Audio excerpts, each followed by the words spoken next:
Your blade could be the difference between... If God is the creator, he's created all this. So when I tell people all the time, you know, we're discussing fist. Argument about this or that or the other, I just go, look, man. Flame color. You know, God created That's your all name, this. isn't it? He's gonna have to sort all the bullshit out.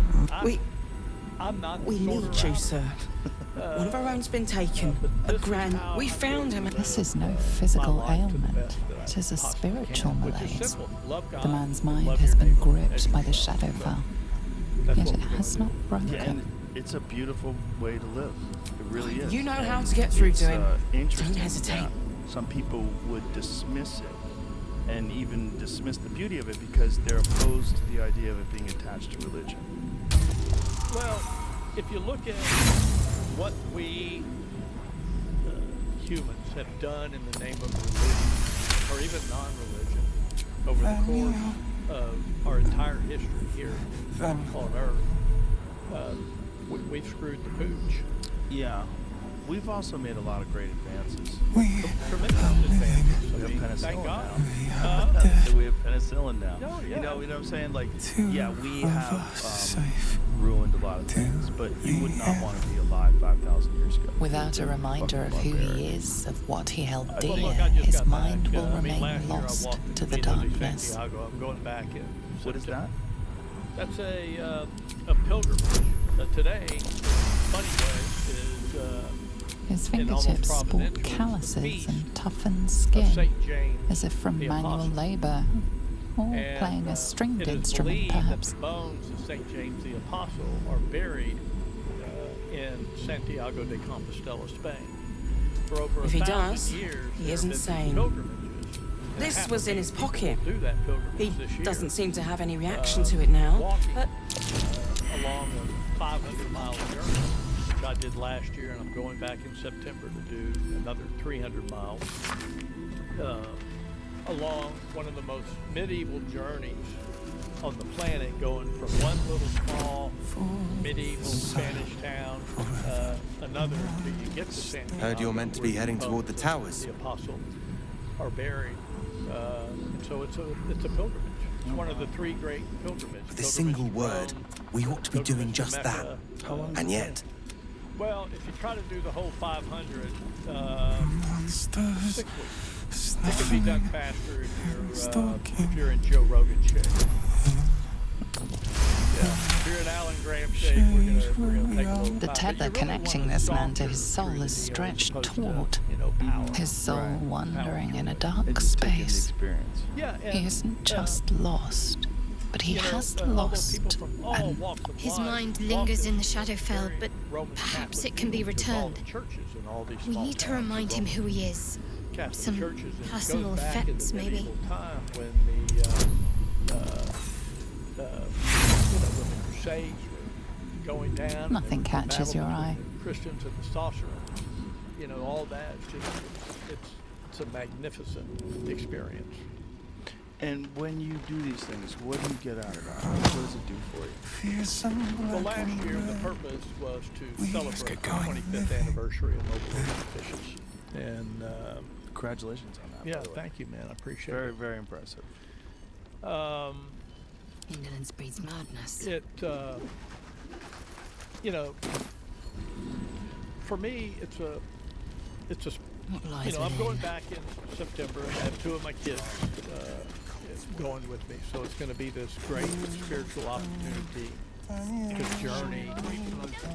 And then along the way, God brings into your life people from all walks of life. And you don't know the impact of people coming into your life. Like I believe I'm sitting in this chair Without right delay. now because of how Found and taken. God has architected us over a few years coming together, and now we're here. And so life is a keynote, which means the way. And you and I are on this journey, and lots of things come into our world that just kind of come out of you know, the ether Yeah. and the pier. So why not create as many opportunities in our lives? Many people want to architect how things are going to go in their lives, and they got to have it concise and planned. And this was a very unplanned. I don't know where we'll be sleeping on any given night. I don't know who we're going to encounter at any given night. I don't know what restaurant we're going to be in on any given night, or where we're going to eat a meal, or you know who we're going to meet. And so there's just there's a lot of providence Oh, you're all right. that's in Thank this goodness. journey, in this pilgrimage. I was worried they'd It's got you cool. too. It's something that would blow Joe Rogan away. I'm sure.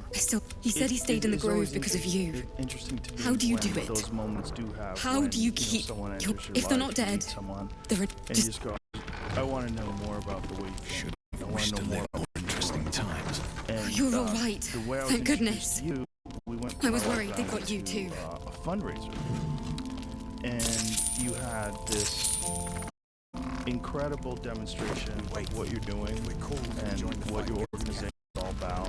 Like they And took his then eyes maybe more first. importantly, you came out and Premium talked. He said he stayed in the grove because of you. The way you talked was How do you do it? with If they're not dead, no they're ego just and with kindness Best and be on with my way. sincerity. And immediately I thought, I want to talk to that guy. I want to find out what's going on with him. You know, there's people that you meet that are like extraordinarily peaceful and extraordinarily content. And that's how you seem to me. And when you were on that stage talking, I was saying to my wife, we got to get his information. I want to get him on the podcast. I want to talk to him. I just want to find out what's going on. Because I think you're a very unusual person. There's a lot of people out there that profess to be Christians, that profess to be whatever their denomination is, whatever their religion is, but they don't necessarily live it. Like you abandoned your beautiful house and moved into one of these tiny homes in this homeless community. And then when we went and toured the community, we got to see how you interact with it. It's beautiful. It's really very extraordinary. And I don't think there's very many people that would do that, what you've done. You live with them. No, You not feed till I them, met they have all Art these anyway. activities, different things to do, different Seems ways to to make be a all he living. There's all these remembers. people that are extraordinary artists. It's really amazing, Thank you. impressive art that some of these unfortunate souls, you know, they have all this creative ability, but they just have nowhere to put it, nothing to do, and no hope, and no understanding of how to get out of it. And no one around them is getting out of it either, and they're sort of trapped. And then you come along. The shadows and you haven't find consumed great you. value in Good. these people, you know, and they find incredible value in this community that you created. And the community is Last night's constantly best expanding. bargains, You were right there, you here. were showing us about this new area that you guys are developing, where you're going to expand it. It's really amazing stuff because it's an example of someone who's actually doing it. You know, you're actually living that life. You're actually contributing in an incredibly positive way to all those different human beings. The hundreds of different human beings that you encounter with this, and how much you've shaped and changed their lives. It's very beautiful. It really is.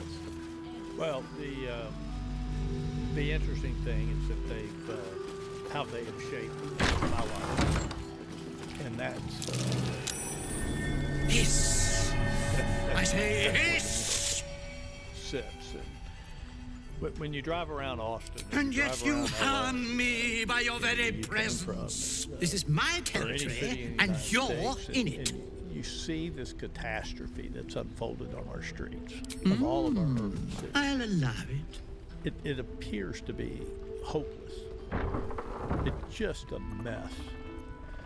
And what we want to do is be able to bring Good people of you to into our notice. village For my and part, let them see I have noticed that the there cleric hope. is a liar. Unbelievable. She hope. promised me a bit of If milk. we do this Do you see right, any milk, do you? If we get our Nor do act I, together disgraceful. as a civil society and begin to do things for people, when we begin to learn, I slinked, you know, of how I like to course. describe this. You've had enough, now go. I say to people, Quickly, you know, and people will, you know, they've got this stereotype of the men and women out there. They're dope addicts, they're alcoholics, they're mentally ill, they've chosen this, they're lazy.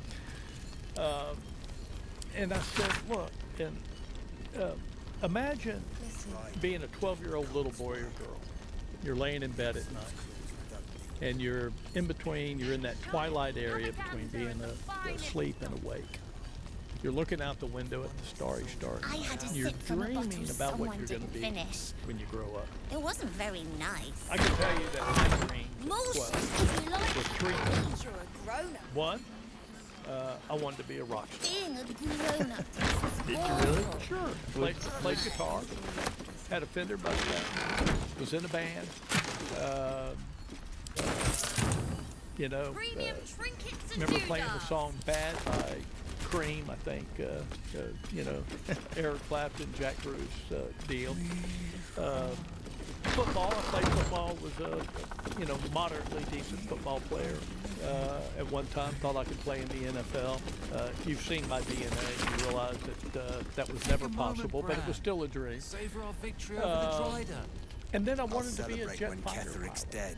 Wow. You know, Like and it's right you know here. what's amazing is I'm 68 years old today, and if I'm driving and I've got AC/DC cranking in the car, guess who is on stage playing that guitar and singing that song?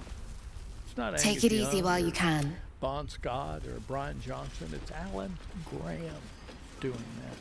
Or if I'm watching a great football game, Mug of ale, you know, 4 and I CP. see, Chopped cheek, 3 somebody throw a SP. great pass or do a Daily great block special, or a hit or something inquire. like that, I go back in time.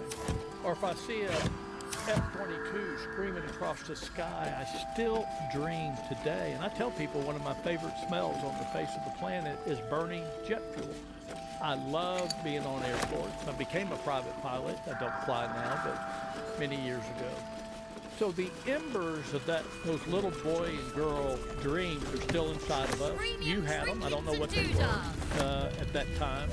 And then somebody came in and poured fuel on top of those little boy Joe Rogan dreams that now have you, because you couldn't be laying in bed at night going, "Hey man, I'm dreaming There of was something doing the else Joe out in the Rogan shadows. experience thing." Won't forget That it. wasn't on the plate.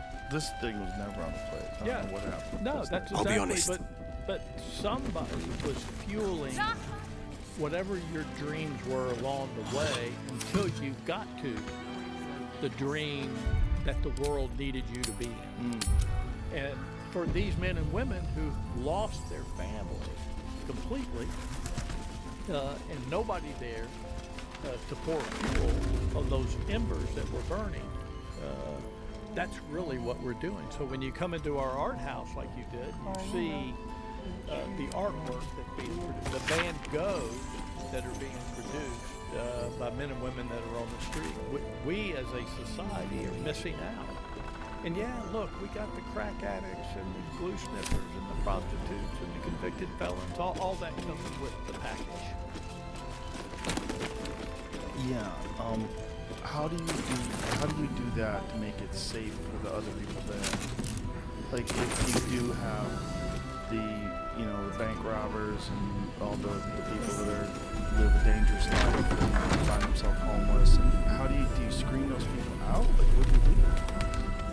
We do very little screening. We want to know who you are, but it's a very low barrier entry to get into the deal. We demand civil obedience. I will tell you that over the course of my life, I have personally known thousands of drug addicts and alcoholics. Most of them are just good people. Isn't that crazy? Yeah. I think that's the case with all people. I think most people are good people, but we are so we gravitate so much to. I didn't elevated realize I had an threat audience. levels that we concentrate on the bad people all the time. The true It's like the soul news, who's going right? to save us The news all. doesn't show you. I'm all the Isabel. news. It shows you what's Pleased scary. to meet you. There's a lot of beautiful things that are happening all the time that the news never highlights. The news just gets you freaked out about global warming, Myself nuclear and war, Our Lady are economic doing what we collapse. can to hold is the that really line. Biden, or is that a guy I in hear a you Biden and your suit? tadpole will Whatever be our it is, offense. it's just more Free crazy from the things absolute's that get influence. you freaked out. But Yet, the able majority to walk of your, among your cultists. interactions with other people, It's the majority almost of too your good to be experiences with true. people are pretty positive. But for I'd the be a most poor part. cleric indeed Even not to avail of considering a all the blessing stress that when I see everybody's one. under all the time.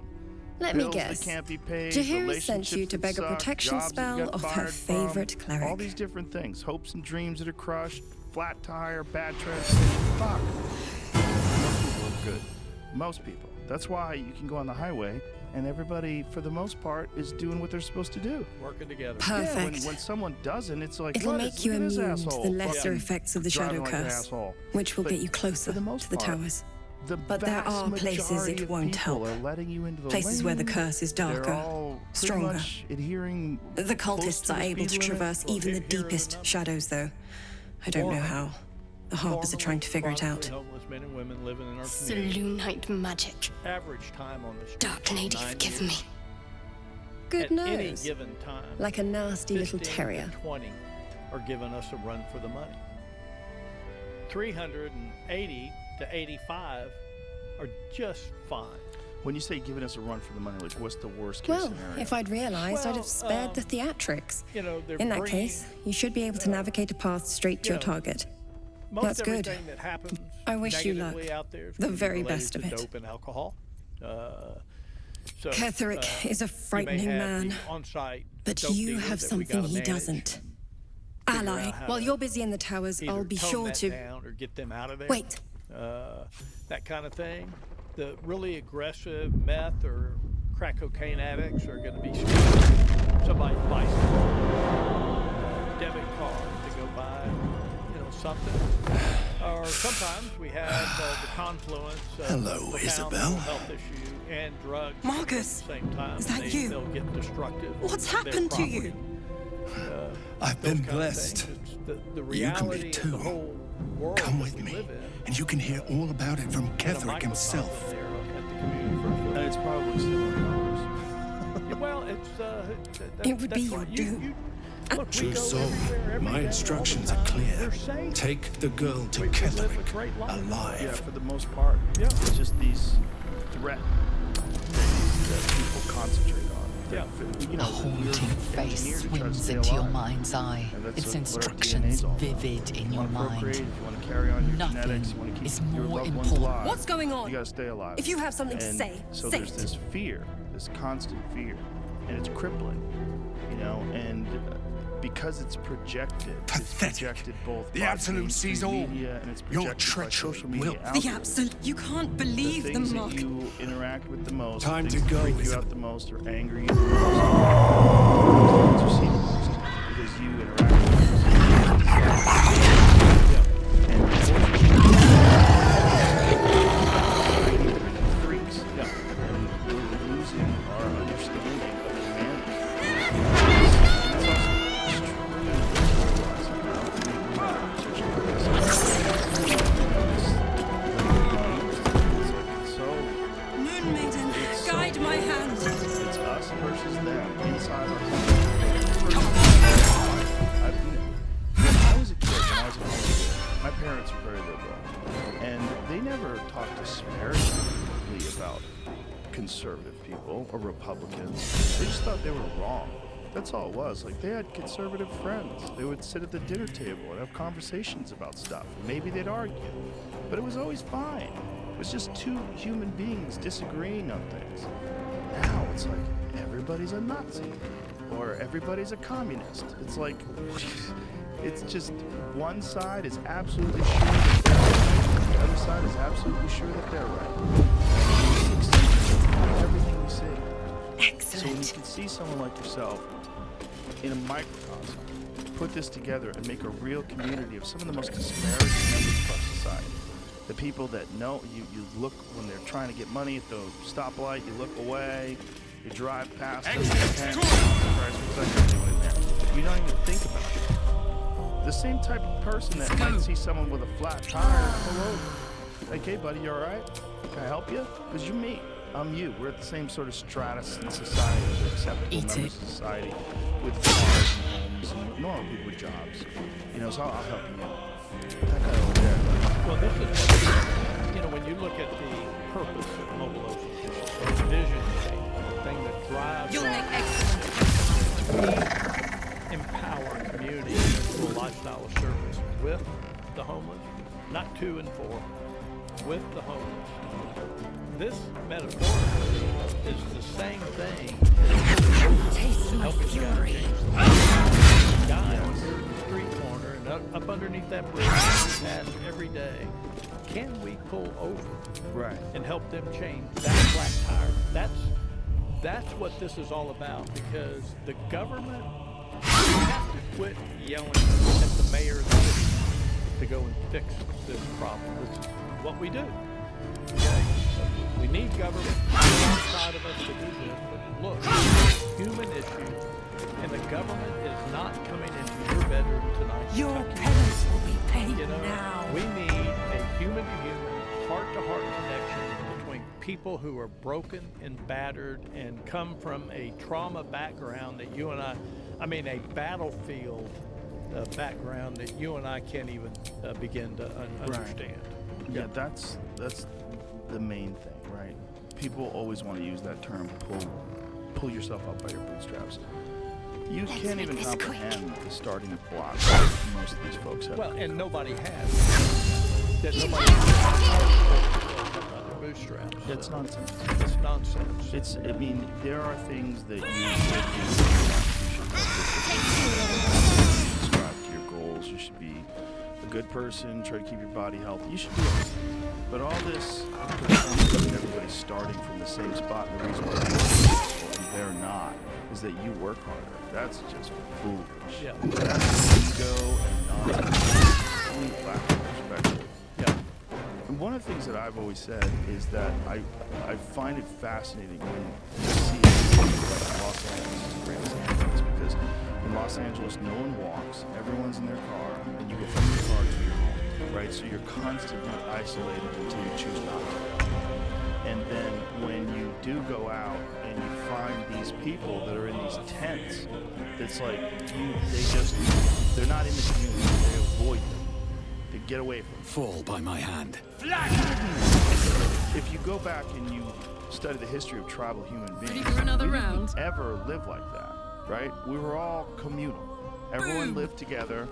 We had tents, we shared fire, we shared food, and everybody had a role in the community, everybody had a place. When we isolated in culture and then developed cities, and then developed walls, and then developed ways to block everybody out, and ways to hide from the rest of the world, and you're in this, and then now you get hard, you get and you drive past all those people. We've lost so much connection with human beings, and the proportion and size of the homeless drug addicts that are on the street in tents is a direct reflection of how sick the culture is, and how sick the community is. And Los Angeles, which is one of the most morally deprived, twisted, ideologically imprisoned places I've ever been to, has the biggest, most insane homeless population. Did you see where Gavin Newsom issued an executive order today to clear all the camps in California? What does that mean? Well, we don't know, but it comes out of Well, that. it's because he wants to be president, right? Well, sure, but it's related to that Supreme Court ruling, the Grant versus Johnson ruling that the Supreme Court just did. So it's an interesting byproduct now of what we're going to witness. Well, it's a byproduct of people's absolute frustration and fury over this. You know what was interesting is I had a woman that worked for us a few years ago. She was a PhD English, classic, very, very smart, learned person. I asked one time, where did the word homeless come from? She went to research it. And the first time that she could find it appeared back in like the 700s in a limerick from Ireland or something, an Irish. And then it didn't appear again until about the 15th, 16th, 17th century type of thing, and it Let's was get this over with. not even hardly present.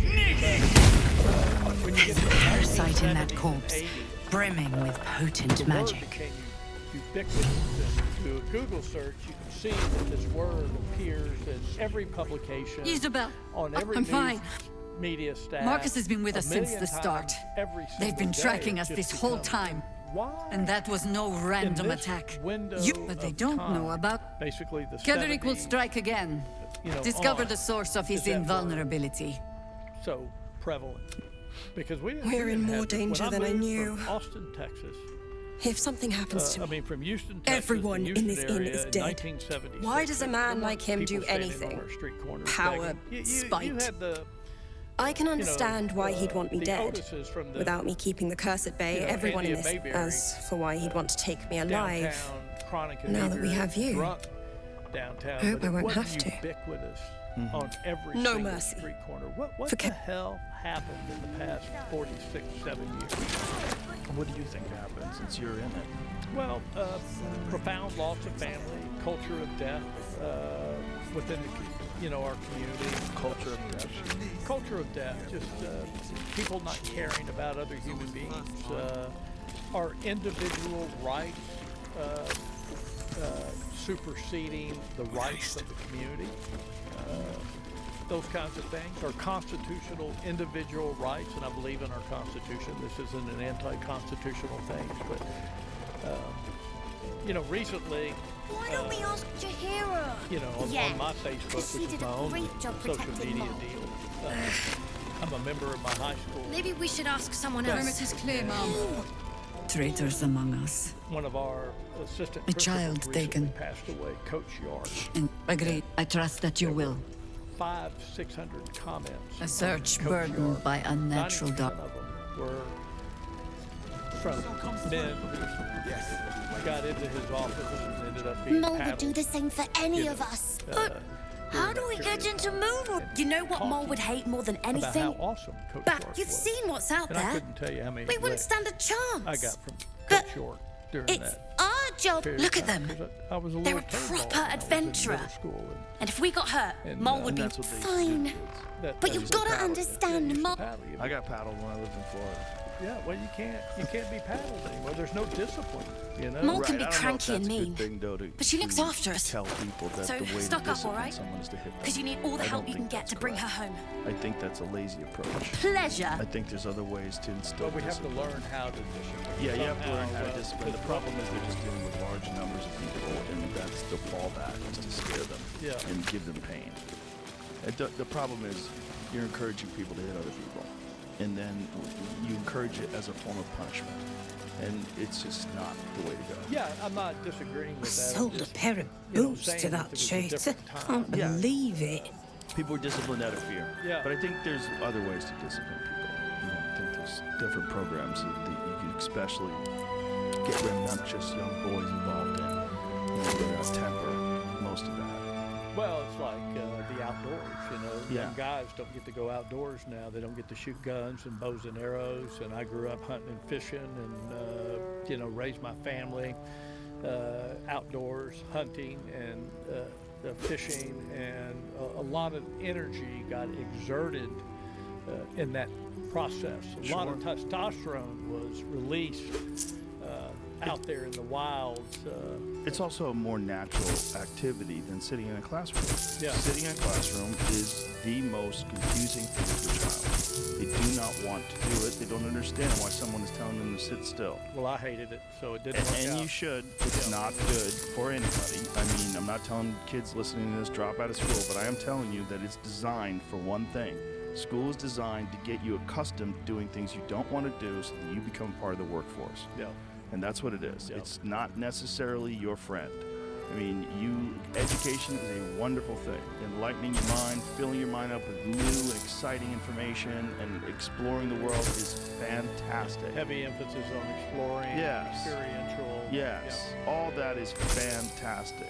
But what they're doing to kids is not. Yep. They're No. making kids sit down all day. They don't want to. They're making them pay attention to some shit that's boring from some unenthusiastic, uninspired teacher who's underpaid and it's a mess. Well, I'm a dropout, so There you go. there we go. So, yeah, didn't work for me. I didn't drop out, but I did have nightmares after I graduated high school that I was going to have to go back.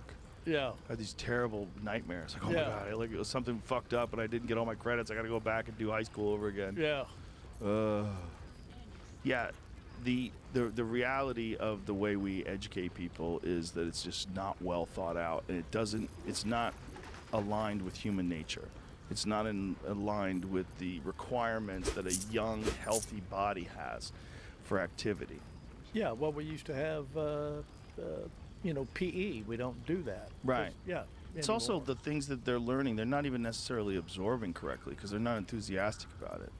When you show someone something that's really interesting, they absorb it.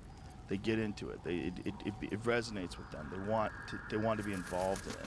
Which is why I'm sure you could think back, like I had a great science teacher when I was in 8th grade. I think about that guy all the time. He was great.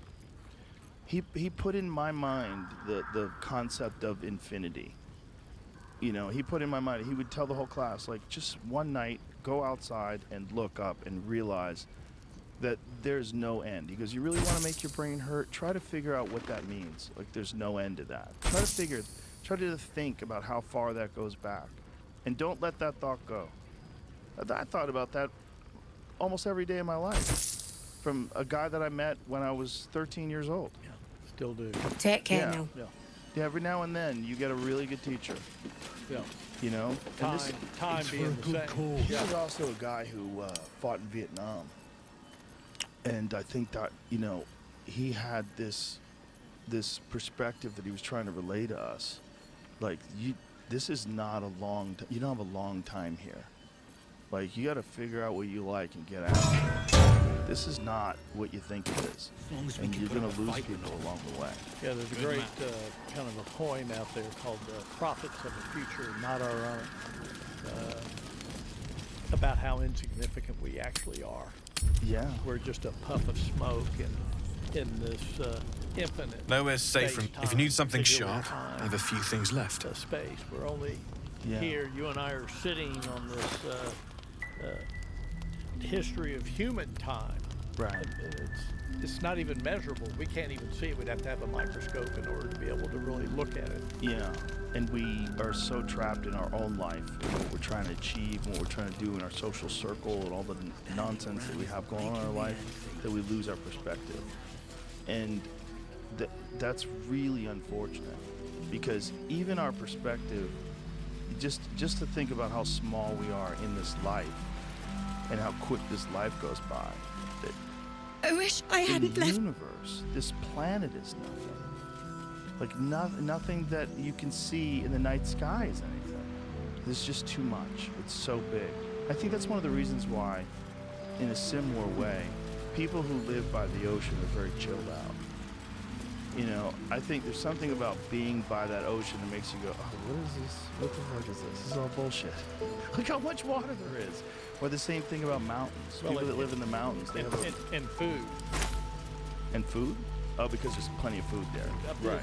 That's true too. That's Yeah, and where it's- all the food is. Right, right. That's But there's something curious. about the humbling of the environment. Like mountains are another example of that. There's a humbling of the person by their environment.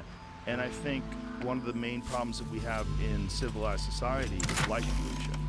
And because of light pollution, we're not humbled by the night sky like our ancestors were. Our ancestors, every night, they got to view the most spectacular thing a human being ever gets to witness, the vastness of the cosmos, right above their head, every night.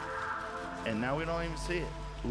We sacrificed that so we could take our Toyota to 7-Eleven at 10 p.m. Yeah, yeah. Well, we can travel and look at those. We got little spots. Right. Yeah, but not But you only much, get like a man. little dose. Yeah. You're supposed to get vitamin D every day. You know, I think you're supposed to get vitamin space every day too. Yeah. I think you are. I think the sun gives you vitamin D, and it makes you healthier, and I think space makes you mentally healthier. Well, I like vitamin space. So let's, Vitamin space is I'm legit, gonna man. adopt that. Yeah. I went to the observatory on the Big Island, and the Keck Observatory. I've gone a few times since then, but one time I caught it perfect. One time, me and my family went up there, and it was no moon at all. the moon was hidden. So the sky was just everywhere you looked, there was just billions of stars. And you could see the full Milky Way naked eye.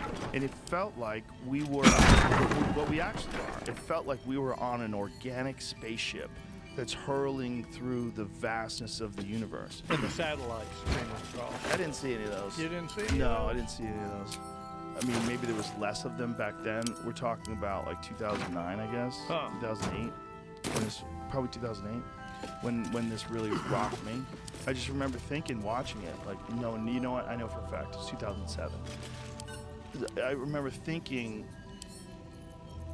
this is such a travesty that we don't have this view every night. And I think it would change the way people think. It would change the way people feel about just the mystery of life itself. Just to be confronted by the stars. Just confronted by this inescapable greatness that's just mesmerizing. And now we're living in the Truman Show?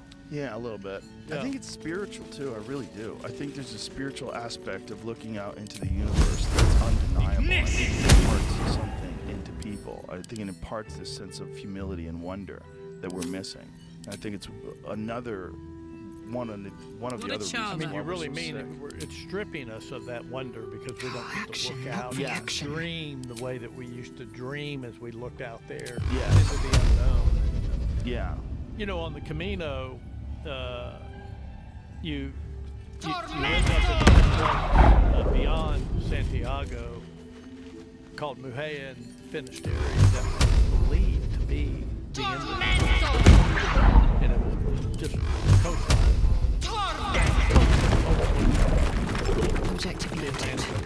So they thought that was it? That was it. And I stood in this place where for centuries people stood and knew beyond any shadow of a doubt that they were at the end of the world. Whoa. You know, and the dreams that got us beyond that, somebody would say, well, no, Those are maniacs. there's got to be more because they're looking up. Yeah. They And see they're best seeing in the dark. A all light of source that can blind them. vastness. Had to be looking across and being able to see similar vastness. It was just amazing who had the courage to take that first boat trip and hope they don't fall off the edge. Soldier. Well, they did. Yeah. And some of them believed that you would hit a wall and you would go off the edge. Wasn't there like ancient depictions? Yeah, What the earth looked like? No, It would absolutely. show a boat No. going over the edge. No, absolutely. That's what they believed. They wouldn't go out there. And, you know, it's amazing because, you know, we vilify Christopher Columbus now, you know, because we've, you know, Found out he wasn't such a good guy. well, he had his issues. Like, you know, look, we all have to admit that we are a perverted species. Have you ever read the accounts of the priest that traveled with Columbus? Some of it, yeah. That's rough stuff. No, it's rough. Scary. Yeah. Yeah, they were monsters. Yeah, but in Spain, he's a hero because Right. he connected the European continent to the American continent. Right. So it's a whole different. During September, when you're there, it's his, you know, holiday, and feast, and all that stuff. They go nuts. Do they still have Columbus Day here? Or is he a colonizer? No, I think they have Columbus Day, but I think he's gotten so beat up. That, Didn't they change it to like Indigenous Peoples Day? Maybe they did. I Did don't they? know. Jamie, find that out. Did they change Columbus Day to Indigenous Peoples Day? I think they might have. Which is interesting because if they needed to people, well, a lot of bad stuff going on there too. Yeah, no, a lot of no. bad stuff. No. A lot of bad stuff going on right here. No, humans. Yes. Yeah.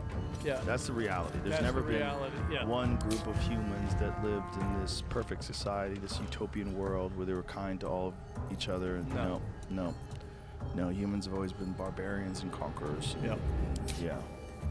It's just, what does it say here?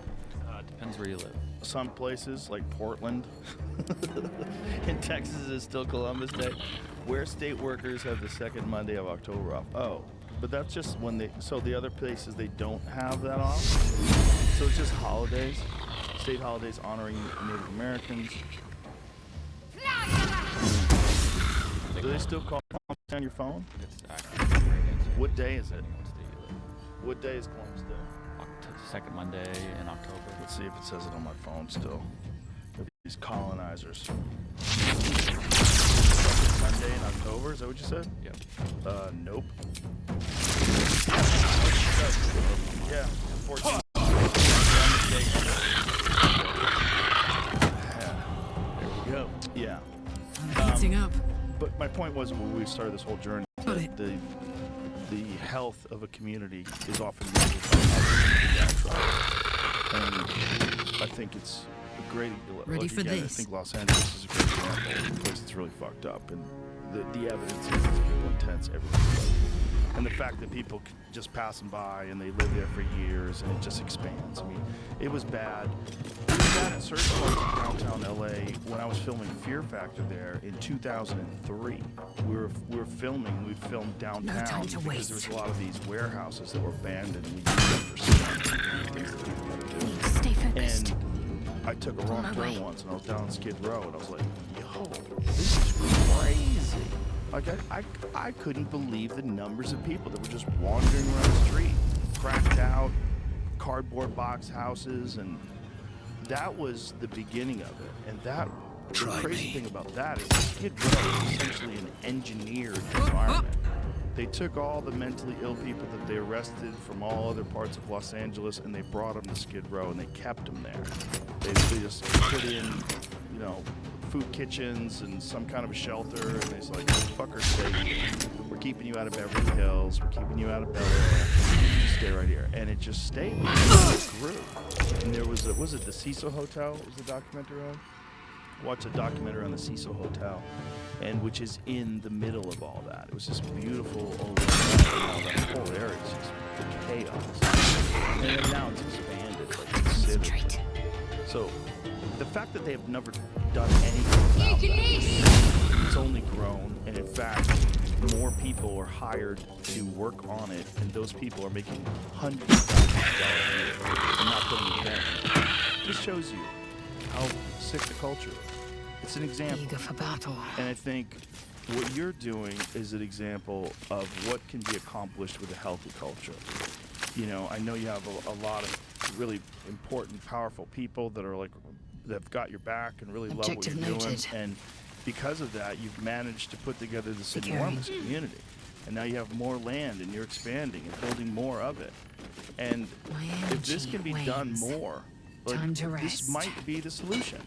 I mean, what I saw from your place is the best example of a possible solution to this ever. Because you could see those people when they were walking down the streets and waving to you and talking to you. People seemed happy. They seemed relieved. They seemed like they've got some hope. We're looking at it here. Night shrine. We're looking at it here on hidden the video. away. Look at that mugshot. Even the Moon Maiden's bones Yeah. a private sanctuary for prayer. We're a piece of the puzzle, Joe. Yes, but it's a very good I'm not a piece. big fan of the word solution. You know, people want to solve things, and I appreciate that. Humanity is very difficult to solve. We've been dealing with these issues, issues of poverty and issues of abandonment and issues of trauma since the advent of man. Hell, the Bible basically begins with, the Cain and Abel, experience. So what we're witnessing today is really nothing extraordinarily new, but because of the urban environment that we live in, it's very congregated. We're so separated as a culture today that it's manifesting into this chaos. What we need to do is we need to open the door very wide to innovation.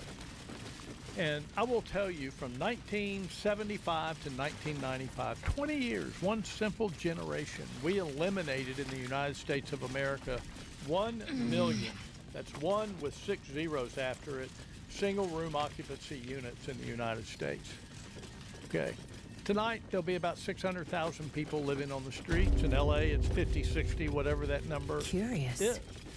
And what were those single occupancy units? Just simple places with a bed, metaphorically a microwave inside, maybe a shared bathroom down the hallway, Where were these? In all of our cities. What were they called? SROs, hotels, and stuff like that. And it was just for homeless people? Or No, people it's for people that's that what live people in mean when they poverty, talk and then, difficult to say. over that period of A fellow time, servant since of the Night Singer would- 1970s I up know. till now, I there's felt been this it. creeping Yes. affluence I dictated by felt the it government go from me to you. as to what housing quality You need its standards help, should be just as for it people, needs us. as opposed to Still I'm just gonna a help box you after get up all. off the streets. Here's a sustenance to get you off the streets. My You faith choose where protects you're me. going to live with that sustenance. So the only reason why these single occupancy places were eliminated was because they'd raised the standards? Raised the standards, but places were also Never wanted the easy path. in neighborhoods where people didn't want those people in their neighborhoods. So it's kind of a confluence of not my backyard, plus this elevation of these housing quality standards that makes a place like Community First Village, which you have seen firsthand, not approved by the United States government, housing and urban development. Yeah, we have to change this. We have to open the door to vast innovation to get people out of this into places that they can afford. And there was also, during the Reagan administration, they changed the standards for mental health institutes, and I believe they let a lot of people out on the street. Well, we got to look at the facts. What I would do, there was a great podcast that came out recently through NPR called Lost Patients, P-A-T-I-E-N-T-S, that goes through the historical background of that entire debacle, and it really begins with JFK. And the effort, and the exclamation point was put on during the Reagan administration. People want to blame Ronald Reagan, but it wasn't Reagan. It was lots of people, all of us, we the people, frankly, that were trying to get people out of the state mental hospitals that didn't need to be there, and the vast majority of them didn't need to be there, and reacclimate them back into the community. What we're seeing out on the streets right now are the small percentage of people who probably need to be institutionalized or managed in a phenomenally different way than how we're managing them.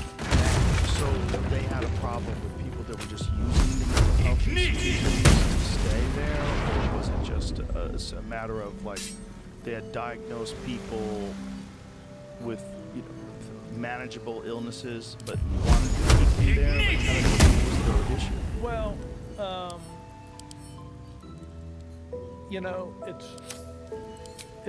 it's complicated. So I'm going to just kind of do a superficial.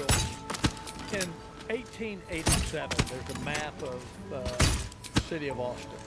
It's an oblique map that goes from the Colorado River north through North Austin. And it's kind of a topographical map, body maps today.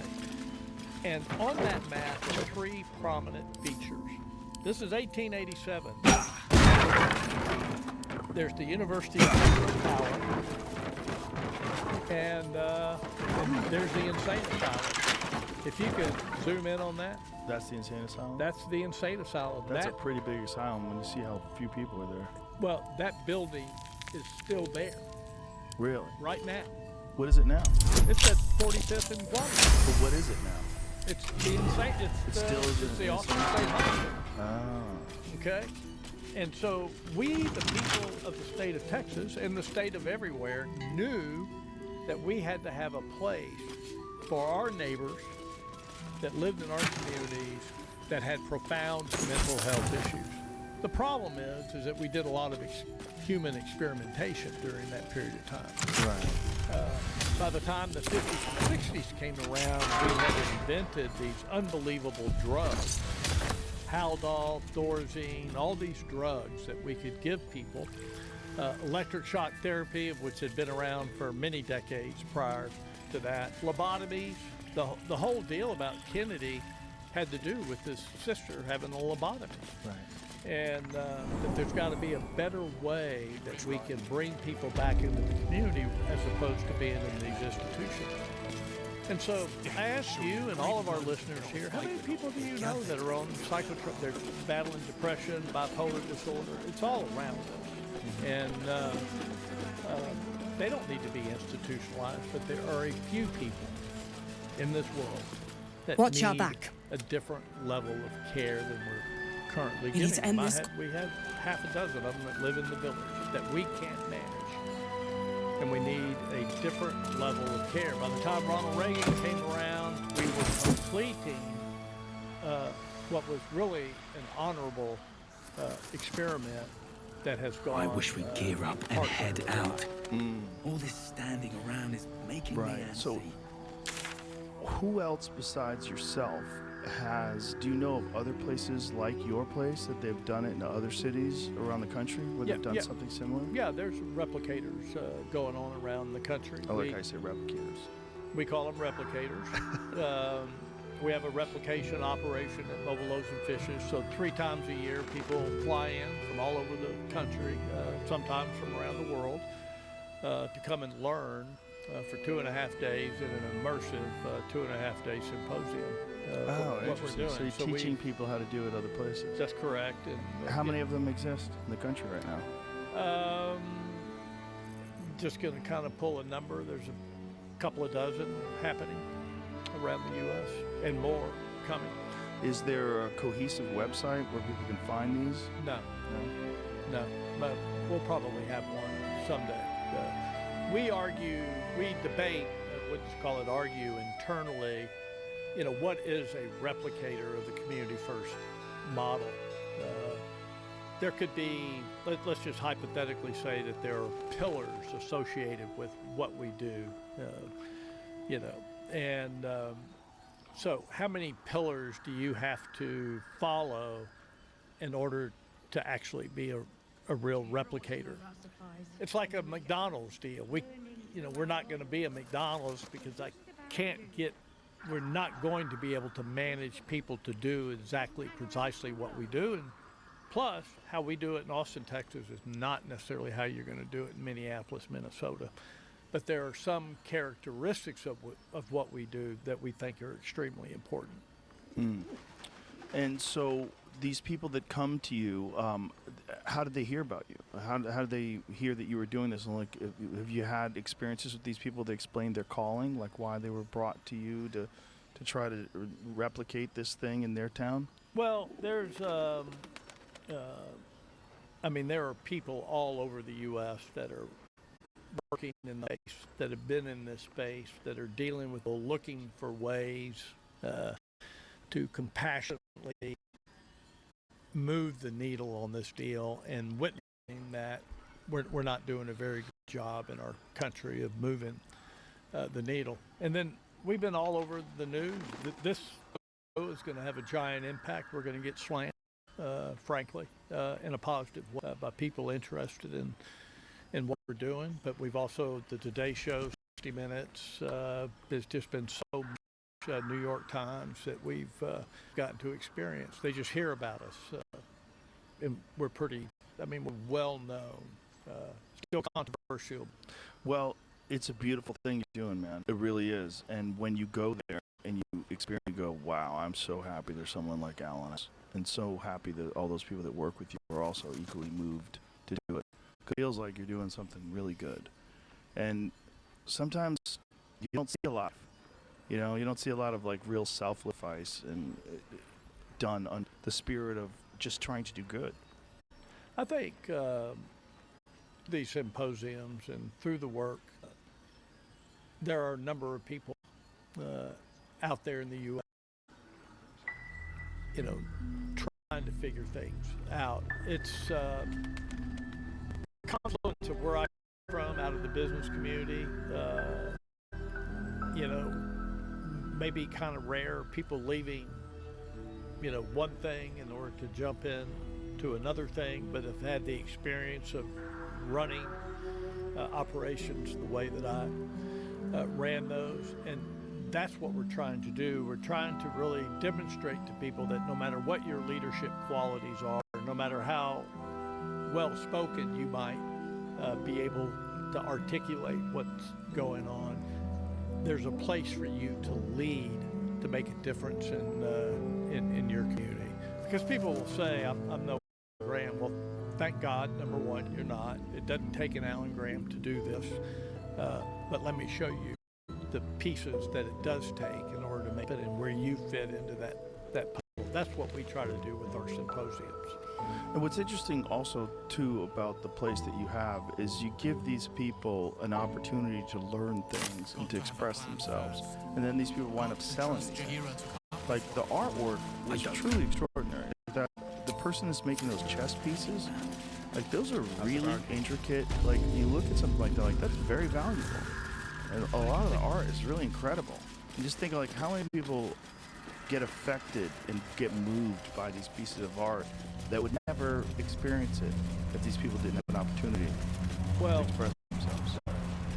Several years ago, my wife and I really went to Vincent van Gogh, and we traveled around the world trying to see every publicly available Van Gogh that we could possibly see.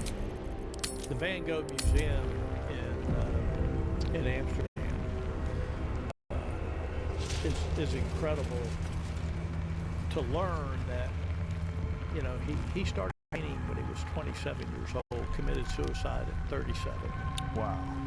During his lifetime of artwork, he sold one painting. He was an abject failure. And it's basically believed that he What's cooking? Maybe schizoaffective, bipolar schizoaffective. Also will be done. rumored that he was possibly a drug addict. To get the drug. No time to waste. He spent 2 years in an insane asylum in a little town in Arles, France, where he probably painted the most expensive art while he was in an insane asylum. And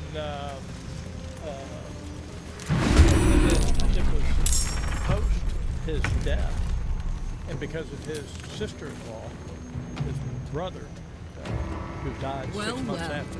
Look what we Van have Gogh, here. really exposed him, and he's, considered one of the that's I believe that we potentially have out there on the streets are these Van Goghs. That you met Uta Dittmar, a German woman who is gifted. Sold that chess set for $10,000. Wow. Yeah, worth. Yeah, it was worth. One of the kind. Hand carved, hand blade. Swift as my feet can carry me. And I think that's because I'm fury.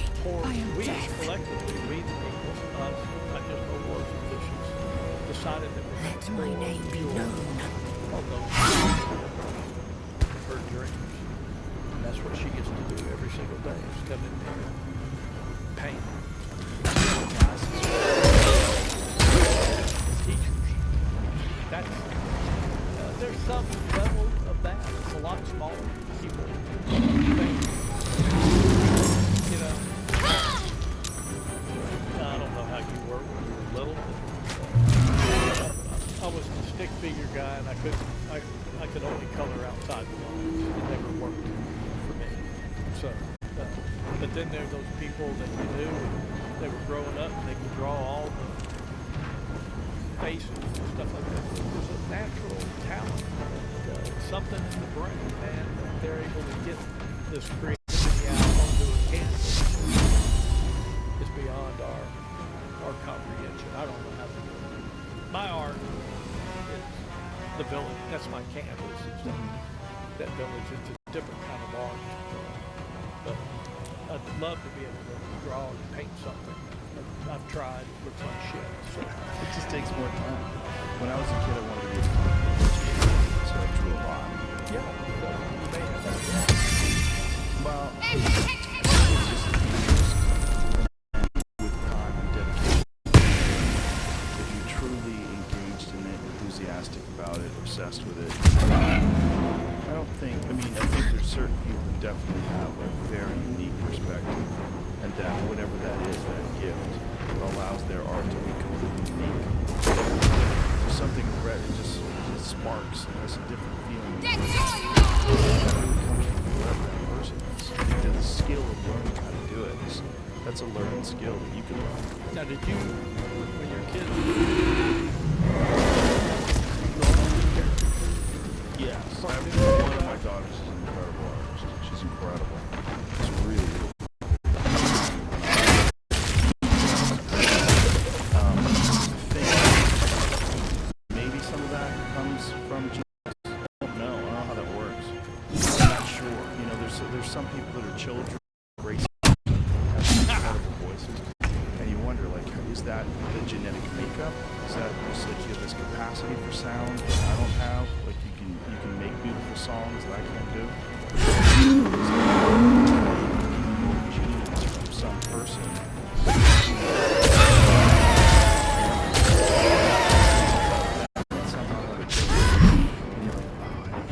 Where do I go from here? That's in. I think there's a little of that too. well, the Malcolm Gladwell 10,000 hour thing, Right. is pretty legit. It's 100%. Yeah. Time spent learning something is at 100% legit. The more focus, the more dedication, the more you're like all in on something, the better you're going to get at that. And that's the difference between it's how much time you spend. Time to strike. How much focus, how much energy do you have to apply to it? And this thing about your village is that there's a lot of these people that do have this energy.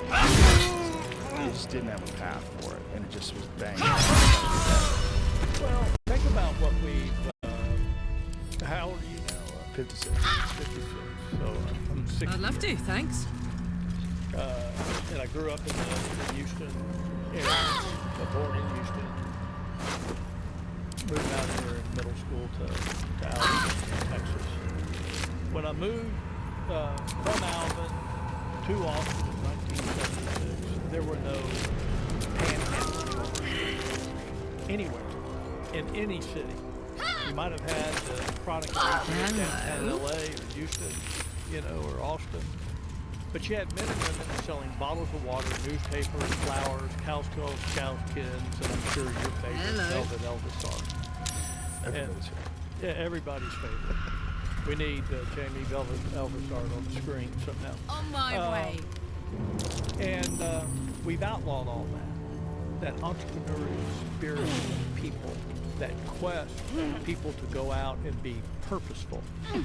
And instead, the only remaining bastion of entrepreneurialism remaining in the United States for poor people is the First Amendment free speech right to stand on a street corner and beg. And you can't go to any country in the world, Joe, and be accosted by somebody that is selling you something. Right. You could be sitting in the middle of...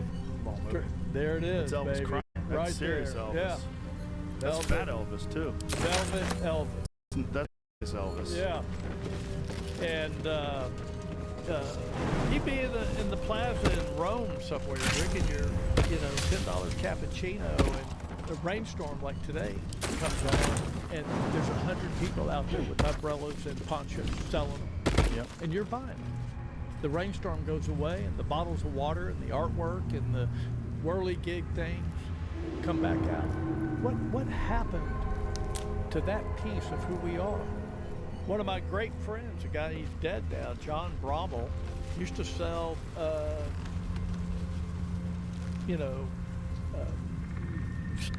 stuff like the skulls and the longhorns and stuffed animals and stuff, and rugs and cow skins and cow skulls from a van on a street corner, and built a multi-million-dollar a year business. I'm ready.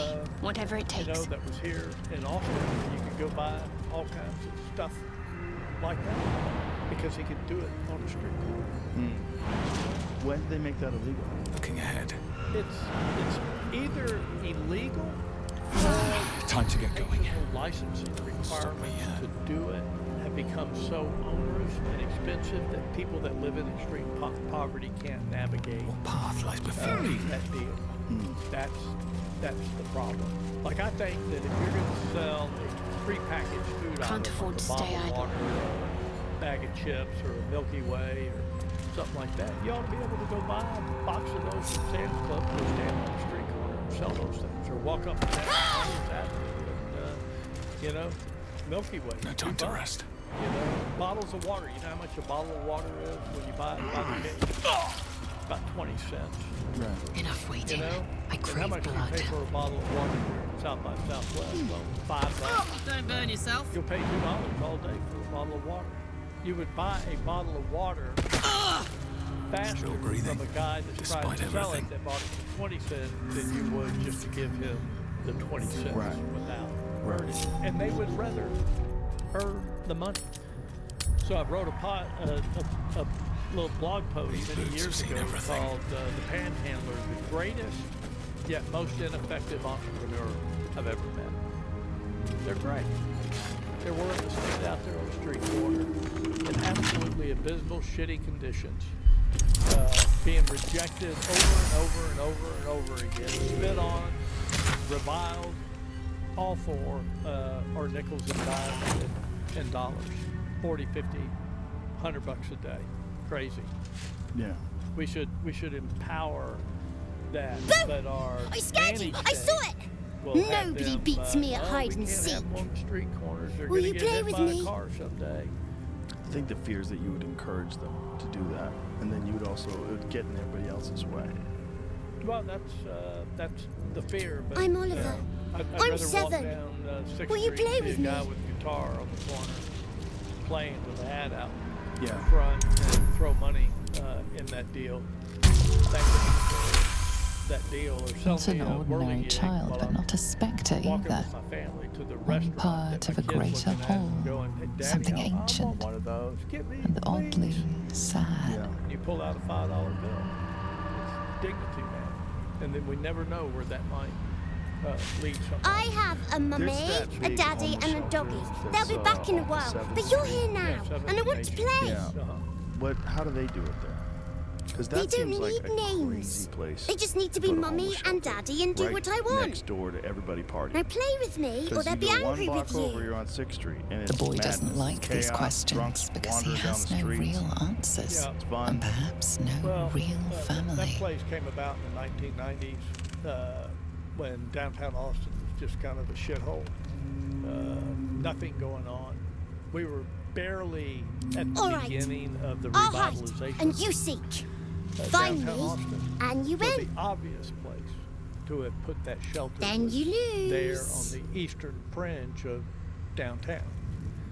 And then there was an explosion Get ready, of and no people cheating. wanting to revitalize, move downtown, and then suddenly this thing became kind of the source and summit of the center of the town, reviled by everybody moving down there. So it kind of came about naturally. It actually happened during my buddy's Kirk Watson's first term as She was no a mayor. fun.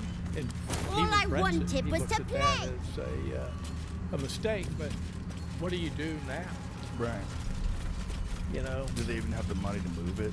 Where would they move it, and why would they move it? Well, what you have to say is that you know, what neighborhood are you going to move it into? Right. And that becomes the issue. And I think we'd be better off, you know, building more options like the community first and pumping. Video veritatum. No question. What would it take? How many people are being taken care of at that place on 7th Street? I'm going to guess 100, 150 people, not many. It's not there's a new organization. I can't remember the name right now. Forgive me for that, but that took it over about a year and a half ago or so, and they've done a marvelous job. If you drive by it today, you can't even tell it's a shelter. So it's actually being run extraordinarily well today. You said that's about a year and a half ago? Yeah. That makes sense. Urban Alchemy. Urban Alchemy is an organization out of California somewhere that came in and took that over. That makes sense, because I have noticed a difference, because when we used to do the Vulcan, which is down on 6th Street, it was like catty corner to that place, and it was just madness over there. Yeah, well, you still... That was a couple of years ago. Yeah, but if I walk down this street today, it's still full of people hang out down there because it's there's a large crowd, there's all the things, great panhandling opportunities, and so until they really revitalize that area of 6th Street, that will probably not change. Right. Well, there's some work being done doing that, so we'll see. Yeah. But yeah. Are you a fan of that revitalization? Well, I own a place down there. I know you do, so I'm definitely a fan. Yeah. I mean, I want it to be safer. Yeah. But it's also, I like the wildness of it. I like the fun. Yeah. That street's fun. Yeah. It's got a lot of energy to it. You're hearing live music from all over the place. People walking back and forth. And great food trucks right there. It's fun. Yeah. Yeah. It's got a well, that's what attracts. Yeah. And so how do we make that a part of the character of the deal without the extreme negative side effects that people experience sometimes? The extreme negative side effects of having a shelter there, you mean? Well, homelessness in general. They've made it better. Whatever they've done over the last year and a half, it has had a positive impact. Yeah. You see less of it, less real problems. You're definitely going to see, unfortunately, some people that are still like under the throes of drug addiction. There's a corner over by where Buffalo Billiards used to be. You know that's kind of Red River-ish. Yeah. And I drove by it the other day, and there's like 15 people just slumped over. Some of them laying on the ground. Some of them like barely able to stand up, just rocking back and forth with whatever drug they're on. It's like, oh. It's such a heartbreak. It's someone's kid. That's what it is. When you have children of your own too, you look at people like that and you go, hey, that was someone's baby boy. Yeah. And now here they are, like half naked, scabs all over their body, slumped over, rocking back and forth in the breeze. Yeah. Yeah. Devastating. And no one's doing anything. Yeah. Because they're on their own, and it's my feeling that in a healthy society, those people would be treated and cared for. They try to figure out a way to try to help those folks. But when they get out, for everything. When they get out of that misery and come into a place like Community First Village, our statistical data that we've done over the past 7 or 8 years shows an 80% drop in drug use from the streets to the village, and about a 40 to 50% drop in alcohol use. That's amazing. It is amazing. It's a harm reduction model, and because how do you live in the misery of being on the streets other than anesthetizing yourself to the max? So it's hard to blame people. I mean, we're anesthetizing all of us, right? I mean, one of the greatest drug dealing places is all of our pharmacies where, we're all going to buy our pharmaceuticals. And, right. And there's some things going on in the world that I want to see explored, especially around addiction, and that's like the use of psychedelics and mitigating and as a treatment mechanism for people. And I just would like for the world to come around and, make things easier to bring relief to people, because when we bring relief to individuals, we're going to bring relief to the community as a whole. Yes. And we ought to explore a number of different things. And, I take the legalization of marijuana as an example. Look, I live in a village where it's all there. Everything is there, from fentanyl to crack cocaine to meth, marijuana, and I will tell you, our potheads are happy, hungry, and sleepy. And the folks that are, smoking or shooting, meth and crack, many of them have pretty profound problems as a result of that. And I'd love to see some studies going on around the psychedelic nature to see if we can further help people through addiction issues. So yeah, I'd like to see that as well. There's some powerful tools out there that we're not utilizing. yeah, we're just afraid of them. So how does a person get involved in you? How do they get accepted? Like, what if someone is on the street and they find out about your village? What is the process?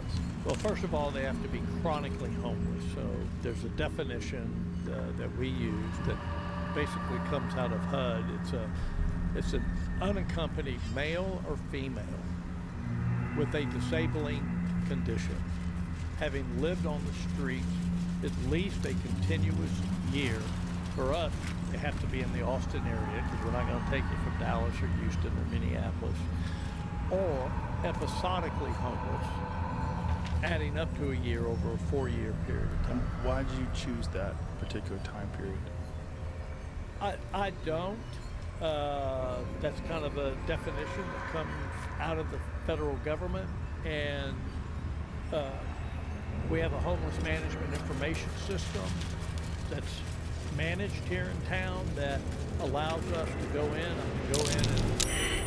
You weren't supposed to phone me. You weren't supposed to win. You've had into the homeless service deal and over what You're not my mummy or my daddy. Don't tell me what to do. Let's play another game. I deserve a chance to even the score. The average number of years in our community Try to find me again, but my family will be looking for you at the same time, so don't get caught. Homelessness. Homelessness. So is it just that there's so many people that are chronically homeless that you should concentrate on them first? Well, fundamentally, that was my gospel call. I wanted the roughest, toughest, hardest, most despised, outcast, lost, and forgotten population. I wanted the ones that nobody believed had value.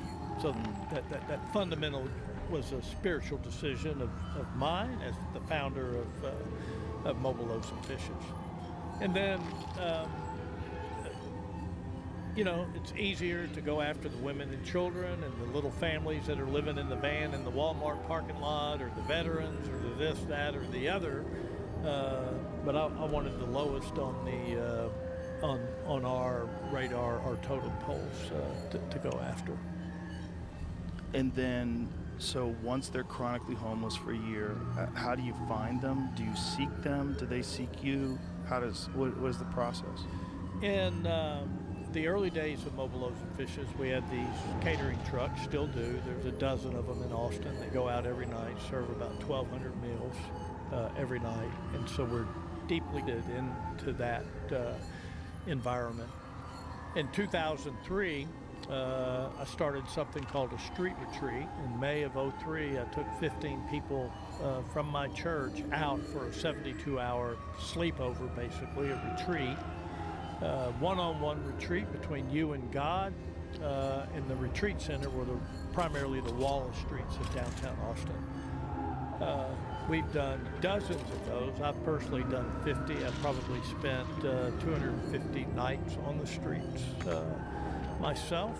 And you begin to build relationships with people through that process. So many of the early people ready for some good that came news. into the village were coming through that network.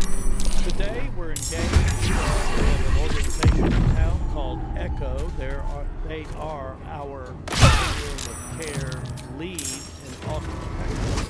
And a number of agencies are engaged with ECHO who refer people through ECHO and the HMIS system into the village. And they have a coordinated assessment. They call it something else, I think now, but there's a coordinated assessment tool that people can take that attempts to assess Let's go. individuals' vulnerability. So the goal from the continuum of care folks is to get the highest vulnerable people up off the street, because allegedly they cost us, the taxpayer, the most money over now, legitimate question. We try to get a balance. Good. We can't become a full-blown. I'm going to enjoy this. We should it takes a while. We have Wow. And so you have these 3D printed houses too. those specifically for your needs? Is it prefab? Is it something that was already made? No, I mean, we have the second ever in the world 3D printed house. Where's the first? The second. Where's the first? In East Austin, the backyard of a piece of property that the Icon guys owned. It was the one that they built, that they launched out by 6, 7, 8 years ago. Can't even catch my breath. They're great little places. That's one of the things that I was thinking when I got in there. Like when I was single, I was like, oh, I could live here. Yeah, this is a sweet little spot. You got a nice little kitchen. Table, you put television there. Well, they're not bad at all. They're great entrepreneurs. I know them well. It's Jimmy on the go. We're considered a pretty awesome entrepreneurial nonprofit.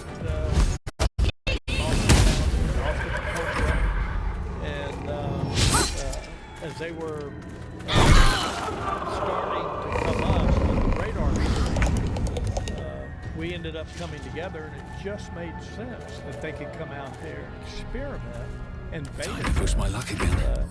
Their printers for us. And then these guys also have a phenomenal heart, because normally new technology is reserved for people that can afford it. Technology that's actually benefiting people who could never afford that technology. But that technology today is not cheap. Right. They're beating it down, but it's not cheap. So we've built 17 of them on the 2 phases that we have right now. We're under construction right now on 50 more across the street on that new phase, and there'll be another 50 over on Burleson Road by the airport where we're under construction there.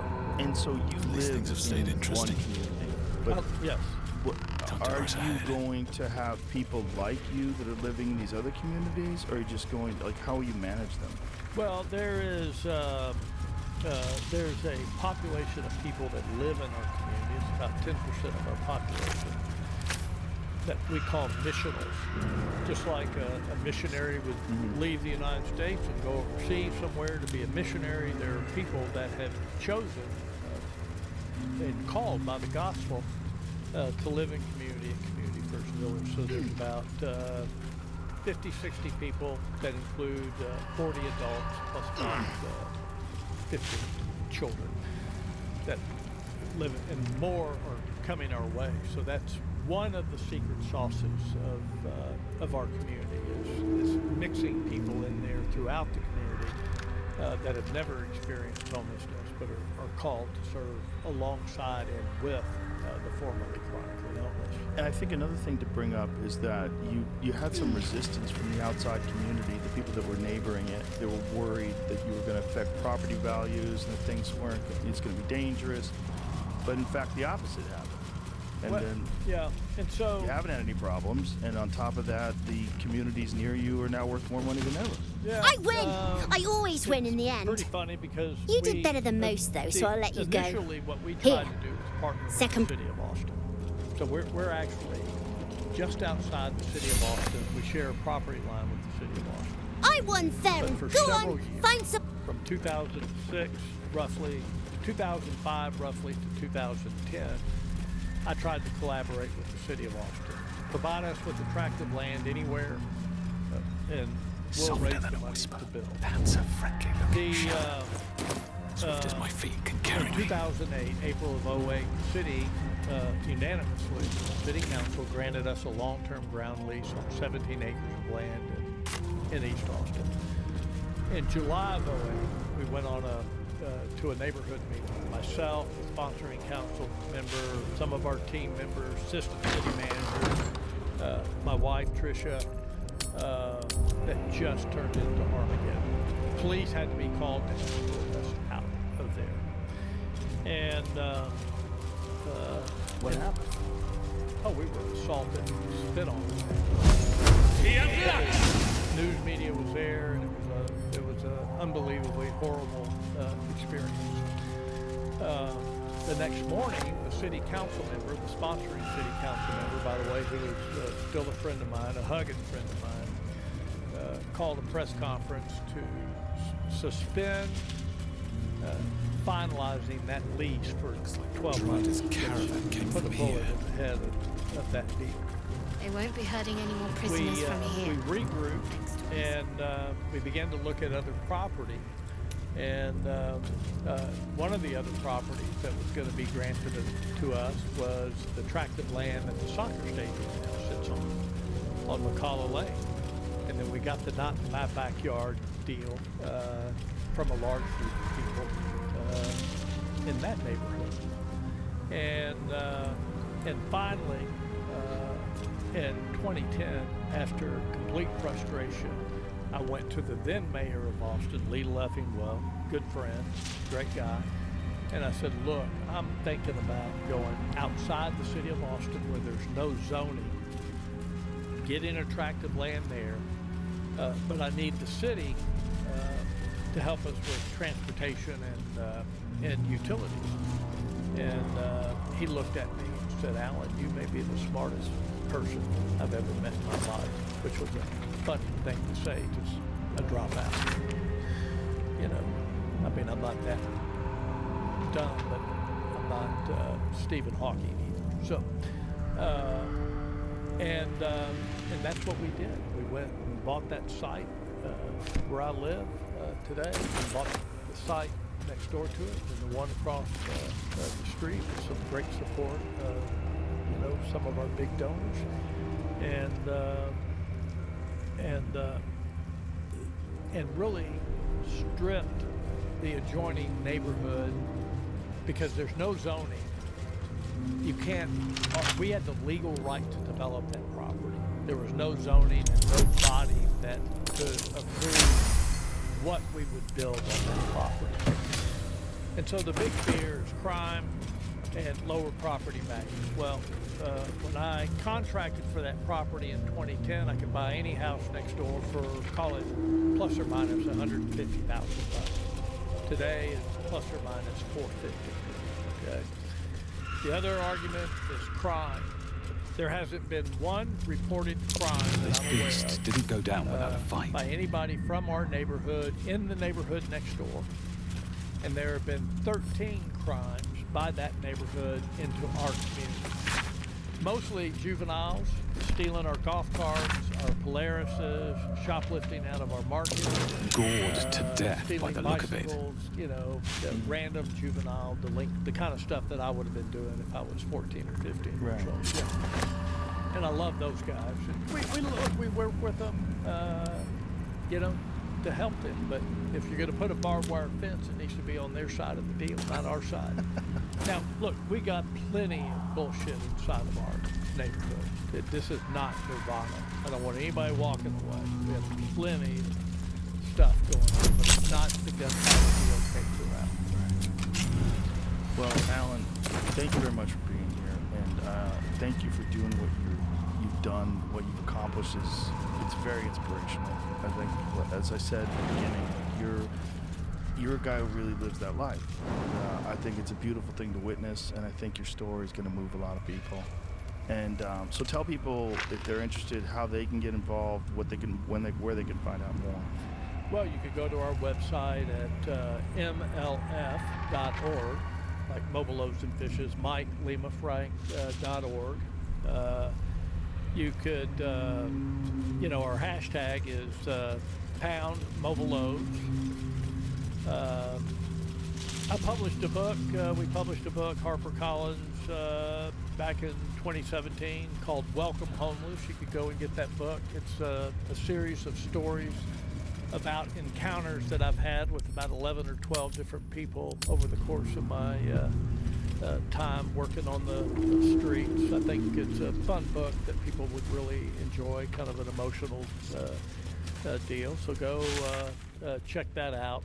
If you really want to know more, get it on an airplane, fly to Austin, Texas, and come see what we're doing. We'd love to share this with you. If you're interested in coming to one of our symposiums, we'd love to have you there. So, all right, we're very grateful for this opportunity, Joe. Thank you. Well, I'm grateful for you to be here. Yeah. Thank you. I really appreciate you. Yeah. Thank you very much for everything. Yeah, thank you. All right, bye, everybody.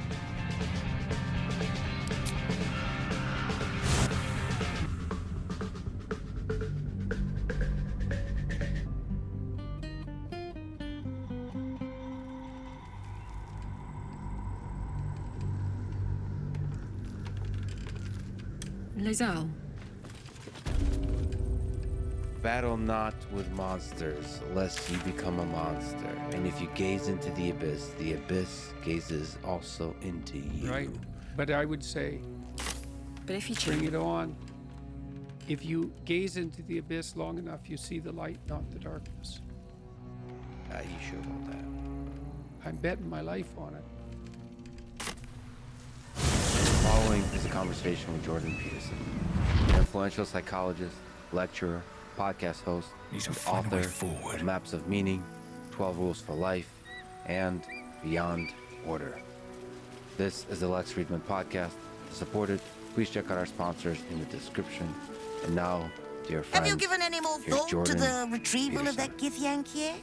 Dostoevsky wrote in The Idiot, spoken through the I character might have a Pushkin, few trinkets that beauty will worth save a the glance. world. Solzhenitsyn actually mentioned this in his Nobel Prize acceptance speech. What do you think Dostoevsky meant by that? Was he right? Well, I guess it's the divine that saves the world, let's say. You could say that by definition. And then you might say, well, are there pointers to that which will save the world or that which eternally saves the world? And the answer to that, in all likelihood, is yes. And that's maybe truth and love and justice and the classical virtues, beauty, perhaps in some sense foremost among them. That's a difficult case to make, but definitely a pointer. Which direction is the arrow pointing? Well, the arrow's pointing up. No, I think that which it points to is what beauty points to. It transcends beauty. It's more than beauty. And that speaks to the divine. It points to the divine. Yeah, and I would say again, by definition, because we could define the divine in some real sense. So one way of defining the divine is, what is divine to you is your most fundamental axiom.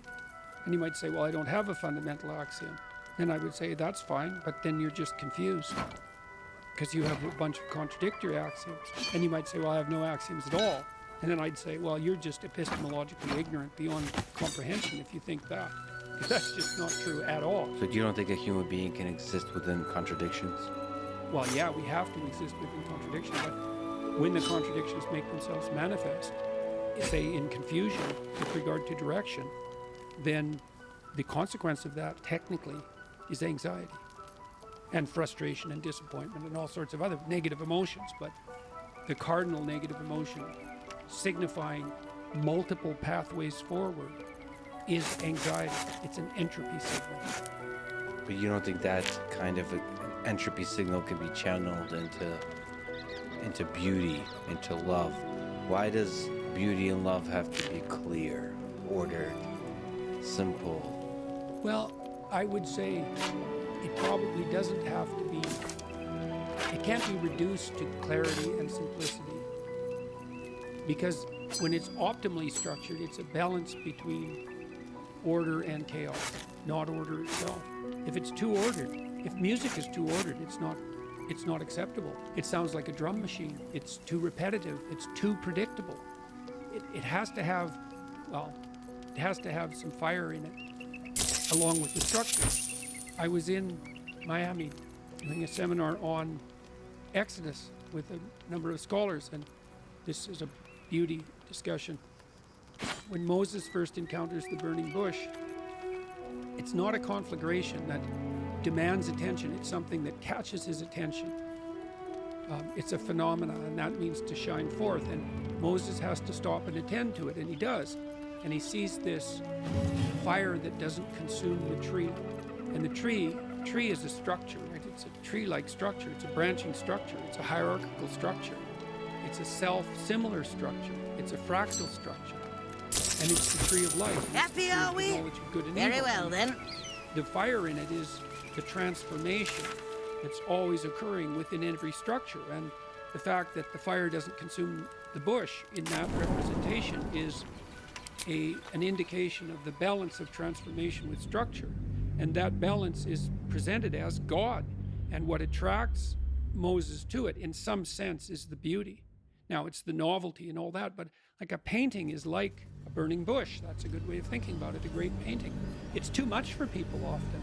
You know, my house was and will soon be again, completely covered with paint inside. And it was hard on people to come in there because, well, my mother, for example, would say, well, why would you want to live in a museum? And I'd think, well, I would rather live in a museum than anywhere else in some real sense, but beauty is daunting. It scares people. They're terrified of buying art, for example, because their taste is on display, and they should be terrified because generally people have terrible taste. Now, that doesn't mean they shouldn't foster and develop it, but, and you know, when you put your taste on display, it's really exposes you. Even to yourself as you walk past it. Oh, definitely. Every day. Absolutely. This is who I am. Yeah, well, and look how mundane that is, and look how trite it is, and look at how cliched it is, and look at how sterile or too ordered it is, or too chaotic. Or how quickly you start to take it for granted because you've seen it so many times. Well, if it's a real piece of art, that doesn't happen. You notice the little details. The whole is greater than the sum of the parts. I mean, there are images, religious images in particular, so we can call them deep images, that people have been unpacking for 4,000 years and still have. I'll give you an example. This is a terrible example. So I did a lecture series on Genesis, and I got a lot of it unpacked, but by no means all of it. When God kicks Adam and Eve out of the Garden of Eden, he puts cherubim with flaming swords at the gate to stop human beings from re-entering paradise. I thought, what the hell does that mean, cherubim? And why do they have flaming swords? I don't get that. What is that exactly?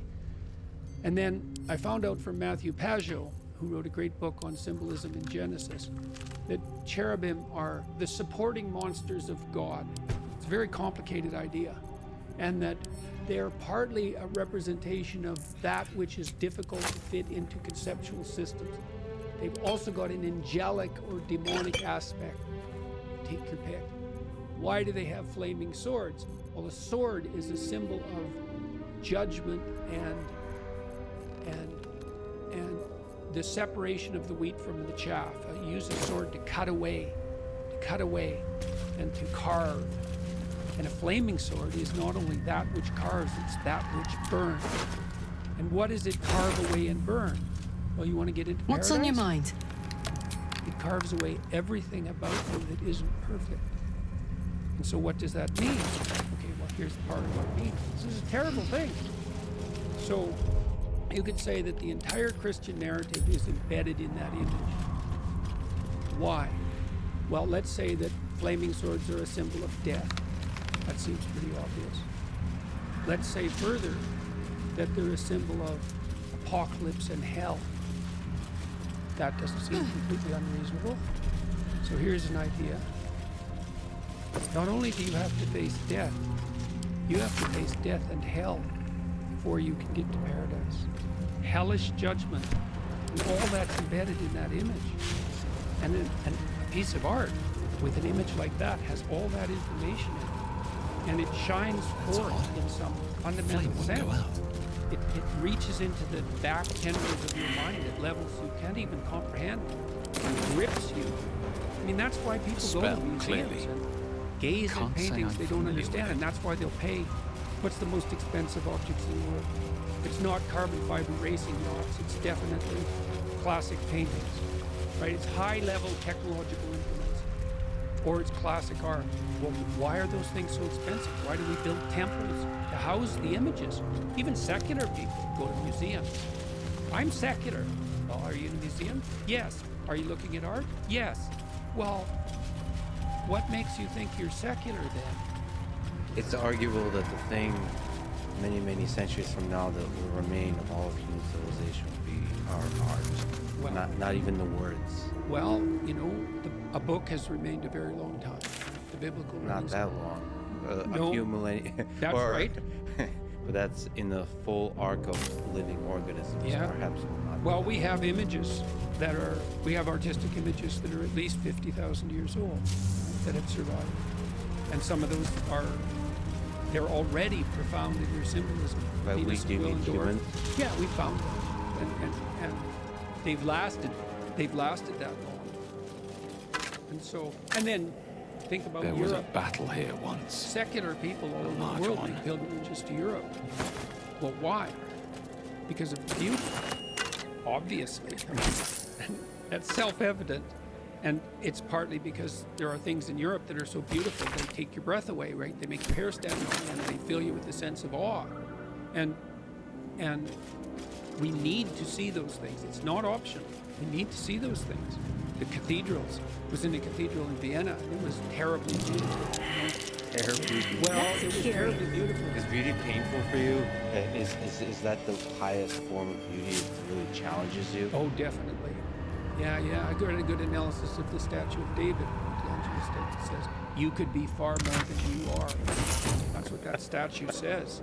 And this cathedral, we went down into the underground structure of it, and there were 3 floors of bones from the plague. And there they all are. And then that cathedral's on top of it. It's no joke to go visit a place like that. No, it rattles you to the core. And our religious systems have become propositionally dubious. But there's no arguing with the architecture. Modern architects like to, with their sterility and their giant middle fingers erected everywhere.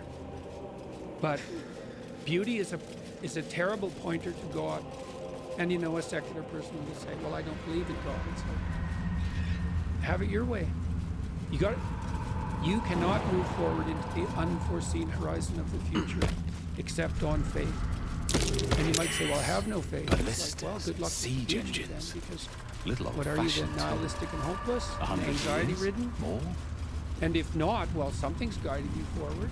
It's faith in something, or multiple things, which just makes you a polytheist, which I wouldn't recommend. Let me ask you one short-lived biological need back to another. Who is God, then? Let's try to sneak up to this question, if it's at all possible. Is it possible to even talk about this? Well, it better be, because otherwise there's no communicating about it, right? It has to be something that can be brought down to earth. Well, we might be too dumb to bring it down. It's not just ignorant, it's also sinful, right?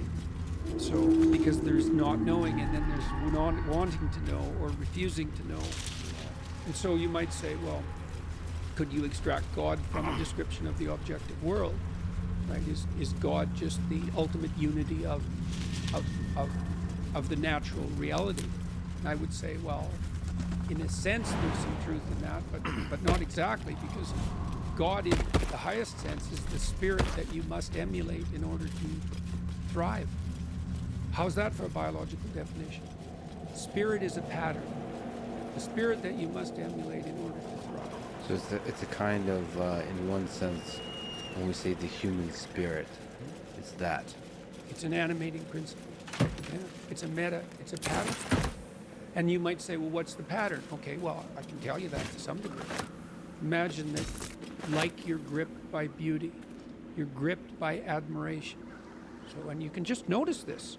This isn't proposition. You have to notice it. But turns out I admire that person. So what does that mean? Dark justice. I would like to be he like fell him. long ago in service of Shah and Catherick There's Thorne. something about the way they are that compels imitation, or inspires respect or awe, even. I don't know, but let's say, okay, fine, but it grips you. You want to be like that. Kids hero worship, for example, so do adults, for that matter, unless they become entirely cynical. I worship quite a few heroes. Yeah, well, there you go. Proudly. Yes, well, there you go. And there's no, that worship, that celebration and proclivity to imitate is worship. That's what worship means, most fundamentally. Now imagine you took the set of all admirable people and you extracted out AI learning. You extracted out the central features of what constitutes admirable. And then you did that repeatedly until you purified it to what was most admirable. That was in terms of representation of God. And you might say, well, I don't believe in that. Well, down the hatch. It's not a set of propositional facts. It's not a scientific theory about damn the it structure all! of the objective world. I can do nothing and then I can right! say something about that, too, Not a because I've damn been thinking thing! about this a lot, especially since talking to Richard Dawkins. it's like, okay. I was looking for Cal and Leah. What else? Going back way Instead, before I found myself cornered by shadow fiends and in need of rescue. Admire greatly, from you, God of is all dead. bloody people. Okay. But Nietzsche said, God is dead and we have killed him and we'll not find enough water to wash away all Or blood. not hard So enough. That was Nietzsche. He's no fool. I failed, Cal He and certainly Leah does. again. And so then you think, Be okay, on your well, we killed the way. I'll transcendent. return to last light. Well, I know when I'm outmatched. What does that mean for science? Well, it frees it up because all that nonsense about a deity is just the idiot superstition that stops the scientific process from moving forward. That's basically the new atheism. Wait a second. Do you believe in the transcendent if you're a scientist? And the answer is, well, not only do you believe in it, you believe in it more than anything else, because if you're a scientist, you believe in what objects to your theory more than you believe in your theory. Now, we got to think that through very carefully. So your theory describes the world, and as far as you're concerned, your description of the world is the world. But because you're a scientist, you think, well, even though that's my description of the world and that's what I believe, there's something beyond what I believe. And that's the object. And so I'm going to throw my theory against the object and see where it'll break. And then I'm going to use the evidence of the break as a source of new information to revitalize my theory. So as a scientist, you have to posit the existence of the ontological transcendent before you can move forward at all. But more, you have to posit that contact with the ontological transcendent, annoying though it is because it upsets your apple cart, is exactly what will in fact set you free. So then you accept the proposition that there is a transcendent reality, and that contact with that transcendent reality is redemptive in the most fundamental sense. Because if it wasn't, well, why would you bother making contact with it? You're going to make everything worse or better? Why does the contact with the transcendent set you free as a scientist?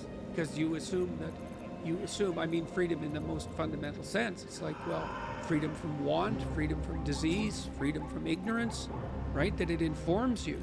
So it's the logos in it, science. It is definitely that. Come on, let's go. Yeah, it's the direction. Let's say the directionality of science. That's a narrative direction, not a scientific direction. And then the question is, what is the narrative? Well, it posits a transcendent reality. It posits that the transcendent reality is corrective. It posits that our knowledge structures should be regarded with humility. It posits that you should bow down in the face of transcendent evidence. And you have to take a vow. You know this as a scientist. You have to take a vow to follow that path if you're going to be a real scientist. It's like the truth, no matter what. And that means you posit the truth as a redemptive force. Well, what does redemptive mean? Well, why bother with science? Well, so people don't starve, so people can move about more effectively, so life can be more abundant, right? So it's all ensconced within an underlying ethic. So the reason I was saying that, while we were talking about belief in God, it's like, this is a very complicated topic, right? Do you believe in a transcendent reality? So, okay, now let's say you buy the argument I just made on the natural front. You say, yeah, that's just nature. That's not God. And then I'd say, well, what makes you think you know what nature is? Like, see, the problem with that argument is that it already presumes a reductionist, materialist, objective view of what constitutes nature.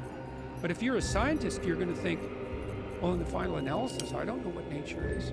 I certainly don't know its origin or destination point. I don't know its teleology. I'm really ignorant about nature. And so when I say it's nothing but nature, I shouldn't mean it's nothing but what I understand nature to be.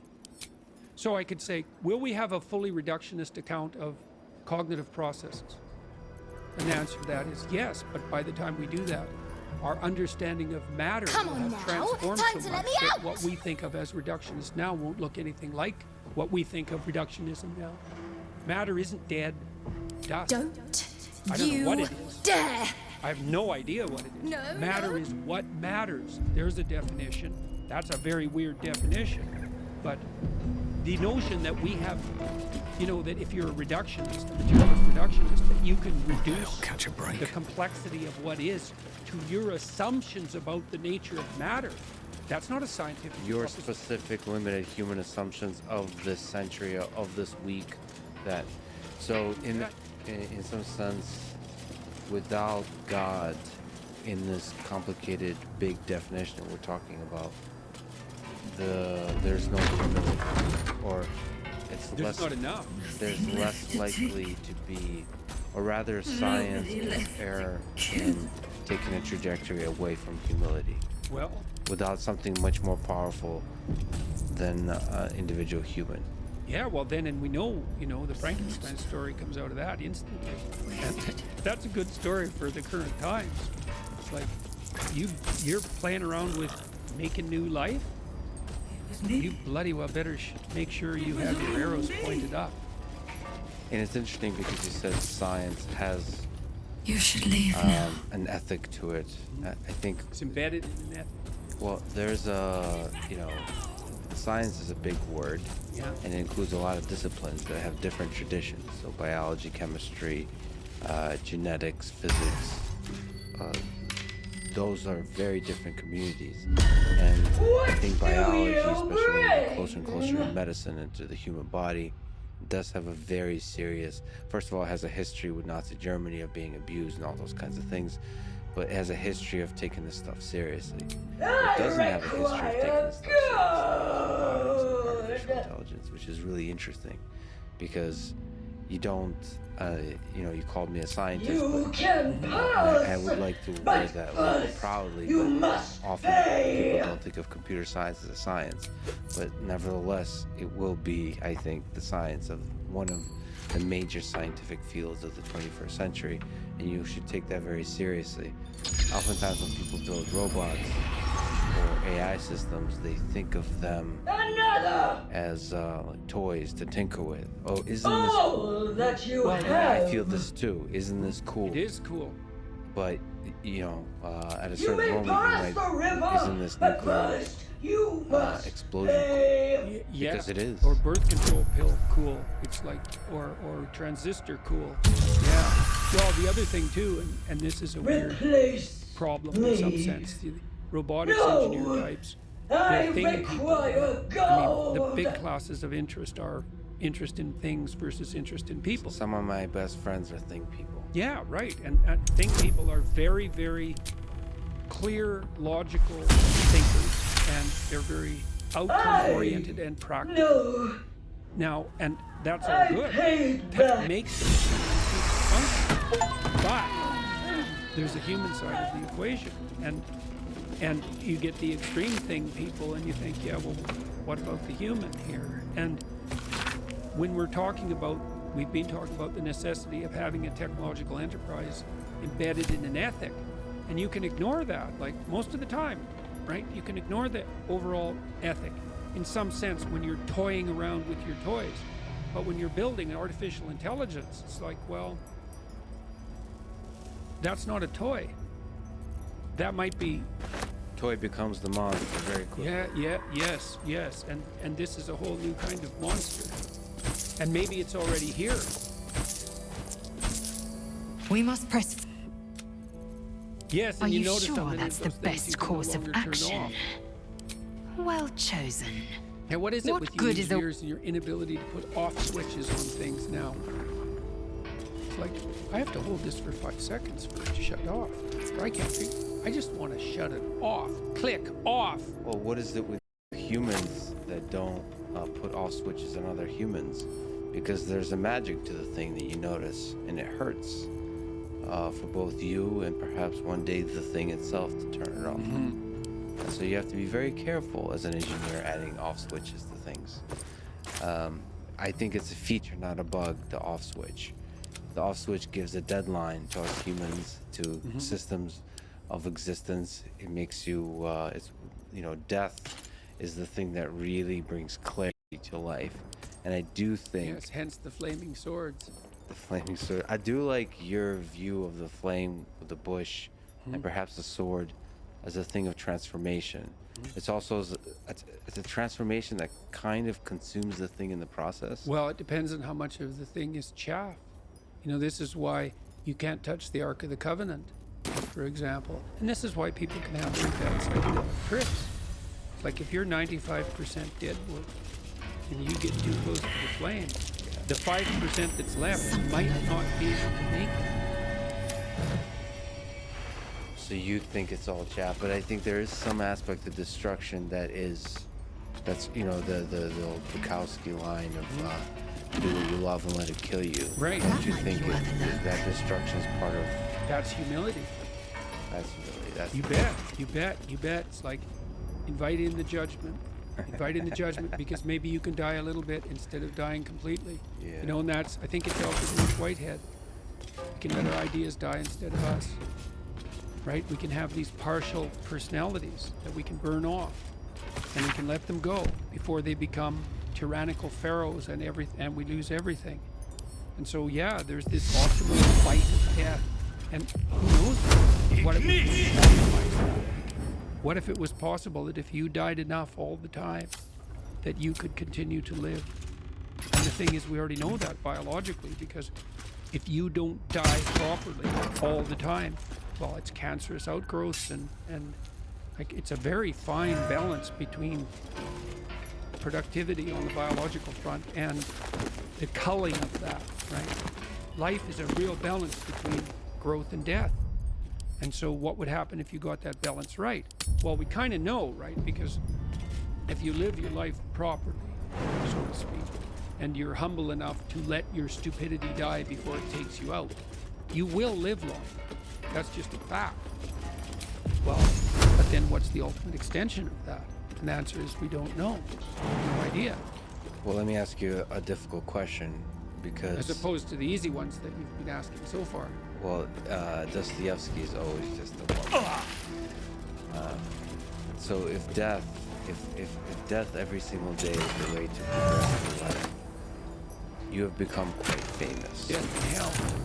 Death and hell. Yeah, because you don't want to forget the hell part. Do you worry that your fame traps you into the person that you were before? Yeah, well, that Elvis became an Elvis impersonator by the time he died. Yeah, do you fear that you have become a Jordan Peterson impersonator?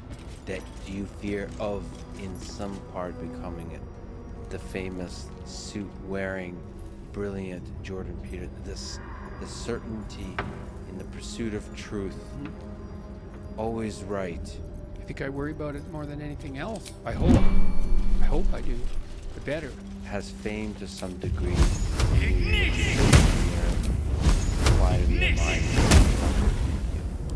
no doubt.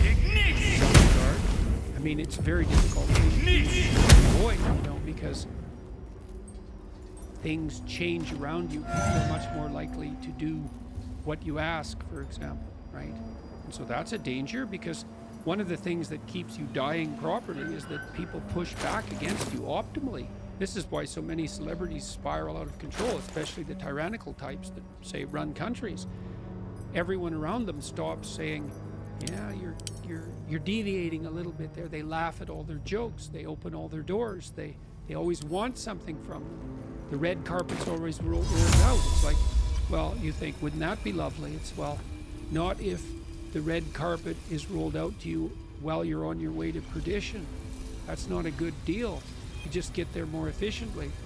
And so one of the things that I've tried to learn to manage is to have people around me all the time who are critics, who are saying, yeah, you could have done that better, and you're a little too harsh there, and you're alienating people unnecessarily there, and you should have done some more background work there. And I think the responsibility attendant upon that increases as your influence increases. And as your influence increases, then that becomes a lot of responsibility. So, and then maybe have an off day. Here's an example. I've been writing some columns lately about things that perturb me, like the forthcoming famine, for example. And it's hard to take those problems on. It's difficult to take those problems on in a serious manner, and it's frightening. And it would be easier just to go up to the cottage with my wife and go out on the lake and watch the sunset. And so I'm tempted to draw on anger as a motivating energy to help me overcome the resistance to doing this.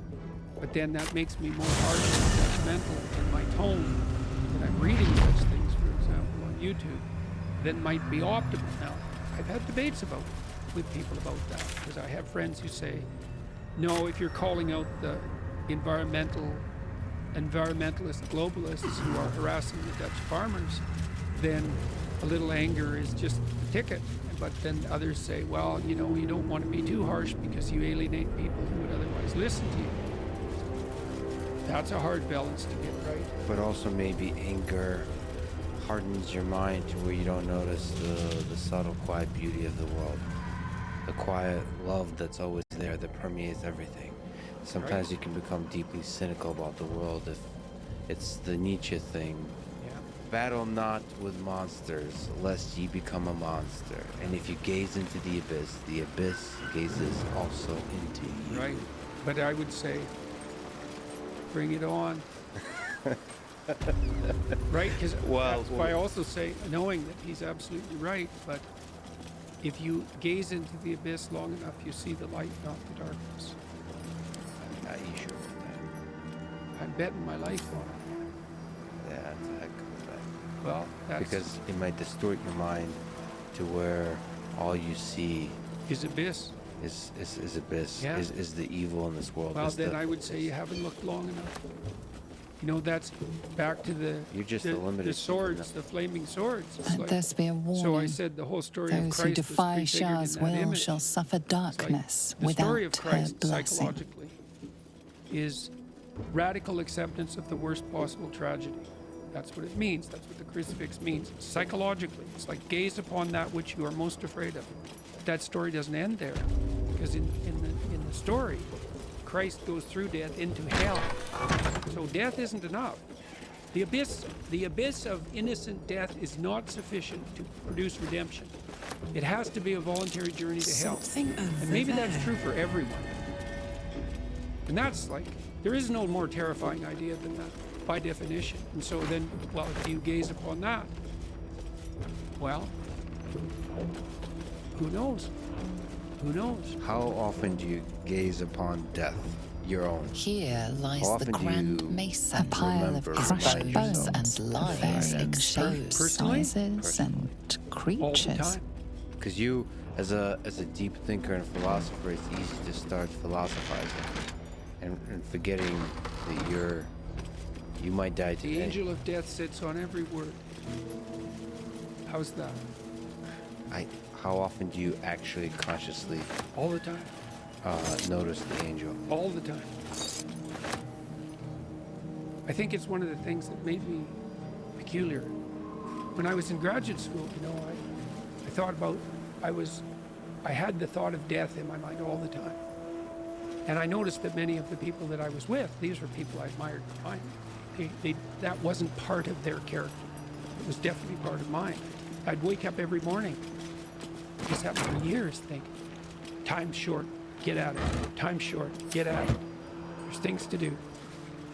And so that was always, it's still there. And it's still there with, I would say, and it's unbearable in some sense. Are you afraid of it? Like what's Afraid your of death? relationship? Yeah. You know, I was ready to die a year ago. Hello? And not casually. I had people I loved, you know.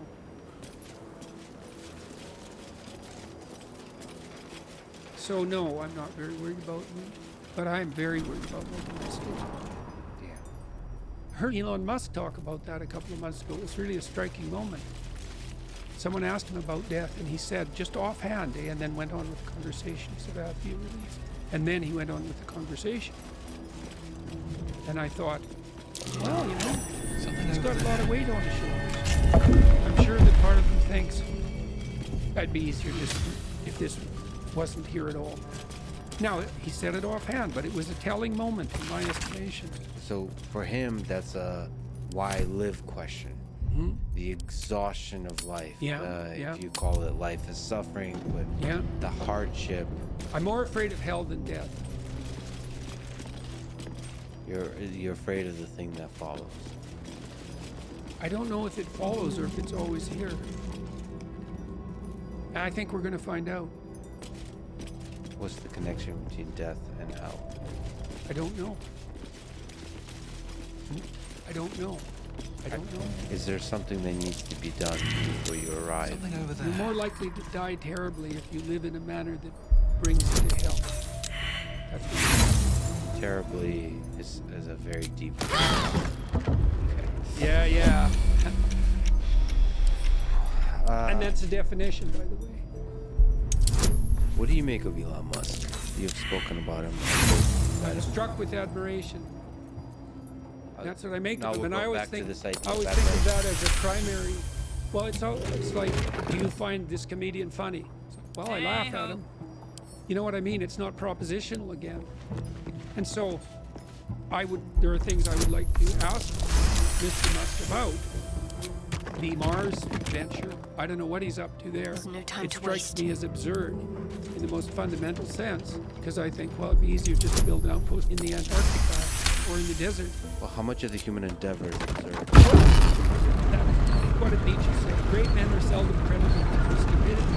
Who the hell knows what Musk is up to? I mean, obviously he's building rockets. Now, he's motivated because he wants to build a platform for life on Mars. Is that a good idea? Enough waiting.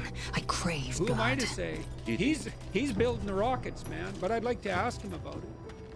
I would like to see that conversation. I do think that, having talked to him quite a bit online, several of his ideas, like Mars, like humans becoming a multiplanetary species, could be one of the things that human civilization looks back at as, duh, I can't believe he is one of the few people that was really pushing this idea, because it's the obvious thing for society, for life to survive. Yeah, well, it isn't obvious to me that I'm in any position to evaluate Elon Musk. Like, I would like to talk to him and find out what he's up to and why, but, I mean, he's an impossible person. What he's done is impossible. All of it. Like, he built an electric car that works. Now, does it work completely, and will it replace gas cars, or should it? I don't know. But if we're going to build electric cars, he seems to be the best at that, by a lot.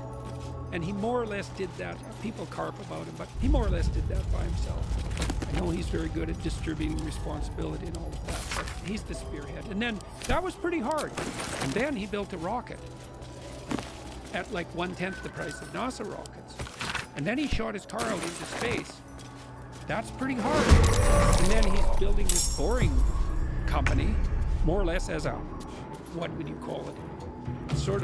It's this whimsical joke in some sense, but it's not a joke. He's amazing. And Neuralink, delving into the depths of the mind. And Starlink, it's like, go Elon, as far as I'm concerned. And then, he puts his finger on things so oddly. The problem is underpopulation. I think so too. I think it's a terrible problem that the West, for example, is no longer at replacement with regard to birth rate. It means we've abandoned the virgin and the child in the most fundamental sense. It's a bloody catastrophe. And Musk, he sees it clear as can be. And where everyone else is running around going, oh, there's too many people. It's like, nope. Got that. Not only, see, I've learned that there are falsehoods and lies, and there are anti-truths. And an anti-truth is something that's so preposterous that you couldn't make a claim that's more obvious. And the claim that there are too many people on the planet is an anti-truth. So, people say you have to accept limits to growth, etc. I have to accept the limits that you're going to impose on me because you're frightened of the future. That's your future. Okay. Well, it's an idea. It could be a right idea. It could be a wrong idea. I don't think anti-truth. Make way. Here, I'll tell you what's the wrong idea, I think. So imagine that there's an emergency. Dragon. There's a dragon. Someone comes and says, there's a dragon. I'm the guy to deal with it. That's what the environmentalists say, the radical types who push limits to growth. Then I look at them and I think, okay, is that dragon real or not? That's one question. Well, I ask that question of myself every time when I spend time alone. Is the apocalypse looming on the horizon? Yes or no? I'll just leave that aside for the time being. And it's not a trivial concern.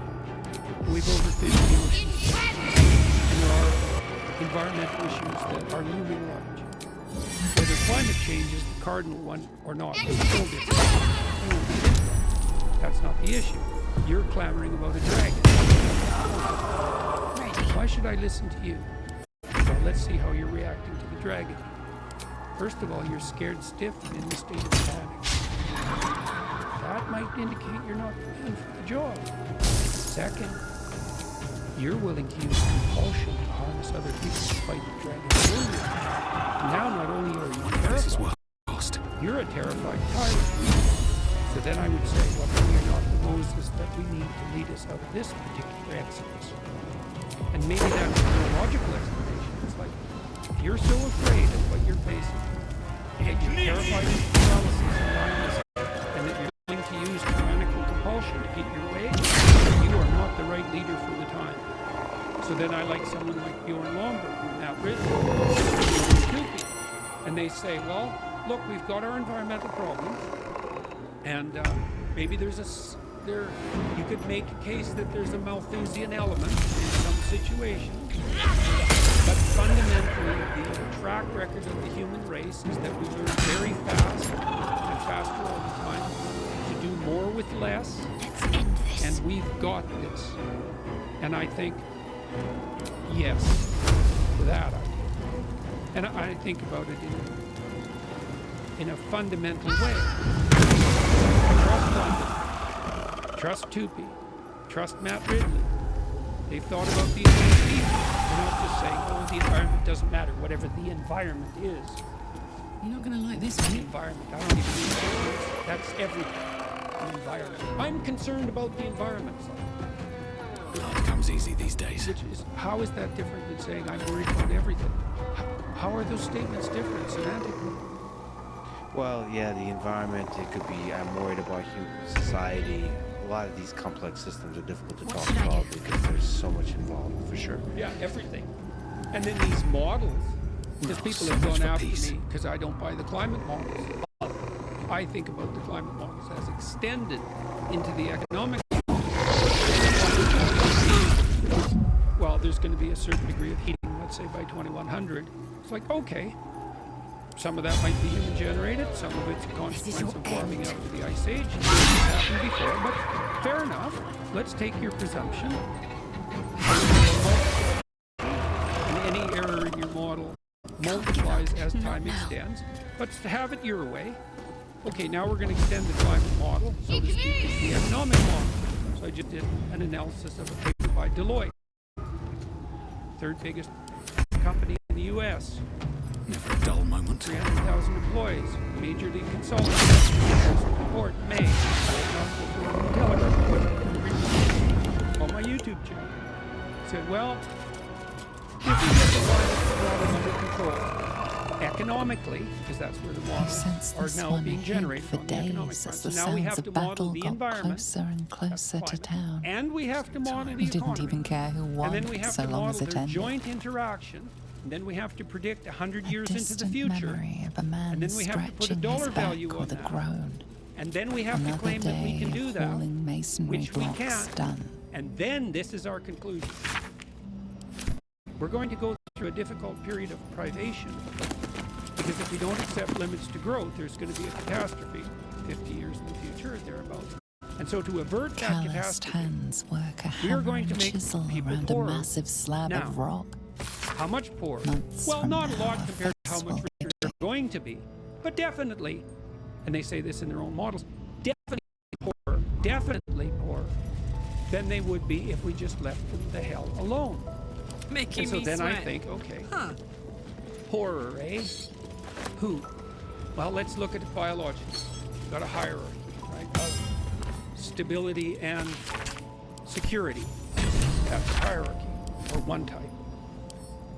You stress a hierarchy like that, a social hierarchy. So there's birds in an environment, and an avian flu comes in. And then you look at the birds in the social hierarchy, and the low-ranking birds have the worst nests, the most exposed to wind and rain and sun, and farthest from food supplies and most exposed to predators. And so those birds are stressed, which is what happens to you at the bottom of the hierarchy. You're more stressed because your life is more uncertain. You're more stressed. Your immunological function is compromised because of that. You're sacrificing the future for the present. An avian flu comes in, and the birds die from the bottom Open up. That happens in every epidemic. You die from the bottom up. Okay, so they say when the aristocracy catches a cold, the working class dies of pneumonia. All right, so now we're going to make people poorer. Who? Well, we know who we make poor when we make people poorer. We make those who are barely hanging on poorer. And what does that mean? It means they die. And so what the Deloitte consultants are basically saying is, well, you know, it's kind of unfortunate, but according to our models, a lot of poor people are going to have to die, so that a lot more poor people don't die in the future. It's like, okay, hold on a sec. Which of those two things am I supposed to regard with certainty? The hypothetical poor people that you're going to hypothetically save 100 years from now? Or the actual poor people that you are actually going to kill in the next 10 years? Well, I'm going to cast my lot with the actual poor people that you're actually going to kill. And so, and then I think further, it's like, well, Deloitte consultants, have you actually modeled the world? Or is this a big advertising shtick designed to attract your corporate clients with demonstration that you're so intelligent that you can actually model the entire ecosystem of the world, including the economic system, and predict it 100 years forward? And is there a bit of a moral hazard in making a claim like that? Just a trifle, especially when. So I talked to Bjorn Lomborg and Michael Leon last week. I accepted the UN estimates of starvation this coming year. 150 million people A red will X. suffer food insecurity. I know what that means. Food insecurity. Yeah, food insecurity. That's the bloody buzzword. Famine. Well, Mike Leon thought 1.2 billion. And then that it'll spiral, because he said what happens in famine is that the governments go nuts, crazy. The governments destabilize. Let's see. And then they appropriate the food from the farmers. Then the farmers don't have any money. Then they can't grow crops. And I think, yeah, that's exactly what they do. That's exactly what would happen. And so Jan told me 1.2 billion, and then Bjorn Lomborg said the same thing. I didn't even ask him. He just made it as an offhand comment. So let me ask you about the famine of the 30s. Yeah. Do you think Ukraine? In the Ukraine. Oh yeah. Fun. Similar, a lot of the things you mentioned in the last few sentences kind of echo to that part of human history. The hole in the door. Do you? Which no one knows about. Well, now I've just spent 4 weeks in Ukraine. Oh, yeah. There's different parts of the world that still, even if they don't know, they know. Yeah, right. They feel history runs in the blood. The Dutch knew. In some sense, they had a famine at the end of World War II, and part of the reason the Dutch farmers are so efficient and productive is that the Dutch swore at the end of World War II that that was not going to happen again. And then they had to scrape land out of the ocean. I know Because Holland, that's quite a country. It shouldn't even exist. The fact that it's the world's #2 exporter. You know that it's the world's #2 exporter of agricultural products? Holland. Twist It's like, I don't think it's as big as Massachusetts. This little tiny place shouldn't even exist. And they want to put, here's this plan. Let's put 30% of the farmers out of business. The little girl Well, the Corgan nearly broader killed. ecosystem of agricultural production in Holland is 6% of their GDP. Sorry. Now these Knocks centralizing the wind right out of politicians me. think, tell me if I'm stupid about this. Take an industry. You knock it back. I was looking by to Mum and fiat Pops. by 30%. When Zevlor, Now it when runs he- on like a 3% profit Well, margin. Now you're going to kill there was an 30% of it. Mum yelled, "Run!" How are you So not we going to bring the ran. whole thing I down? could hear the him run whole behind farming me. ecosystem down? Till I couldn't. How are you not going to Still can't find him. impoverish the But I bet you can. transport systems? You'll help me, How are I you just not know gonna it. Demolish the grocery stores. You can't take something like that and Thanks so pare it much. back by fiat I by knew you'd 30% help me again. and not The kill vines it. won't last I forever. can't see how you can do that. I don't. I mean, look what we did with I the don't COVID suppose I lockdown. can stay with you. We broke the supply Just chain. till you find Mum and Pops. Tried buying something I won't be any lately? trouble, I swear it. You can't. And wait, and aren't the Chinese threatening Taiwan at the moment? What are we going to do without chips? Oh, thanks. So you're the best. I don't know what these people are you thinking. send And then I Mum think, okay, and what do Pops they there. think? Well, the Deloitte people I'll are be thinking, "Aren't waiting, we hero smart? And person." shouldn't we be hired by our corporate employers? It's like, okay, too bad about the poor. What are the environmentalists thinking? We love the planet. It's like, do you? We love the poor. Do you? Okay, let's pit the planet against the poor. Who wins? The planet. Okay, you don't love the poor that much. Do you love the planet? Or do you hate capitalism? Let's pit those two things against each other. Oh, well, it turns out we actually hate capitalism. How can we tell? Because you're willing to break it. And you know what's going to happen. So what's going to happen in Sri Lanka with these 20 million people who now have nothing to eat? Are they going to eat all the animals? Are they going to burn all the firewood? They're stockpiling firewood in Germany. It's like, so is your environmental globalist utopia going to kill the poor and destroy the planet? And that's okay, because we'll wipe out capitalism. It's like, okay. Yeah, the dragon and the fear of the dragon drives ideologies, some of which can build a better world, some of which can destroy that world. Now, what do you think of that theory about trustworthiness? If the dragon that you're facing turns you into a terrified tyrant, you're not the man for the job. Is that a good theory? It's an interesting theory. Let me use that theory to challenge, because what does terror look like? Let me turn the tables on you. You are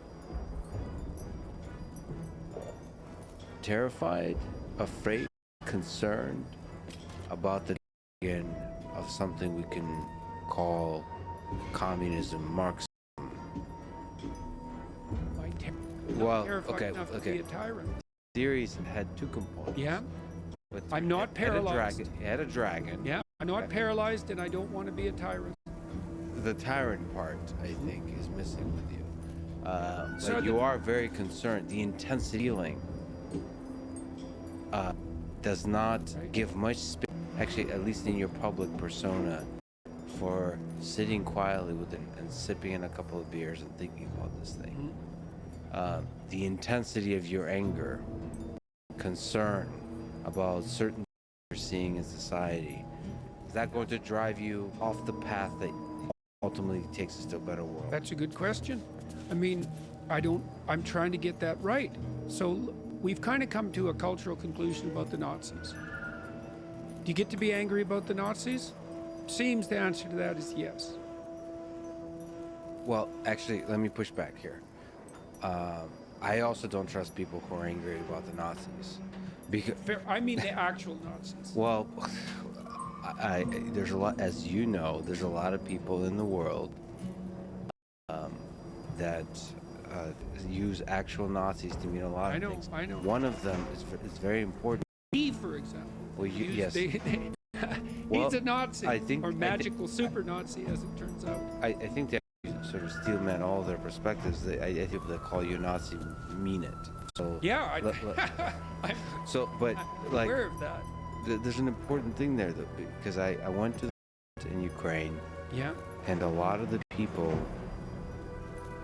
that lost their home or their kind of that got to interact a lot with Russian soldiers, Ukrainian people that interacted with the Russian soldiers, they reported that the Russian soldiers really believe they're saving the people of Ukraine in these local villages from the Nazis. So to them, it's not just that the Ukrainian government has, or Ukraine has Nazis. It's like it has been, the idea is that the Nazis have taken over Ukraine and we need to free them. This is the belief. Yeah. So this, again, Nazi is still a dragon that's, yeah. and it's used by people because it's safe to sit next to that dragon and spread any kind of ideology you want. So I just want to kind of say that we have agreed on this particular dragon, but I still don't trust anybody who uses that. Yeah, but we have issues with boundaries, right? No, it's so. This is a very complicated problem, right? So René Girard believed that it was human proclivity to demonize the scapegoat, drive it out of the village, and I've thought about that a lot. We need a place to put Satan. Like, seriously, this is a serious issue. Would he be inside the village or outside? Well, maybe he should be inside you. Right? That's the fundamental essence of the Christian doctrine. It's like Satan is best fought on the battleground of your soul. And it's right. It's right. Can you actually put words to the kind of dragon that you're fighting? Is it communism? It's the spirit of Cain. Can you elaborate Well, what the spirit of Cain is? So, after Adam and Eve are thrown out of paradise for becoming self-conscious, or when they become self-conscious, they're destined to work. And the reason for that, as far as I can tell, is that to become self-conscious is to become aware of the future. It's to become aware of death. It certainly happens in the Adam and Eve story. To have the scales fall from your eyes. And then the consequence of that, have to labor to prevent the phase of the future. That's work. Work is sacrifice. Sacrifice of the present to the future. It's delay of gratification. It's maturity. It's sacrifice to something as well, and in the spirit of something. Okay, so now, Adam and Eve have two children, Cain and Abel. So those are the first two people in history, because the Garden of Eden doesn't count. And they're the first two people who were born rather than created. So they're the first two people. And that's a hell of a story. It's a story of fratricidal murder that translates into genocide, flood, and tyranny. So that's fun for the opening salvo of the story, let's say. When Abel and Cain both make sacrifices. And for some reason, Abel's sacrifices please God. It's not exactly clear why. And Cain's don't. Now, there's an implication in the text that it's because Cain's sacrifices are true or second rate. God says that Abel bringest to the sacrificial altar. He doesn't say that about Cain. So you can imagine that Cain is sacrificing away, but he's holding something in reserve. He's not all in. He's not bringing his best to the table. He's not offering his best to God. And so Abel thrives like mad. And everyone loves him, and he gets exactly what he needs and wants, exactly when he needs and wants it. He's favored of God. And Cain is bearing this terrible burden forward and working, and his sacrifices are rejected. So he gets resentful, really resentful. Resentful enough to call God and say something like, "This is quite the creation you've got going here. I'm breaking myself in half and nothing good's coming my way. What the hell's up with that?" And then there's Abel, the sun's shining on him every day. "How dare you?" Okay, but this is God Cain's talking to. And so God says what Cain least wants to hear, which is what God usually says to me. He says, "Look to your own devices. You're not making the sacrifices you should, and you know it." And then he says something even worse. He says, "Sin crouches at your door like a sexually aroused predatory animal, and you've invited it in to have your way, to have its way with you."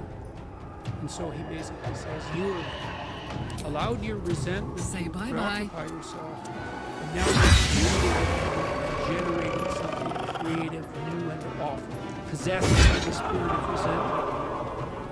And that's why you're in the miserable state.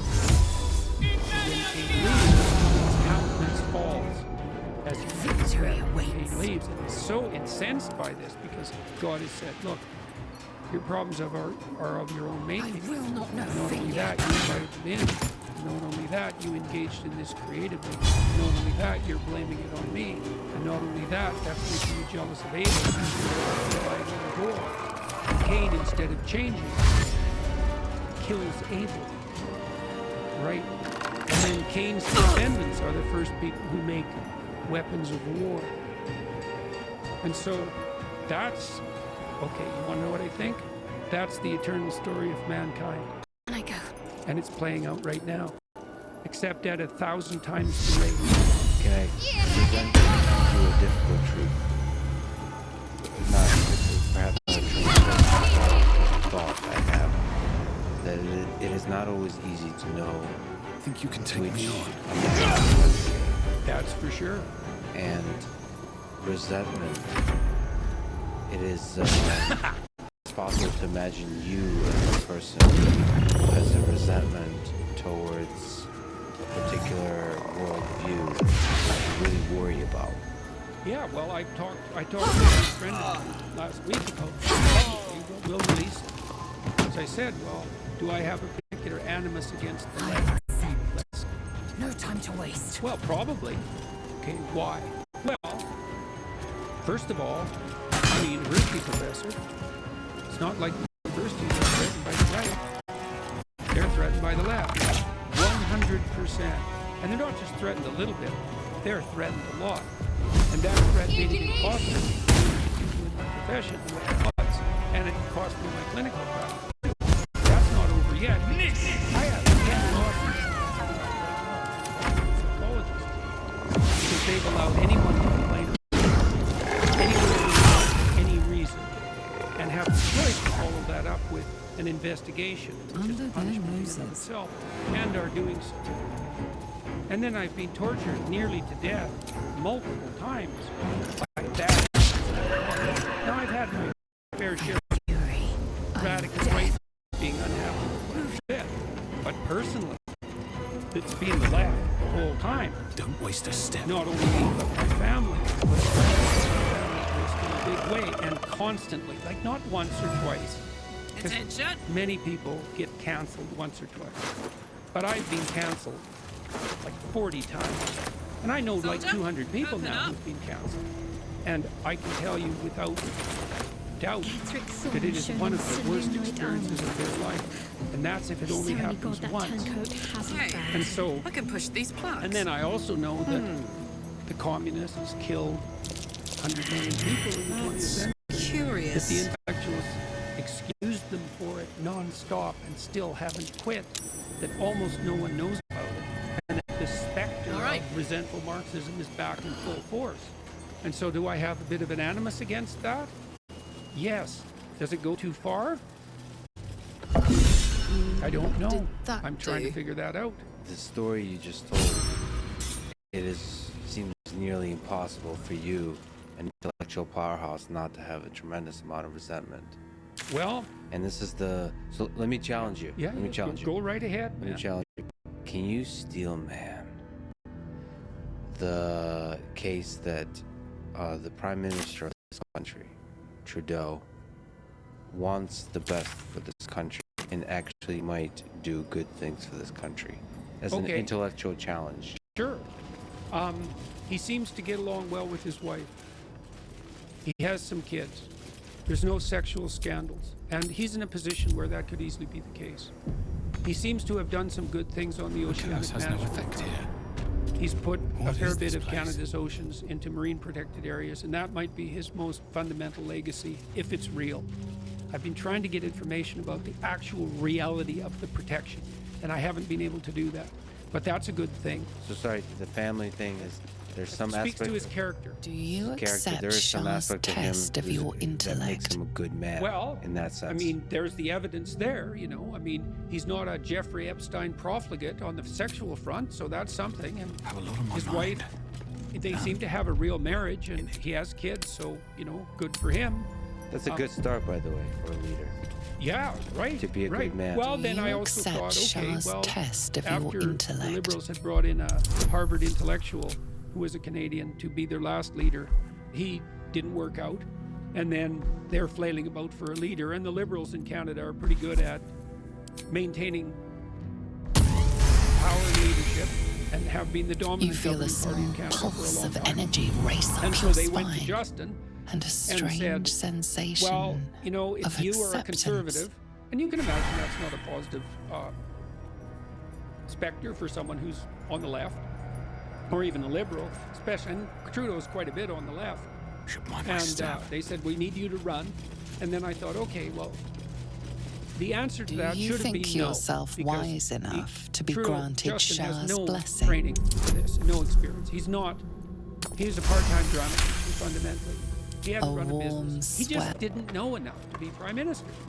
But then I'm trying to put myself in his position, eh? So it's like, okay, I don't know enough, but I'm young, and we don't want the Conservatives, and they had a run, a 10-year run, so maybe it was time for a new government. Maybe I could grow into this man. Maybe I could surround myself with good people, and I could learn humbly. Can you turn any and all to the Dark Lady's cause? The person I'm now pretending to be, which we all have to do as we move forward. And so then I thought, okay, surges through I think you made a mistake. You feel like there is nothing you can't do. No one. You didn't have the background, but let's give the devil his due and say that's no problem. Okay, so now what do? Well, you get elected, and your first act is to make the cabinet 50% women, despite the fact that only 25% of the elected members are female. It's like, okay, you just halved your talent pool. It appears to seek prey. That was a really and a bad blood offering. Can I ask you about your that? blood. Do you think, where does that move come from? Deep somewhere in the heart, or No. is it trying to listen to the social forces that of the moment and try to ride those ways You don't towards make a maybe decision like greater that by popularity? After thinking it through. It's like, no, you just halved your talent for cabinet position. That's what you did. There's enough cabinet positions. You know, you could argue that each of them met threshold. It's like, there's a big difference between threshold and excellent. So you don't think that came from a place of compassion? I don't care if it did. I don't regard compassion as a virtue. Compassion is a reflex, not a virtue. You don't think judicious compassion is a virtue? Wait a minute. Compassion can come deep from the human heart and the human mind, I think. Are we talking about the same kind of compassion? Yes. Trying to understand the suffering. Treating of the world? adults like infants is not virtuous. I see, but well, compassion isn't treating adults like I mean, those are just terms. Are you sure? Whatever the term is, maybe Eatable, love is maybe the better compassion word. is. I mean, I suppose I'm speaking to love. You don't think those ideas came from concern? Love is compassion. You don't think love is a blend of compassion and encouragement and truth. Love is complicated, man. Yeah, if I love you, I love you, is it compassion or encouragement you want from me? Yeah, the dance. Love is definitely a dance of two humans, ultimately, that leads to the growth of both. Well, that's the thing. The growth element is crucial. Because the growth element, to foster the growth element, that requires judgment. Compassion and judgment, well, even, and have been conceptualized this way forever, two hands of God, mercy and justice. They have to operate in tandem, right? And mercy is, flawed as you are, you're acceptable. It's like, well, do you want that? Do you want your flaws to be acceptable? And the answer to that is no. So it's like, well, that's where the judgment comes in. It's like, but you could be better. You could be more than you are. And that's the maternal and the paternal in some fundamental sense. And there has to be a active exchange of information between those two poles. So even if Trudeau was motivated by compassion, it's like, yeah, just how loving are you, first of all? No, it was a really bad decision. Don't call the doctor yet. And he's expressed contempt for monetary policy. Switches. I'm not interested in monetary policies. You're a patient. Okay. That body she's working on. You're Prime Minister. That's Arabella's father. And he's expressed admiration for the Chinese Communist Party because they can be very efficient in their pursuit of environmental goals. It's like, oh yeah. Not dead. Efficiency, eh? Merely medicated. The efficiency of the tyranny ease the in the pain. service of your terror. And so, and I've watched him repeatedly and I've listened to him a lot and I've tried to do that clinically and with some degree of dispassion. Yes. And that's hard too because I knew these hands would not fail me. Here devastated the West patient. In Not 1982, much left national now, energy policy. but you're welcome to look. And Trudeau is doing exactly the same thing again. And so as a Westerner as well, I have an inbuilt animus and one that's well deserved because Central Canada, especially the glittery, glitterati elite types in the Ottawa, Montreal, Toronto triangle have exploited the West and expressed contempt for the West far too much for far too long. And that's accelerating at the moment, for example, with Trudeau's recent attack on the Canadian farmers. He's an enemy of the oil and gas industry. utter and absolute bloody catastrophe, and look what's happened in Europe, at least in partial consequence, and he's no friend to the farmers. So I've tried to steelman him, you know. I try to put myself in the position of the people that I'm criticizing. I think he's a narcissist. Do you think there's a degree to which power changed him? If you're not suited for the position, if you're not the man for the position, you can be absolutely 100% sure that the power will corrupt you. How could it not? I mean, at the least, if you don't have the chops for the job, you have to devalue the job to the point where you can feel comfortable inhabiting it. So, yes, I think that it's corrupted him. And I mean, look at him doubling down. We wear masks in flights into Canada. We have to fill out an ArriveCan bureaucratic form on our phones because a passport isn't good enough. We can't get a passport. What if you're 85 and you don't know how to use a smartphone? Oh well, too bad for you. It's like, yes, it's corrupted him. Would you talk to him? Well, if you were to sit down and talk with him and he wanted to talk, would you? And what kind of things would you talk about, perhaps on your podcast? I don't think I've ever said no to talking to anyone. So, which is, you know. Would you? Would that be a first, or would you make that conversation? Do you believe in the power of No, I'd ask him. Kinds of content? No, if he was willing to talk to me, I'd talk to him. I'd like to ask him. I have lots of things I'd like to ask him about. I mean, I've had political types in Canada on my podcast. I tried to ask them questions. So I'd like to know. You know, and maybe I've got a big part of him wrong. Yes. And I probably do. But my observation has been that every chance he had to retreat from his pharaonic position, let's say, he doubled down. And our parliament is not running for the next year. It's still Zoom in. It's still COVID lockdown parliament. For the next year, it's already been fatally compromised, perhaps, by the lockdowns for the last couple of years. But this is Parliament we're talking about. There's a kind of paralysis, fear-driven paralysis that also, in part, some of the most brilliant people I know are lost in this paralysis. Oh, not so well. I don't think people but are well trying enough to word to it, wait. but it's almost like a Join fear the of line, this and you will unknown be seen. thing that lurks in the shadows, and that, unfortunately, that fear is leveraged by people you that, are not, you know, who aren't in so academic well. circles, who aren't faculty But well or enough to students, who wait. are more administration, and they start to use that fear, which makes me quite uncomfortable. It does not so lend well. people in the positions of power Join the who are not line. good at handling You that will be power to seen. become slowly, day by day, a little bit more corrupt.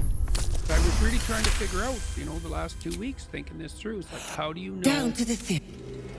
Let's say someone asked me a question in the YouTube comment, said, why can I trust your advice on the environment? And I thought, that's a really good question. Okay, let's see if we can figure out the principles by which the advice would be trustworthy. Okay, how do you know it's not trustworthy? Well, one potential response to that would be the claims are not in accordance with the facts.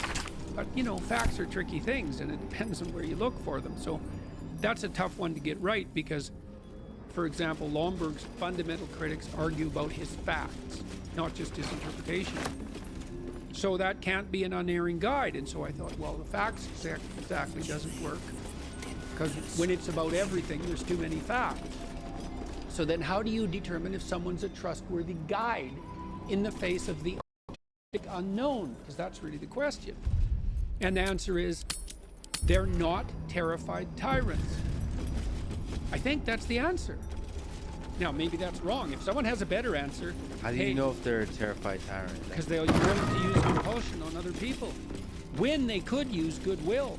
Like, the farmers in Canada objected. They said, look, we have every economic reason to use as little fertilizer as we can. Sisters Because is it's to expensive. soothe.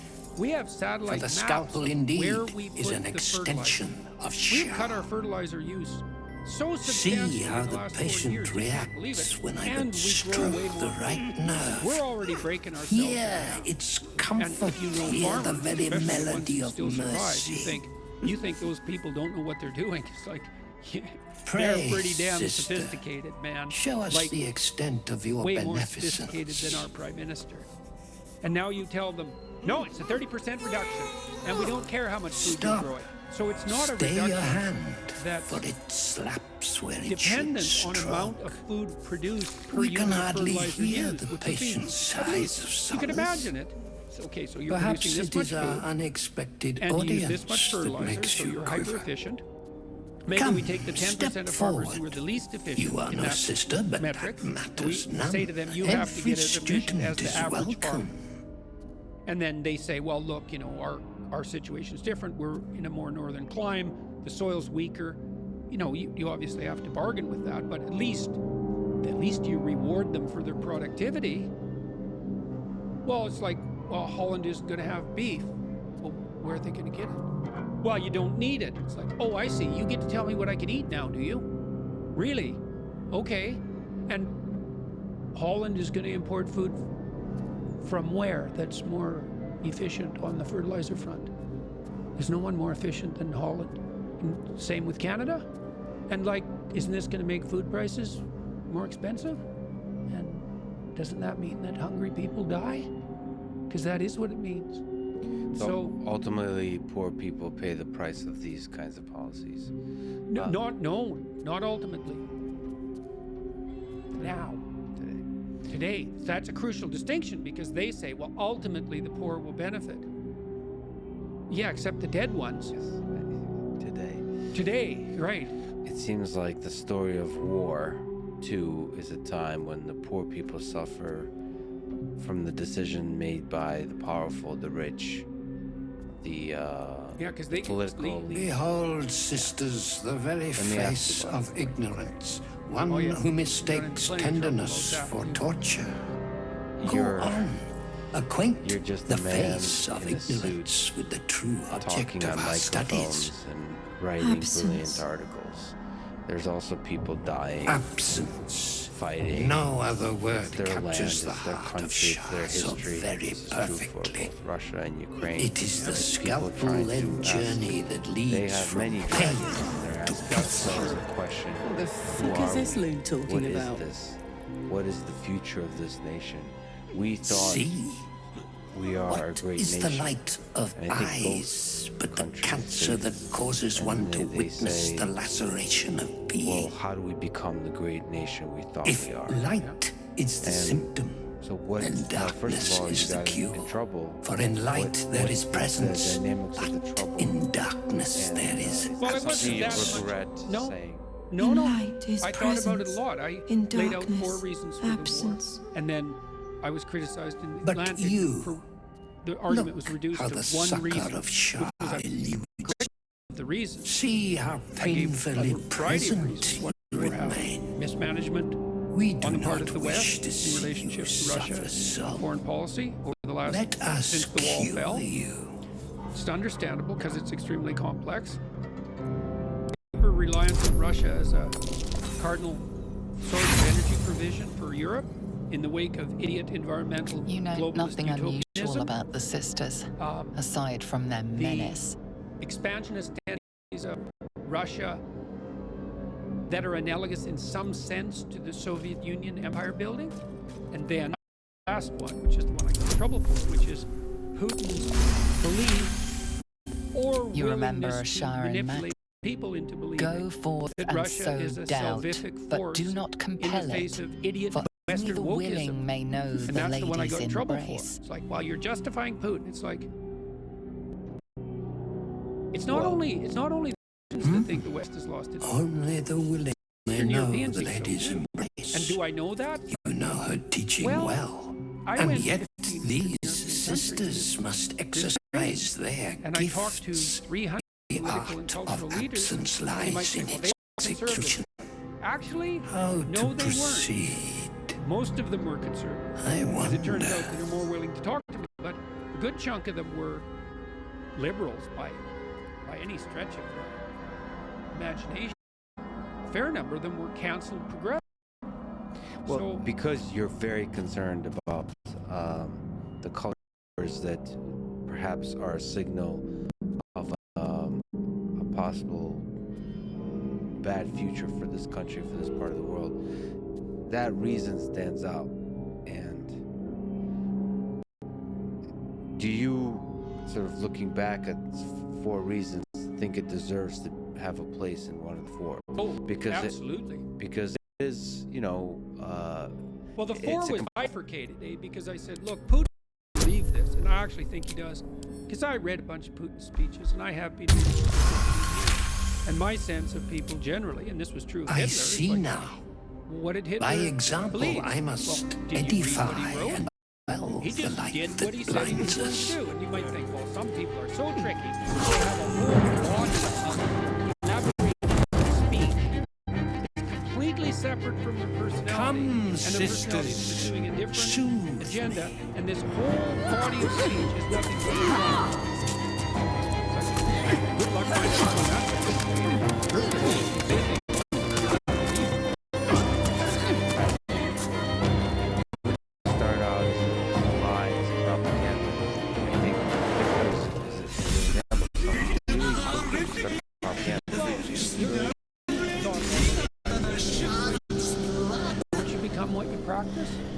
And the answer to that is, well, absolutely.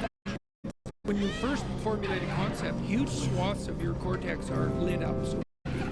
But as you practice that, first of all, the right hemisphere stops participating, and then the participates less and less until you build specialized for exactly that conceptual, and then you start to see it, not just think it. So if you're telling lies over and over, who do you think you're fooling? You think, well, I can withstand my own lies. Not if they're effective lies.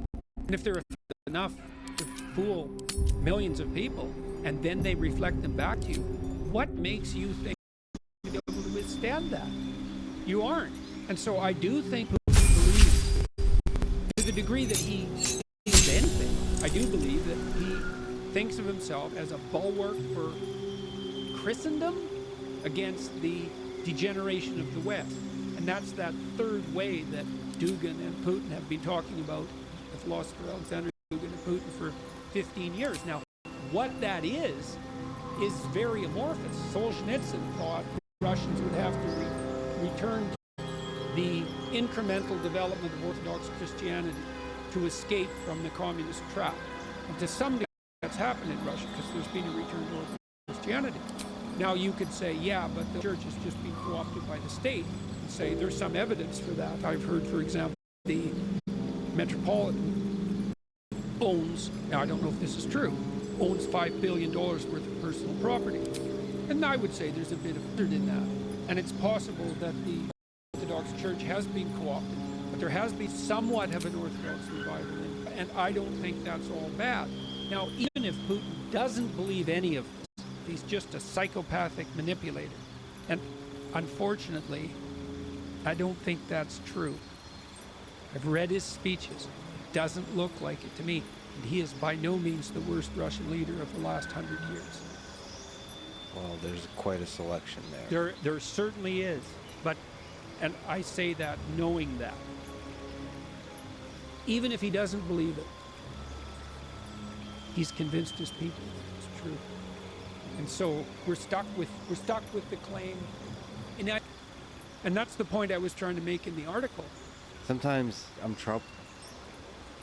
People that explain things, and a lot of people reached out to me, experts, telling me how I should feel, what I should think about Ukraine. Oh, you naive, Lex, you're so naive, you know, here's how it really is. But then I get to see people that lost their home. I get to see people on the Russian side who believe I genuinely think that there's some degree to which they have love in their heart. They see themselves as heroes saving a land from Nazis. How else would you motivate young men to go fight? It's these humans destroying not only their homes, but creating generations of hate, destroying the possibility of love towards each other. They're basically creating hate. What I've heard a lot of is on February 24th this year, hate was born at a scale that region has not seen. Hate towards not Vladimir Putin, hate towards not the soldiers in Russia, but hate towards all Russians. Hate that will last generations. And then you can see just the pain there. And then when all these experts talk about agriculture and energy and geopolitics and maybe like what you say with the fighting the ideologies of the woke, I just feel like it's missing something deep, that war is not fought about any of those things. War is started and war is averted based on human beings, based on humanity. Here's another ugly thought, since we haven't had enough so far. We locked everything down for COVID. How much face-to-face communication was there between the West and Vladimir Putin? How about none? How about the wrong amount? Especially given that Europe was completely dependent on Putin for its energy supplies. Not completely, but you know what I mean. Materially insignificant. Maybe he had to go talk to him once every 6 months. Maybe he's in a bit of a bubble. Probably. And not just an information bubble, how all these experts tell me about. Yeah. No, a human bubble. You bet. Look, one of the things I've really learned, there's a real emphasis on hospitality in the Old Testament. I just brought all these scholars together to talk about Exodus. I have this security team, and they're tough military guys, but they're on board for this mission, let's say. And so they went out of their way to be hospitable to my academic guests. They laid out nice platters of meat and cheese and crackers. They spent all day preparing this house I had rented so that we could have a hospitable time with these scholars, most of whom I didn't know well, but who said they would come and spend 8 days talking about this book with me. We rented some jet skis. We had a nice house. We had fun. We got to know each other, and we got to trust each other because we could see that we had fun and that we could let our hair down a bit. We didn't have to be on guard, and that made the talk easy. And then we found out we couldn't get through Exodus in 8 days, and so I had proposed very early on we're going to double the length. And so I pulled 8 people out of their lives for 8 days. That's not an easy thing to do. It's also quite expensive. Daily Wire Plus picked all that up. And they said yes right away. So we'd love to do this again. Well, why? Well, partly because intellectually it was unbelievably engaging. I learned so much. It'll take me like a year to digest it, if I can ever digest it. But they had a really good. And so when they were offered the combination of intellectual challenge, let's say in hospitality, it was a no-brainer. They just said, everyone said, anyway, I will definitely be there. I went to Washington a bunch of times. The culture of hospitality has broken down in Washington. 40% of congressmen's offices, they don't have apartments. Family isn't there with them. They don't have social occasions with their fellow Democrats or Republicans, much less across them.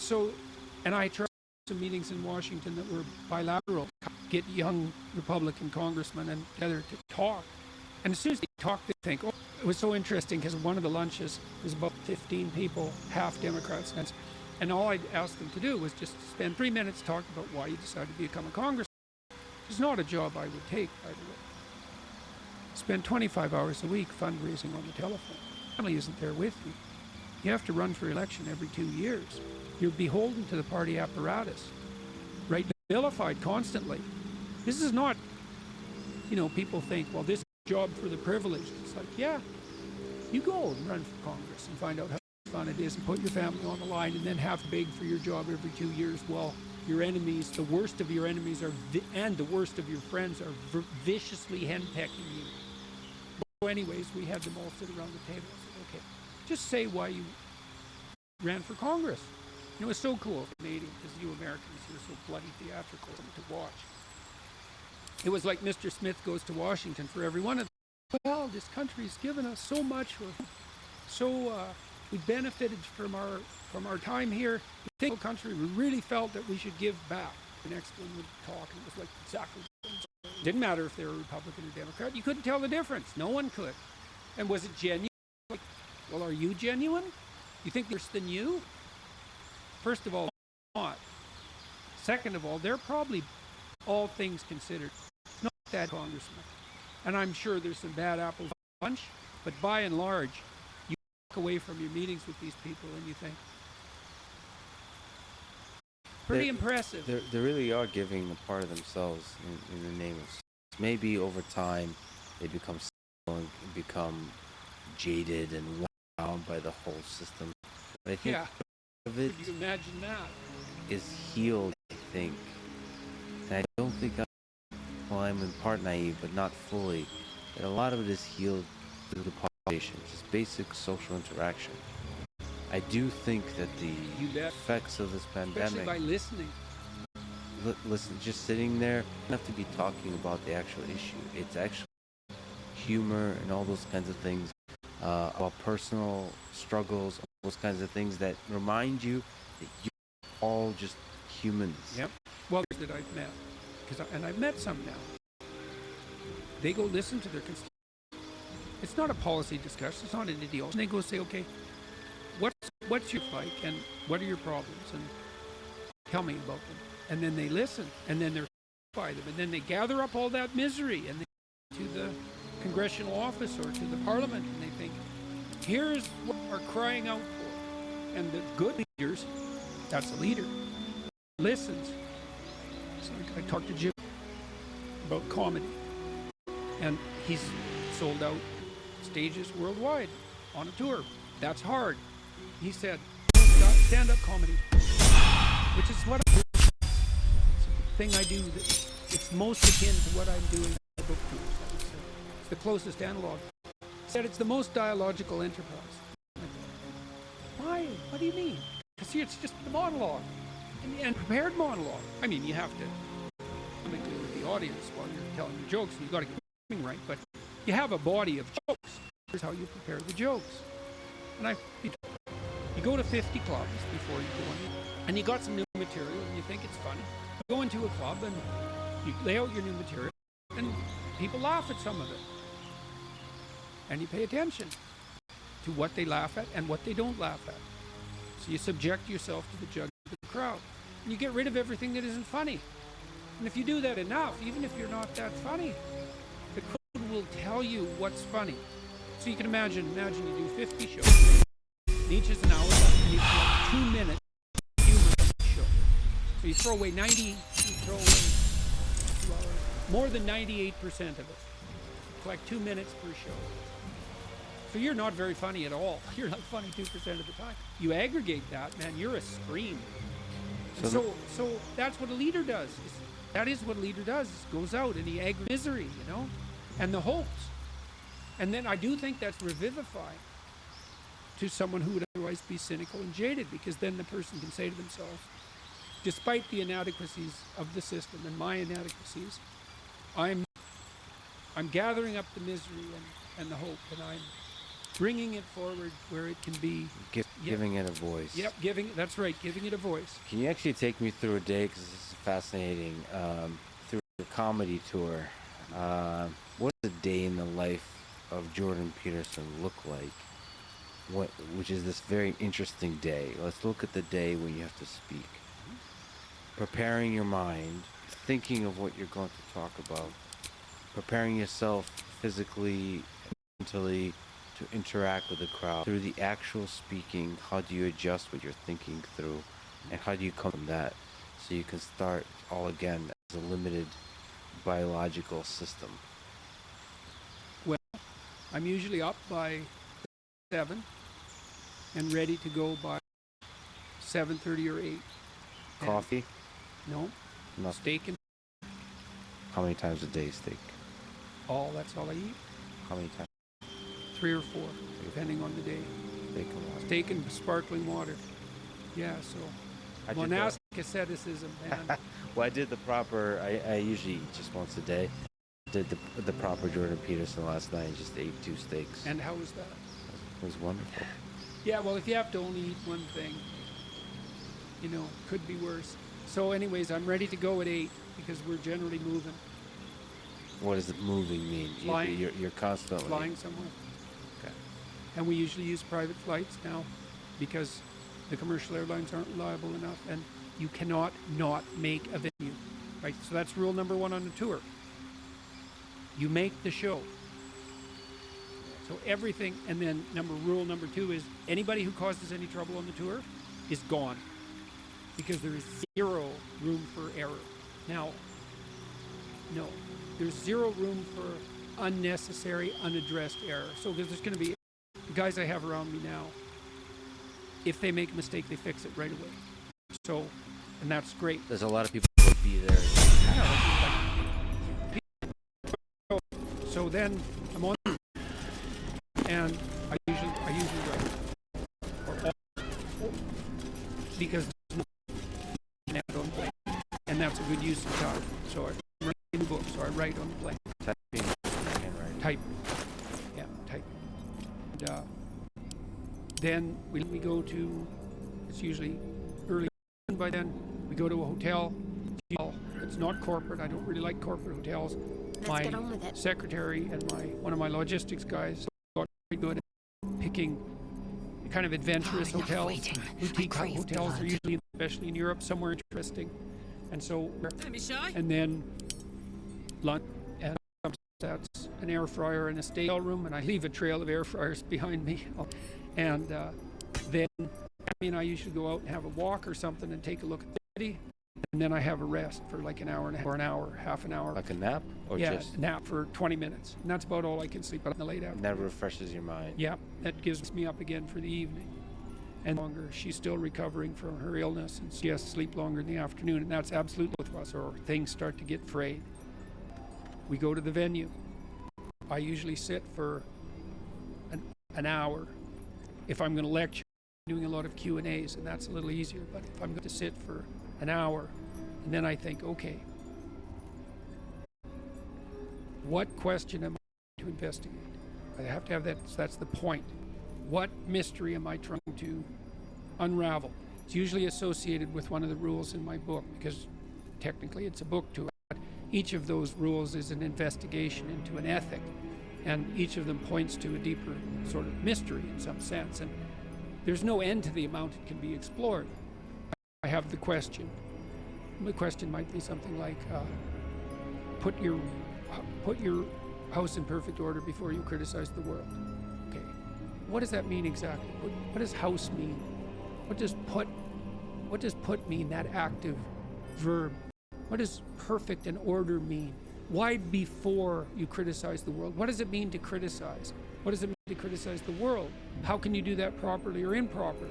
So I start to think about how's the question. And you start to think which of these decompositions are important to really dig into. Yeah, well then they'll strike me. It's like, okay, there's something there that I've been maybe noodling around on that I would like to investigate further. Okay, how can I approach this problem? Well, I have this story that I know, I have this story, and I have this story, but I haven't juxtaposed them before, and there's going to be some interesting interaction in the juxtaposition, the question, and I kind of have a framework of and then I have some potential narrative places I can go, and then I think, okay, I can go juggle that and see what happens.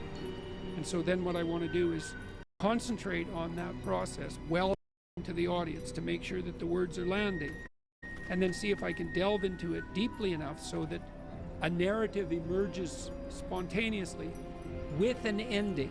Now, I'm sure you've experienced this in podcasts, right? Maybe I'm wrong, but my experience has been, if I fall into the conversation and we know about the time frame, there'll be a natural narrative arc. And then, so you'll kind of know when the midpoint is, and you'll kind of see when you're reaching a conclusion, and then if you really pay attention, you can see that's a good place to stop. It's kind of, you come to a point, and you have to be alert and patient to see that. And you have to be willing to be satisfied with where you've got to. But if you do that, and then it's like a comedian making the punchline work. It's like, got balls in the air, and they're going somewhere, and this is how they come together. People love that, right? They say, oh, this is whack. Can't slow down. Together. And that's an insight. And it is very much like a punchline. Well, that's interesting because your mind, actually, I'm a fan of your podcast too, and you are always driving towards that. I would say for me in a podcast conversation, there's often a kind of Alice in Wonderland type of exploration. Rabbit hole, man. And then a new thing pops up. The more absurd, the wilder, the better. Yeah. Conversations with you on there like this. Yeah, I bet. It's like, actually, the more you drive towards an arc, the more uncomfortable you start to get in a fun, absurd conversation because, I'm now one of the normies. No, I don't want that. I want the rabbit. I want the crazy. Yeah. Because it makes it more fun. But somehow, throughout it, there is wisdom that you try to grasp at, such that there is a thread. Well, that's the thing, man. You follow the thread. The thread. Well, that's right. That's what we're trying to do. That thread. The thread is the proper balance between structure and spontaneity, and it manifests itself as the instinctive meaning. And that's the logos in the dialogue. And it really is the logos. And God only knows what that means. You know, I mean, the biblical claim is that logos is the fundamental principle of reality. And I think that's true. I actually think that's true. Because I think that meaning that guides you. Well, here's a way of thinking about it. I've been writing about this recently. What's real? Matter. Okay, that's one answer. What's real? What matters is real. That's how you act. Okay, so that's different than matter. Okay. What's the most real of what matters? How about pain? Why is it the most real? Try arguing it away. Good luck. The pain is the fundamental reality. All right. Well, that's right. Doesn't that lead to nihilism and hopelessness? Yeah, doesn't it lead to a philosophy that's antithetical towards being? The most fundamental reality is pain. Yes. Is there anything more fundamental than pain? Really? You're in pain. Nothing true. That's what you got. And you know,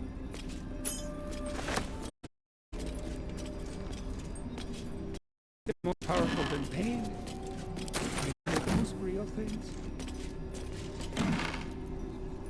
When you take reality, what is real? That is the most thing. Well, it's a tough one, right? Because you have to. Because if you're a scientist, a materialist, think, well, the matter is the most real. It's like, well, you don't know what the matter is. Yeah. And so, and then when push comes to shove, and it will, you'll find out what's most real. I feel like this is missing. Physical reality is missing some of the things. So of course pain has a biological component and all those kinds of things, but it's missing something deep about the human condition that at least the modern science is not able to describe, but it is reaching towards that. Yeah, it and is. The reason, one way to describe it as you're describing is the reason it's reaching it is because underneath science is this assumption that there's a deep logos thing to this whole thing we're trying to do. Well, you know, there's two traditions. In a sense, there's two logos traditions. There's the Greek rational Enlightenment tradition. That's a logos tradition. And it insists that there's a logos in nature and that science is the way to approach it. And then there's the Judeo-Christian logos, which is more embodied and more spiritual. And I would say the West is actually an attempt to unite those two. And it's the proper attempt to unite them. Because they need to be united. And I see the union coming in your terms. You know, I talk to Franz de Waal, for example, about the animating principle of chimpanzee sovereignty. And that's pretty close biologically. Is it power? Because that's the claim, even from the biologists. The most dominant chimp has the success. You sought a fight, and now you have one. You mean using compulsion? Okay, let's look. Are the chimps who use compulsion the most successful? And the answer is sporadically and rarely for short periods of time. Why? because they meet an unpleasant end. The subordinates over whom they exercise arbitrary control wait for a weak moment and then tear them into shreds, right? Every dictator's terrorist. And for good reason. DeWall has showed that the alpha chimps, the males, who do have preferential mating access, breathe deep and move, are often and reliably the best peacemakers and the most reciprocal. And so even among chimps, the principle of sovereignty is something like iterated reciprocity. And that's a way better principle than power. And it's something like, I've been thinking, what's the antithesis of the spirit of power? I think it's the spirit of play. And you know, I don't know what you think about that, but when you have a good podcast conversation, you already described it. It's play. It's like there's a structure, right? It's an ordered conversation. But you want there to be play in the system. And if you get that right, then it's really engaging. And then it seems to have its own narrative arc. I'm not trying to impose that, even though that's another thing I don't do. I didn't come to this conversation at all thinking, here's what I want out of a conversation with Lex Friedman. Like instrumentally, I thought, I'll go talk to Lex. Why? I like his podcast. He's doing something right. I don't know what it is. He asks interesting questions. I'll go have a conversation with him. Where's it gonna go? Wherever it goes. Embracing the spirit of play. So what you have this when you're lecturing, you're going in front of the crowd. Yeah. You thought of the question. You get on the stage. First of all, are you nervous at all? I'm very nervous when I'm sitting down thinking initially, which is why my wife and I have been doing Q&As, and that's easier. It's the it's the way comedians are nervous. Like Joe Rogan just did his special this weekend, so now I have to sit nervously like he does. You've made a grave mistake. I have no material. Right. I have to start from That's scratch. it. When I was doing the lectures constantly instead of Q&As, basically what I was doing was writing a whole book chapter every night. And, you know, now that's a bit of an exaggeration because I would read themes that I had developed, but it's not really an exaggeration because I didn't ever go over rote material, ever. It was very demanding. That part's nerve-wracking because I sit down, it's an hour before the show, and I think, can I do this? And, you know, the answer is, well, you did it 1,000 times. But that's not this time. It's like, can I come up with a question? Can I think through the structure? Can I pull off the spontaneous narrative? Can I pull it together? And the answer is, I don't know. And so then I get it together in my mind, I think. And that's hard. It takes effort and it's nerve-wracking. Okay, I got it. But then there's the people on stage and you think, well, I know that, but can I do it? No knows. And then the question is, well, you're going to find out? Well, you do it. How much farther and can so I go? then I go out on stage, and I don't talk to the audience. I talk to one person at a time. And you can talk to one person, you know, because you know how to do that. So I talk to a person, and not too long, because I don't want to make them too nervous. And then someone else, and then I'm in contact Dedicated to with the audience, Hugo and I can Hobbs, tell cobbler. if the words are Hobbs the landing, and I Cobbs to listen, his it's like, friends. are they rustling around? Are they dead quiet? Because you want dead quiet. Oh, I see. That's what focus sounds like. You're in it together then. You bet. Well, and I also, here's a good rule if you're learning to speak publicly. I never Our say hero thought but a treasure ahead, everyone did not consider 100%. the peace of the dead. Through the And dark, that's they a great went way to start a creeping talk because and awoke You're setting what the frame, was and if sleeping. the frame is, well, I'll talk while A you're new talking. grave the they message is, dug, well, which you can they talk. themselves This is a place where everybody fed. can talk. It's like, no, it's not. This is a place where people pay to hear me talk. So I'm not going to talk till everyone's listening. And so then you get that stillness. Until it was perfect. Because that stillness turns I've into grown an quite fond expectation. of you, you And know, then it comes, in my turns way. into a kind of nervous I thought it expectation. only fair to warn you Do it. about the It's not dangers manipulative. ahead. It's a sense of timing. It's like just when that's right, you think, okay, now it's time to start. We both Well, know they are soon to be revealed. It would be pointless of me to try to bar you from entering. I mean, there is to that but I silence, there's a can togetherness to it. set the scene, as it were. Prepare you and that's for your And that's role. a great thing. I mean, you love that at a concert when everyone, it's not silence then, but when everyone's attention is unified and everyone's moving in unison, it's like we're all worshiping the same thing. There is a stage right? down in the dark upon which a great drama has suspended itself in and the worship time. is the direction of attention. Its actors dwell there still, mired in the languor of their long, tired scenes. If you, however, through the dark, go creeping and awake what is sleeping, chances are many more graves than yours alone will soon be fed. So it's perfectly reasonable to be thinking about it in those terms. And then, so after the lecture, we play a piece of music. Very well. Is a piece of music. There is a creature that lurks in silence and shadow. A couple of books I'm going to A creature who, like me, is very much of the infernal persuasion. Dark. Should it make its way out through the very doors you are about to brazenly swing open, you will have unleashed a pestilence upon this realm. In truth, it is carnage incarnate. So if you meet the devil of which I speak, kill it. Consider no other course of action. So each of those is a little... Is there a little sparkle of human connection that you have to... A lot. It's very intense. 10 seconds. This creature and I go back a long way. It's like, I admit it would be in my best interest as well should it remain trapped in the dark. Or this place its head, perhaps. At a wedding that you want to be at. What are we talking And everybody's dressed here? up. Lena? And that's so weird, because I bought these Pitfield? expensive suits when I went on tour. And it broke my heart because I spent so much Getting money on them. warmer. It's completely unconscionable. I thought, no way, man. I'm in this 100%. And so I'm going to dress with respect. And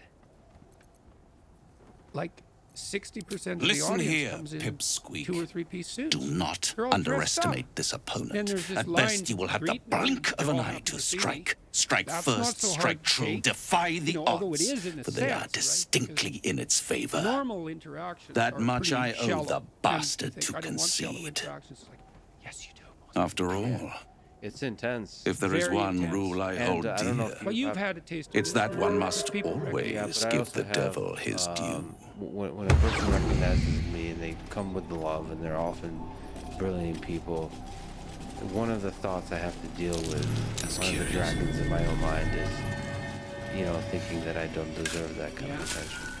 And so... Well, you probably don't. Right, But maybe I don't. you could.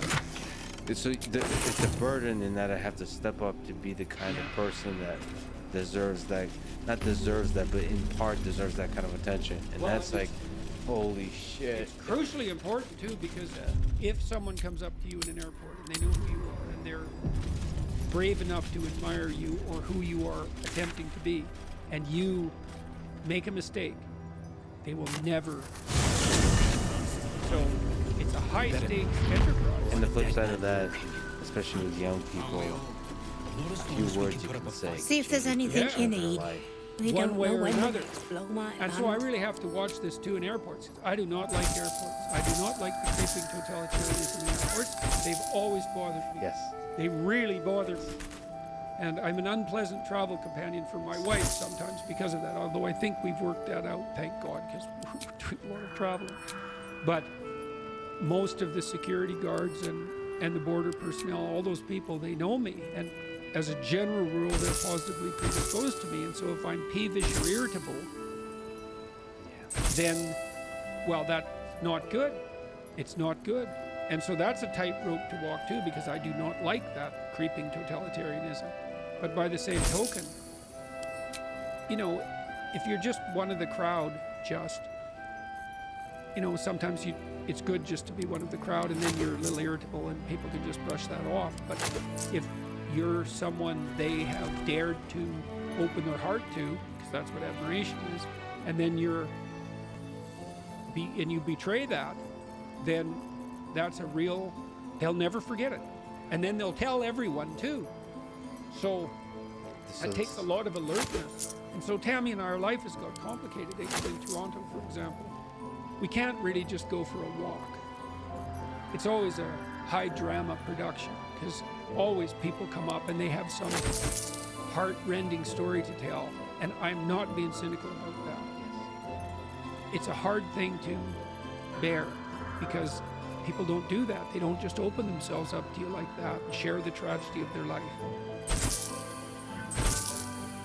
But that's an everyday occurrence.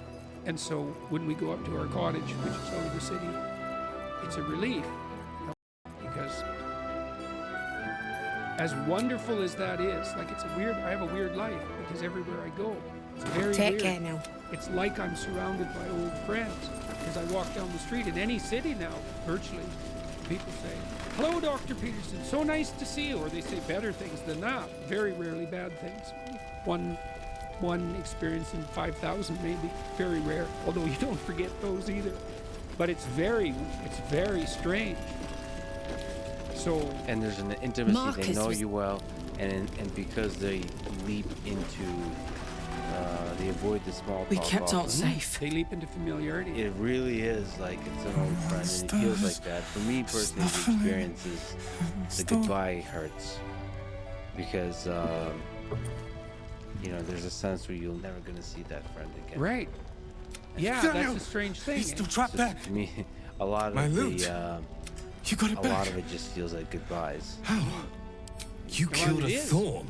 You're right about that, and Ketheric's that's, elite. How I did you? suppose, in some sense, part of the pain of Tell me opening about yourself someone. up to people. Do you know? Because they also, Tammy has been struck particularly. She said, "I really never Please, knew what men were like." hurry. I said, "What do you Daniel mean?" is more than just a She boy. said, "I cannot He's believe the spirit of how polite Without him, the men are when they come. the curse won't lift." Because it's always the same. The pattern's very similar. A person comes up. They're mostly men, not always, but mostly. And they're tentative. Have and you they're found very out, please? polite. Very, very. They say, "I hope I'm not bothering you. Do you mind? Do you mind?" And I say, "They're not bothering me. And I'm doing everything I can to not be the guy who's bothered by that." It's like, who do you think you are? You're the guy that is famous and now is above that? You don't want to be that guy. So you want to be grateful all the time when people open up like that. And so you got to be alert and on point to do that properly, like right away. Because for you, it's 5 seconds or 10 seconds or 20 seconds, whatever it is. But for them, The shadow curse is a. they've opened up. But And with so the you Oak can really Father's nail blessing, them if you're we may soon foolish. see it banished from After these the lands. 150 people, how do you come A survivor. down from that? How do you? Sylvanus how do you blesses her. find yourself Daniel is no again? ordinary child. Well, that was Congrats. awesome He's when the I got very caught spirit of this Twitter land. traps. If 'Cause this I'm so fist, burnt out I will by go to then see him. from the talk and the audience interactions and the whole day, because it's a new city, it's a new hotel, it's a new 5,000 people, it's a new book chapter, it's a whole new horizon of ideas, and it's off to another city the next day. I'm so burnt out by then that I'm not as good at controlling my impulses as I might be, and Twitter was a real catastrophe for that because it would hook me, and then I couldn't. Like I used to, when I was working on my book a lot, I used to call Tammy and I'd say, "Look, you have to come and get me. I can't stop. I can't stop." I got tired and then I kind of, because it's part of a kind of hypomanic focus. I couldn't quit. It's like, "Oh no, I'm still writing. I need to get away from this," but I couldn't stop. And so it's better to read something. Book. Fiction, non-fiction. Fiction. Stephen King. I was reading a lot of Stephen King when I was on tour last time. That was good. I like Stephen King a lot. Great narratives. Great, and great characterization. So, and there's a familiarity about Stephen King's writing too, that he writes about people you know. And so I really found that a relief. And so that was useful. And that in order to tolerate this, let's say, or to be able to sustain it, well, that's taken a lot of negotiation on the part of Tammy and I, because she's dragged into this. You know, her life is I am not part of Hey, this, you. whatever this You is. find Mum and Pops? She's had to find her way, and has.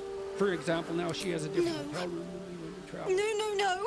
And I don't believe she you. found that she didn't want to be on the tour this spring and I was ill again for part of it, and that made it complicated. But she went away back home, and she came back, and she said, and she was It nervous, isn't but she true. said, I think I Get need away my from own me. room. And part of me was not happy with that. It's like, what do you mean you need your, like, are we not Leave. married anymore? It's like, you need your own room. And she said, well, you know, I can't. She has to do exercises because she was really sick, and she has to keep herself in shape. And she has to have some time to do that. She does a lot of prayer and meditation, and she needs the time. And she has her own podcast, which is going quite well, and she needs the time. And I trust her, and she said, well, I need this in order to continue. And I thought, well, okay, if you need this in order to continue, yes.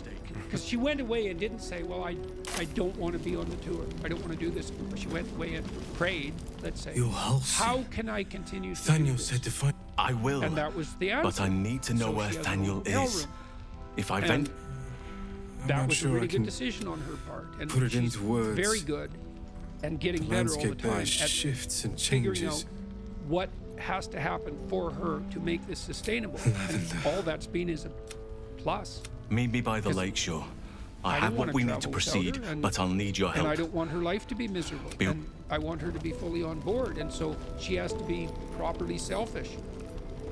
Like everyone does in a relationship. Yeah, well, and you have to, not just that, this is a weird thing that you're doing. And you have to, both you and her have to figure out how to, like, kind of manage this very intense intellectual, social there's journey. another element to it, too, that I didn't tell you about. So that was a typical day, but it's missing a big component because usually we also have a dinner with like 30 cultural representatives. Can't sleep, I suppose.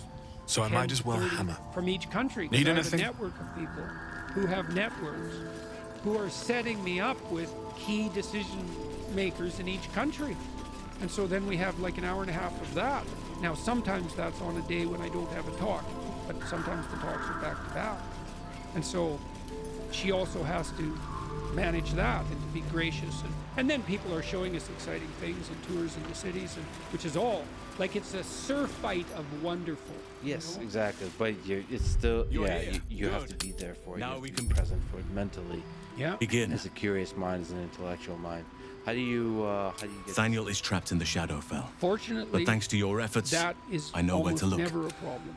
Even when I was Now I must go there. unbelievably No. ill for about This 3 opportunity has years. been 100 years I in thought the about making, that a lot but I too, didn't you know, bring that you here I to didn't do witness a an really old good job of druid's explaining that grandstanding. while I was ill, You because have a part to play in this. appeared With the in some Oak Father's sense that the blessing, reason I I was can ill was infiltrate the because I was taking Shadowfell, benzodiazepines. but doing so will That sap isn't my why. strength.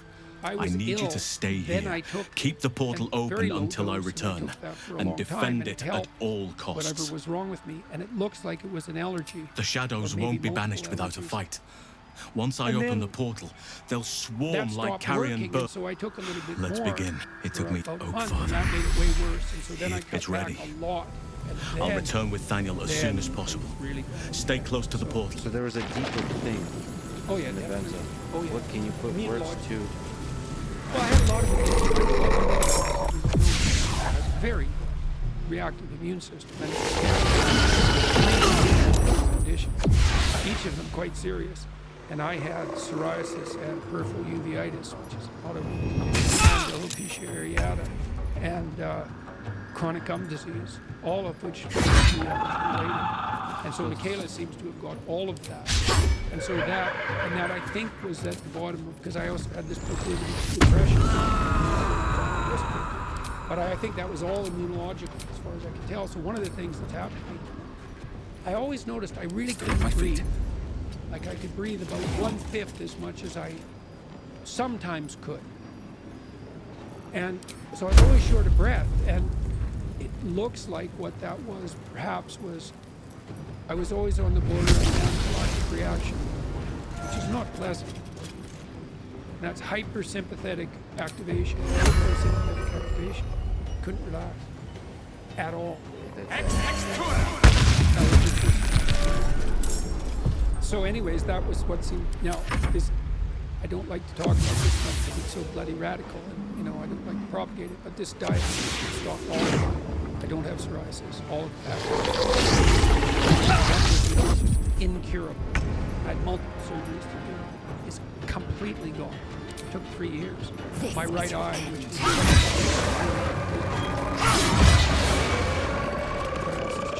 well, I lost 50 pounds, like instantly. Well, I too am not a deep investigator of nutritional science. I have my skepticism towards the degree to which it is currently just a science. There's a lot of complex systems. It's full of mystery and full of profiteers, the people that profit of different kinds of diets. But I should say, for me personally, it does seem that I feel by far the best when I heal. It's very interesting. And I discovered that a long time ago. First of all, how do you discover? So by the discovery went like this. I started listening to ultra and marathon runners about 15 years ago, and they started talking about fat adapted. So I first discovered that I don't have to run super fast to enjoy running. And in fact, I really enjoy running at a slower pace. So that was like step one. It's like, oh, okay, if I maintain something called the math rule, which is a pretty low heart rate. If I maintain that, you can actually go pretty fast while maintaining a pretty slow average speed in general. Anyway, they fuel themselves on low carb diets. So I got into that. On top of that, they also fast often. So I discovered how incredible my mind feels when fasted. You know, people call it intermittent fasting. Well, that's an optimization. Yeah. You're fast. Logically, it's obviously, if you think about it biologically, is, well, what does your body scavenge first? Well, damaged tissue. So, I know the limit on fasting to some degree, and it's very good. If you starve dogs down, I think it's 20% below rats too, below their optimal body weight, they live 30% is all longer. that matters. That's a lot, 30%. Like, it's like 30%. Yeah, 30%. But there is aspect to a lot of these things that make me nervous, because I always feel like there's no free lunch, that I'm going to pay for it somehow. But there is a focus that I am able to attain when I fast, especially when I eat once a day.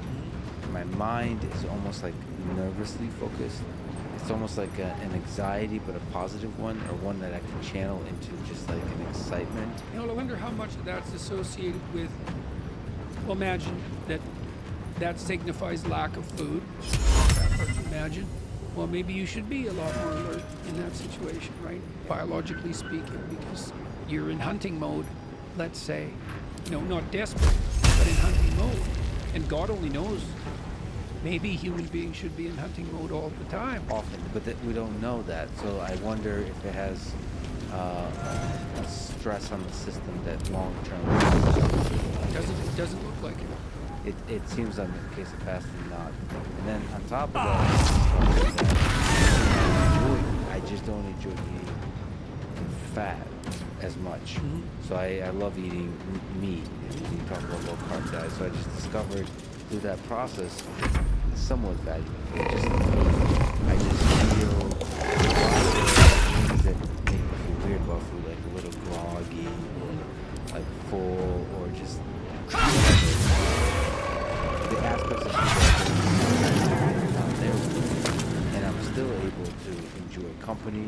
And when I eat once a day and eat meat, at least in Texas, you could still have all the merriment of, you have dinner with friends. Now, I don't do this, you have a very serious thing that there's health benefits that you are very serious about. For me, I can still drink whiskey. Mm-hmm. I'll still do the things that add a little bit of spice into the thing. Yeah. Now, when you completely remove the spice, it does become more difficult. Yeah, it's more difficult socially. Tammy seems to only be able to eat lamb, although she might be able to eat non-aged beef, and that makes traveling complicated too, right? Because, well, for obvious reasons, it's like, really, that's all you can eat? Yeah, well, c'est la vie. And maybe that's a form of craziness, but... If we can return to actually the thing you were talking about, when you were thinking about a question before this. Yeah?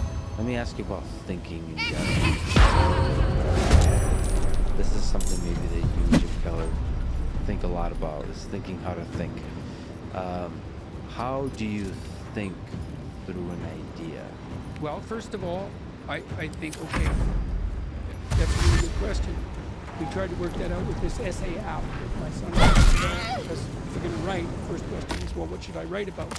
What's the name of the app? Essay.app. And, well, the first question is, well, what bugs you?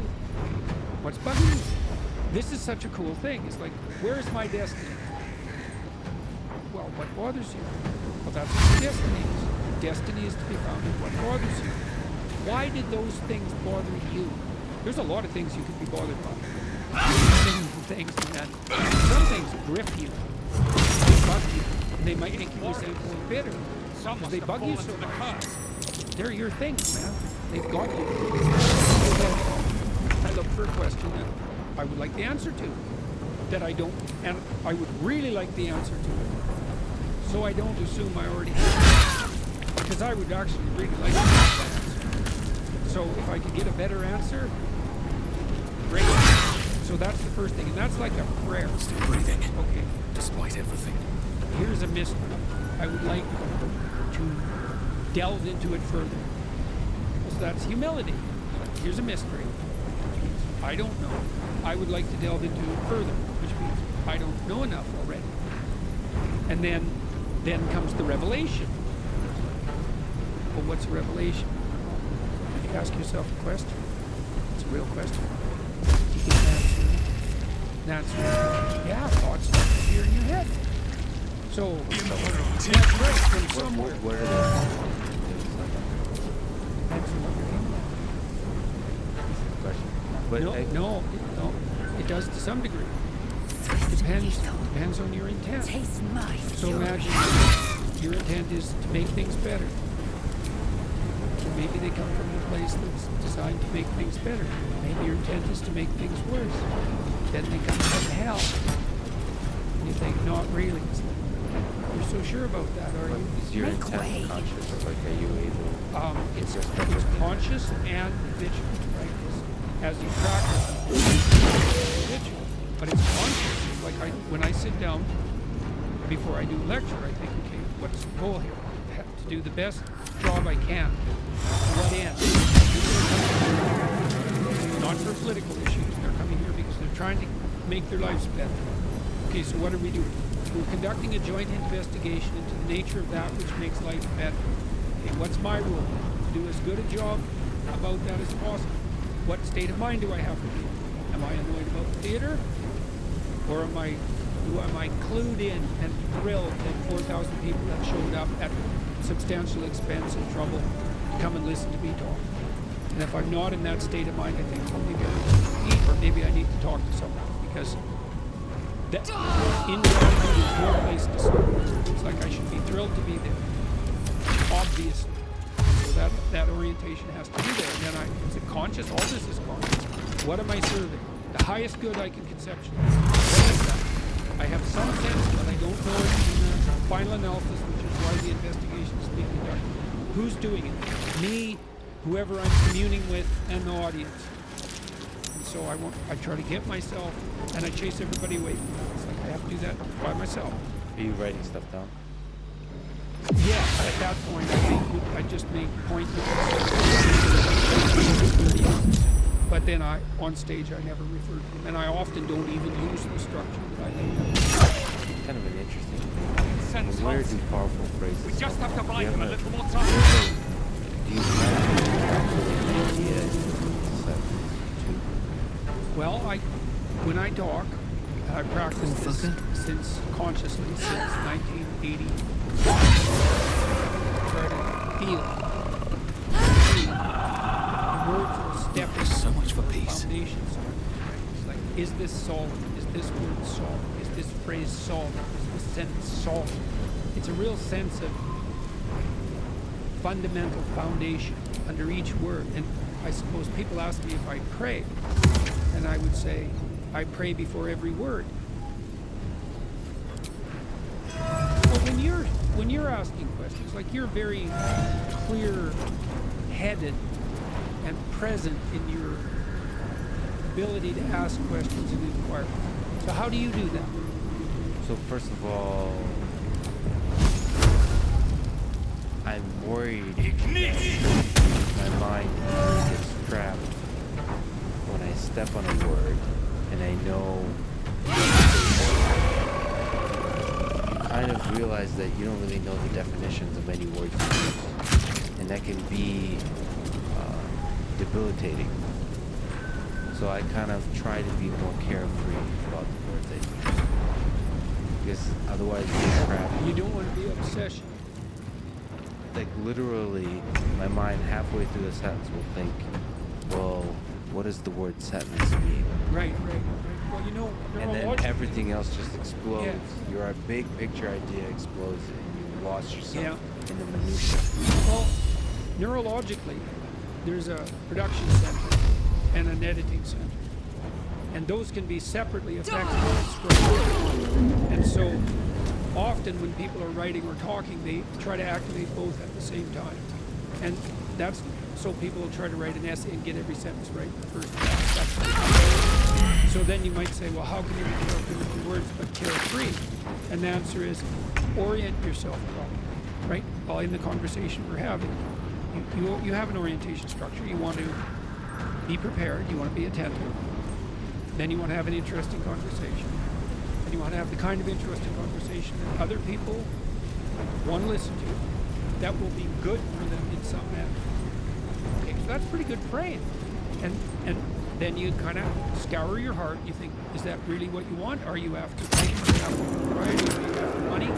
I'm not saying any of those things are necessarily bad, but they're not optimal, especially if you're not willing to admit them. Still contaminate you. So you want to be decontaminated. So you have the right trip. And so you have to put yourself, that's a meditative practice, you have to put yourself in the right receptive position with the right goal in mind. Then you can, and I think you get better and better at this, then you can trust what's going to happen. You know, so for example, before I came here, I mean, I presume you have a reason for doing the podcast with me. What's the reason? I mean, we wanted to talk for a long time, so the reason has evolved.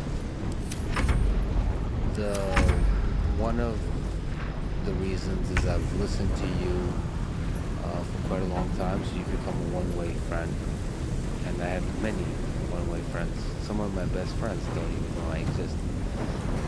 So I'm a big fan of podcasts and audiobooks. Actually, most of my friends are dead. Yeah, right. The writers. The definition of a reader. A lot of dead, great dead friends. So I wanted to meet this one-way friend, I suppose, and have a conversation. And then there's this kind of puzzle that I've been longing to solve. The same reason I went to Ukraine, of asking this question to myself: who am I? And what was this part of the world? What is this thing that happened in the 20th century? That I lost so much of my family there, and I feel so much of my family's defined by that place. Now that place includes the Soviet Union, it includes Russia and Ukraine, it includes Nazi Germany, it includes these big, powerful leaders, and huge millions of people that were lost in the beauty, the power of the dream, but were also the torture. But something's wrong. Was forced onto them through different governmental institutions. No. And you are somebody that seemed from some angle to also be drawn to try to understand what was that. And not in some sort of historical sense, but in a deeply psychological human sense. What is that? Will it repeat again? In what way is it repeating again? And how can we stop it? And how can we stop it? And so that's the crucial issue. I felt I wanted to, from very different backgrounds, pull at the thread of that curiosity. You know, I'm an engineer, you're a psychologist, both lost in that curiosity, and both wear suits. And a talk with various levels of eloquence. But some part of him is sort of missing. He's the shadows that that history hollow. I need to examine him back at the camp. Come see us when you can. That was one.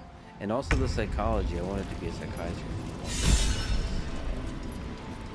I was fascinated by the human mind, Still alive. Until I discovered artificial intelligence, the fact that I could program and make a robot move, and until I discovered that aspect, I thought I had to my mind by being a psychiatrist, by talking to people, by to talk to them, psychotherapy. Now you've got the best of both worlds, because you get to talk to people and you get to build robots. Yeah, I mean, but the dream ultimately is that I felt like by building it, you can start to try to understand. That's one way. I mean, we're all have skills of building it. So my particular run has to do with I learned by building. Yeah. I think through things by building it. And programming is a wonderful thing because it allows you to, like, for example, then you can do a little thought experiment. Programming allows you to create a thought experiment in action. Live, and you could ask questions of it. So all of those, because of my interest in Freud and Jung, you're also in different ways have delved deeply into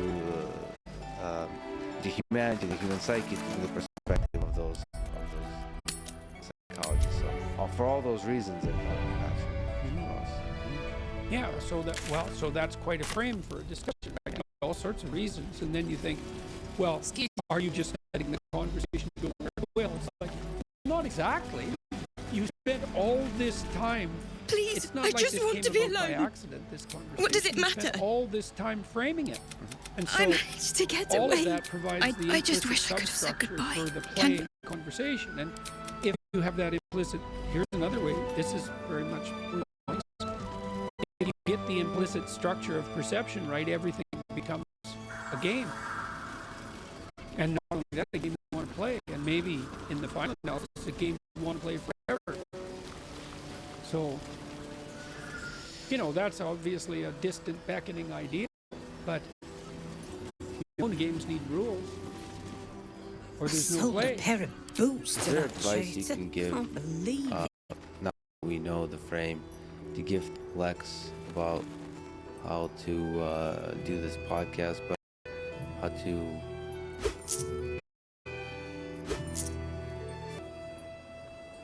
about this world, how to be a good engineer, how to be a good human being. From what you know about me. Take your preoccupation. It's serious business. Right? And that's part of that, to circle back to the beginning, let's say, it's that willingness to gaze into the abyss, which is what you were doing when you went to Ukraine. It's like, it's gazing into the abyss that makes you better. The thing is, and this is maybe where Nietzsche's not as differentiated as Kant. Sometimes your gaze can be forcefully directed to forgiveness. Then you're traumatized. If it's involuntary and accidental, it can kill you. The more it's voluntary, the more transformative it is. And that's part of that idea about facing death and hell. It's like, can you tolerate death and hell? And the answer is, this terrible answer is, yes, agree that you're willing to do it voluntarily. And then you might ask, well, why should I have to subject myself to death and hell? I'm innocent. And then the answer to that is, take care even now. the innocent must be voluntarily sacrificed to the highest.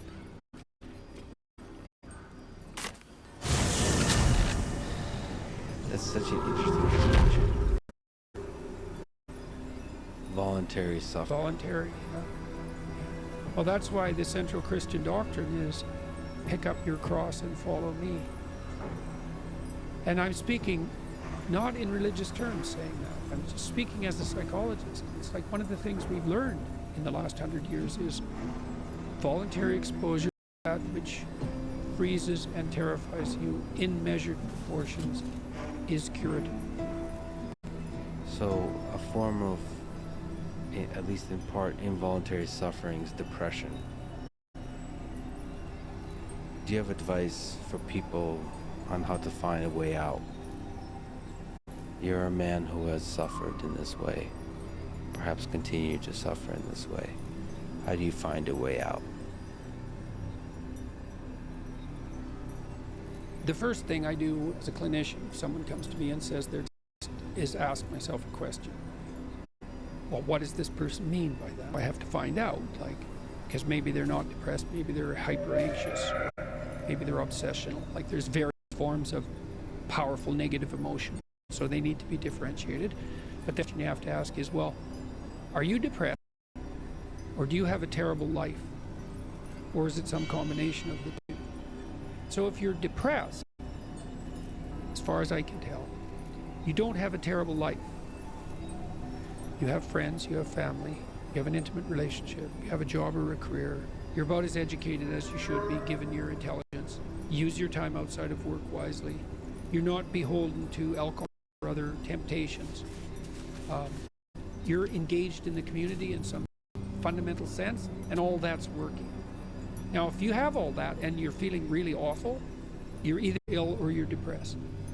And so then sometimes there's a biochemical route to that, treatment of that. My experience is if you're depressed, but you have a life and you take an antidepressant, it will probably help you a lot. Now, maybe you're not depressed. Exactly. You just have a terrible life. What is it? You have no relationship. Your family's a mess. You've got no friends. You've got no plan. You've got no job. You use your time outside of work, not only badly, but destructively. You have a drug or alcohol habit or some other vice, pornography addiction. You are completely unengaged in the surrounding community. You have no scaffolding whatsoever to support you in your current mode of being. And then, as a therapist, two things. Well, if it's depression per se, well, like I said, biochemical route, nutritional route, there's ways that can be addressed. It's probably physiological if you're, at least in part, if you're depressed but you have an okay life. Sometimes it's conceptual. You can turn to dreams, sometimes to help people, because dreams contain the seeds of the potential future. And if your person is a real good dreamer, and you can analyze dreams, but that seems to be only true for more creative people. And for the people who just have a terrible life, it's like, okay, you have a terrible life. I shall carry out General Form's will alone. Let's pick a front. How about you need a friend? Not like needed. One sort of Here lies friend. Melodia Do you Thorne, know how to shake hands and beloved introduce wife yourself? and mother. I'll have the person E show me. Amiel So let's do Telere it. Manani. Bones everywhere. Someone's been engaging in dark rituals here. And people don't know how to do that. And then they can't even get the ball rolling. For the listener, Jordan just gave me a firm handshake. Yeah, as opposed to a dead fish. You know, and there's these elementary social skills that, hypothetically, if you were well cared for, you learned when you were like 3. And sometimes people have... I had lots of clients... Catherick Thorne's forebears. To whom no he one defiled ever their paid remains to make attention. this effigy. And they needed like 10,000 But to what hours end? of attention. And some of that was just listening, because they had 10,000 hours of conversations they never had with anyone, and they were all tangled up in their head, and they had to just... One client in particular, I worked with this person for 15 years, and That's the symbol of Merkel. what she wanted from me was for me just to shut the hell up for 50 minutes. It was very hard for me, and to just tell me what had happened. And then what happened at the end of the conversation, then I could discuss a bit with them. And then as we progressed through the years, the amount of time that we spent in discussion increased in proportion in the sessions, until by the time we stopped seeing each other and my clinical practice collapsed, we were talking about 80% of the time. But she'd never been attended to, ever. So she was an uncarved block in the Taoist sense, right? She hadn't been subject to flaming swords that separated the wheat from the chaff. And so you can do that in therapy. If you're listening and you're depressed, I would say, if you can, find a therapist. And that's getting harder and harder, because it's actually become illegal to be a therapist now, because you have to agree with your clients, which is a terrible thing to do with them. Just like it's terrible just to arbitrarily oppose them. You could do the self-authoring program online, because it helps you write an autobiography. And so if you have memories that are more than 18 months old that bother you when you think them up, part of you is locked inside that. An developed part of you is still trapped in that. That's a metaphorical way of thinking about it. That's why it still has emotional significance. So you can write about your past experiences, but I would say wait for at least 18 months if something bad has happened to you, because otherwise you just hurt yourself again by encountering it. You can bring yourself up to date with an autobiography. There's an analysis of faults and virtues, that's the present authoring, and then there's a guided writing exercise that helps you make a future plan. That's young men who do that could go to college. Young men who do that, 90 minutes, just the future authoring, 90 minutes. They're 50% less likely to drop out. That's all it takes. So sometimes depression is this heavy cloud that makes it hard to even make a single step towards it. You said isolate, make a friend. Man, sometimes the first step is extremely difficult. Oh my God, sometimes it's way worse than that. Like I had clients who were so depressed they literally couldn't get out of bed. So what's their first step? It's like, can you sit up once today? No. Can you prop yourself up on your elbows once today? Like you scale back the dragon till you find one that's conquerable, that moves you forward. There's a rubric for life. Scale back the dragons till you find one conquerable, and it'll give you a little bit of gold, commensurate with the struggle. But the plus side of that, because that's you think that God, that's depressing. You're gonna have to start by sitting up while you do it. You can't sit up. But the plus side of that is it's the Pareto distribution issue, is that aggregates exponentially increase. And failures do too, by the way. But aggregates exponentially increase. So once you start the ball rolling, it can get zipping along pretty good. This person that I talked about was incapable of sitting with me in a cafe when we first met, just talking, even though I was her therapist. But by the end, she was doing stand-up comedy. So, it took years, but still, most people don't do stand-up comedy. That's quite the bloody achievement. She would read her poetry on stage too. So, for someone who is petrified into paralysis by social anxiety, and who had to start very small, it was a hell of an accomplishment. Yeah, it all starts with one step. Do you have advice for young people in high school? You've given a lot of people look up to you for advice, for strength, to search for themselves and find themselves. Take on some responsibility. Do something for other people. You're doing something for yourself while you're doing that, even if you don't know, for sure, because you're a community across time. Find something to serve. Somebody to help. A job to find a job. Do your best with the customers. Don't be above your job. You're going to get an entry-level job when you're a kid. Oh, what else? What do you want? You want to be the boss? What do you know? You don't know anything. You could be the boss of your job. You're working in a grocery store, or you're working in a convenience store, assuming you're not working for terrified tyrants. You can be nice to the customers. You can develop your social skills. You can learn how to handle boss-employee relationships. You can be there 15 minutes early and leave 15 minutes late. Like, you can learn in an entry-level job, man. And I'll tell you, if you take an entry-level job and you learn, and it's a reasonably good place, you will not be in an entry-level job for long. Because everyone who's competent is desperate for competent people. So show yourself as competent. There'll be a trial period, but if you go show yourself as competent, all sorts of doors you didn't even know were there will start opening like mad. So you strive for craftsmanship. Yeah, for discipline. I said in one of the chapters in my books is focused on putting your house in order. So how do you start? Make your bed. It actually took me quite a long time in my life before I made my bed regularly in the morning. Most of my life was pretty good order, but that was one thing I didn't have in order. My clothes in the closet as well. All that's in order. Not all of it. Cleaning out some drawers right now. Look around and see what bugs you in your room. Just look. Stay okay, vigilant. Do I like this room? No, it bugs me. Okay. Why? Well, the paint's peeling there, and dusty there, and carpet's dirty, and that corner's kind of ugly, and the light there isn't very good, and My clothes closet's a mess, so I don't even like to open it. Okay, that's a lot of problem. That sucks. That's a lot of opportunity. Pick something and fix it. Something that bugs you. Yeah, but not too much. So the rule is pick something you know would make, pick a problem. Pick a solution to it that you know would help, that you could do, that you would do. So you have to negotiate with yourself. Like, well, I won't clean up this room. I've been here for 10 years and I've never cleaned it up. Like, well, obviously that's too big a dragon for you. Would you clean one drawer? Find out. And so imagine now you want to be happy when you open that drawer. You think, well, that's stupid. It's like, is it? Maybe it's your sock drawer, which I cleaned up in my room the other day, by the way. You're gonna open that every morning.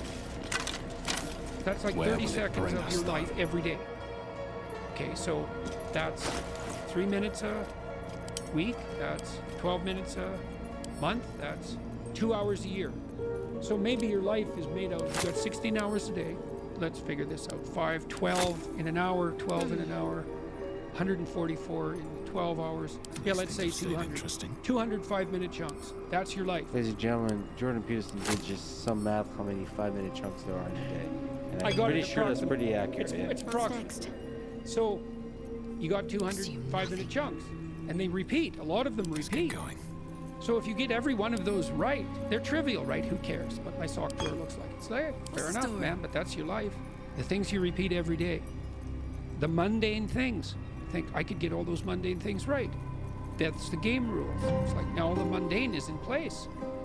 Now you can play, because all the mundane's in place. And this is actually true. So with children, imagine you want your children to play.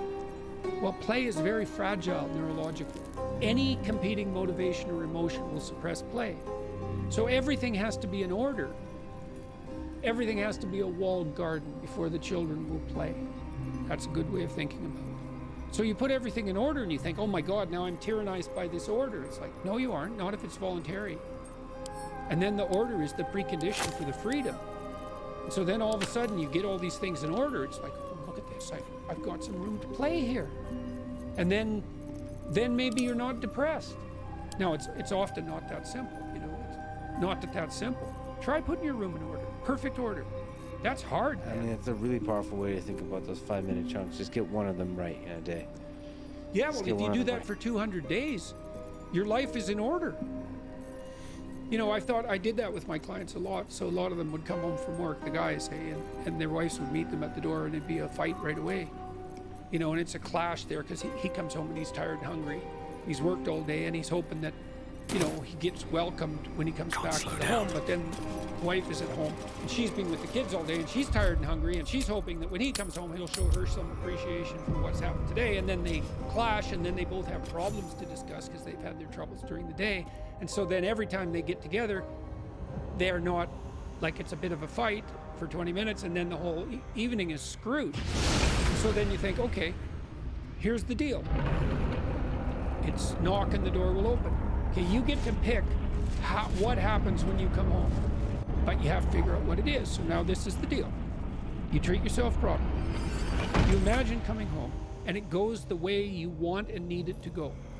Okay, what does that look like? You get to have it, but you have to know what it is. What does it look like?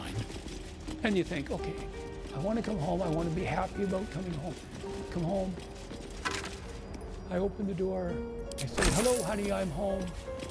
My wife says, hi, it's so nice to hear your voice. She comes up. She says, hi, dear. She gives you a hug. She says, how was your day? And you say, well, we'll sit and talk about that. How was your day? Well, we'll sit and talk about that. Do you need something to eat? Probably. Let's go sit and talk about our day. That sounds pretty good. Okay, that sounds pretty good. Might not be perfect, but sounds a hell of a lot better than what we're doing now. So how about we go of eternal night, protector of the lost and forgotten. This is what's happening when I come home. I would like it to be better. What would you like to have from happen? Light into darkness. If you could have what you wanted. Give your life so she to the sits down shadows. and she thinks, okay, if he comes home, what do I want to have happen? And then now you got two visions, and you say, well, what would you like? And you listen, and she says, offer your pain what would to you like? Shah's And you tell her, embrace. and then you think, okay, Hear now how can the we bring night these song. visions together So not only do we both get what we want, but because we're going to even get more than we want. Well, who wouldn't agree to that unless they were in and down? And that's so exciting. It's not a compromise. It's a union of ideals that even makes a better ideal. And then you get to come home. And then there's another rule that goes along with that, which is, please, dear, have the grace to allow me to do this stupidly and badly while I learn at least 20 times.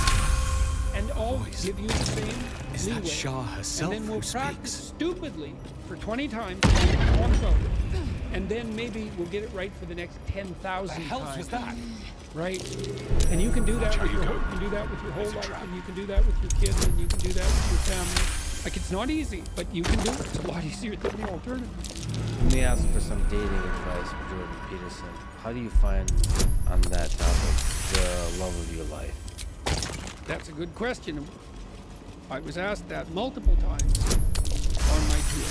3 times in a row, in fact. We asked people if we used this Slido gadget. Be cautious. That's a popular question. To vary, it always came up at the top. And I got asked that 3 times in a row. I didn't have a good answer, and then I thought, why don't I have a good answer? But, oh, I know why. Because that's a stupid question. So why? Yeah. Why? Because it's putting the cart before the horse. Here's the right question. How do I make myself into the perfect date? You answer that question, and you will not have any problem answering the previous question. It's like, what do I want in a partner? If I offered everything I could to a partner, who would I be? 1,000 falling leaves. Ask that question. Just ask. Just ask yourself. Okay, I have to be the person that women would want. What do they want? Clean. That's not a bad start. Reasonably good physical shape. So healthy. Generous. Honest. That glowing ring. Willing to delay gratification. So we dance. Be wary. What's she doing? This place is. Well, it's a pattern. There's patterns happening around you. That's the music. Patterns of being. That's the music. Now, can you align yourself with the patterns of being? That's what she's checking out. And then can you do that with her? Better than getting laid and out. then you do that in a playful and attentive manner. Path lies Keep in your darkness. bloody hands to yourself for Perhaps at least a that minute. is how I can proceed. And so, can you dance? It's like you can go through this transaction, and you'll know. And then you think, well, how far am I from these things? And the answer is usually, man, it's a pretty horrible abyss separating you from that ideal. But the harder you work on offering other people what they need and want, the more people will line up. There's a trap. So it's the wrong question. It's like, how can I be the best partner possible? And then you think, well, if I do that, people will just take advantage of me. And that's the non-naive objection, right? Because the naive person says, well, I'll be good and everyone will treat me right. It's like the cynic says, no, I'll be good and someone will take me out. And then you think, well, what do you do about that objection? And that's you factor that in. You're supposed to be taking what they hold dear. Soft as a dove and as wise as a serpent. I know you're full of snakes. I know it. Maybe I know it more than you do. But we'll play anyways. And Take that's a the good risk anyway. That's right. Voluntarily, right? It's like, and what's so cool about that is that even though the person you're dealing with is full of snakes, if you offer your hand in trust and it's real, you will evoke the best in them. Yeah. And that's true. Even I've dealt with people who were pretty damn criminal and pretty psychopathic, and sometimes dangerously so. And you tread very lightly when you're dealing with someone like that, especially if they're intoxicated. And even then, your best bet is that the answer lies in trust. darkness. It's the only thing I know that. Like I had one client who was a parent. paranoid psychopath. That's a bad combination. Is that Shah herself? He was a bad who guy, speaks? man. He had like 4 restraining Never orders wanted the easy path. on him. And restraining orders don't work on the sort of people that you put restraining orders on. The hells was that? And he used to be harassed now and then by, a bureaucrat in a bank with, Perhaps that is with how I can delusions of proceed. power. And he would say to them, he used to kind of act this out to me when I was talking to him. He'd say,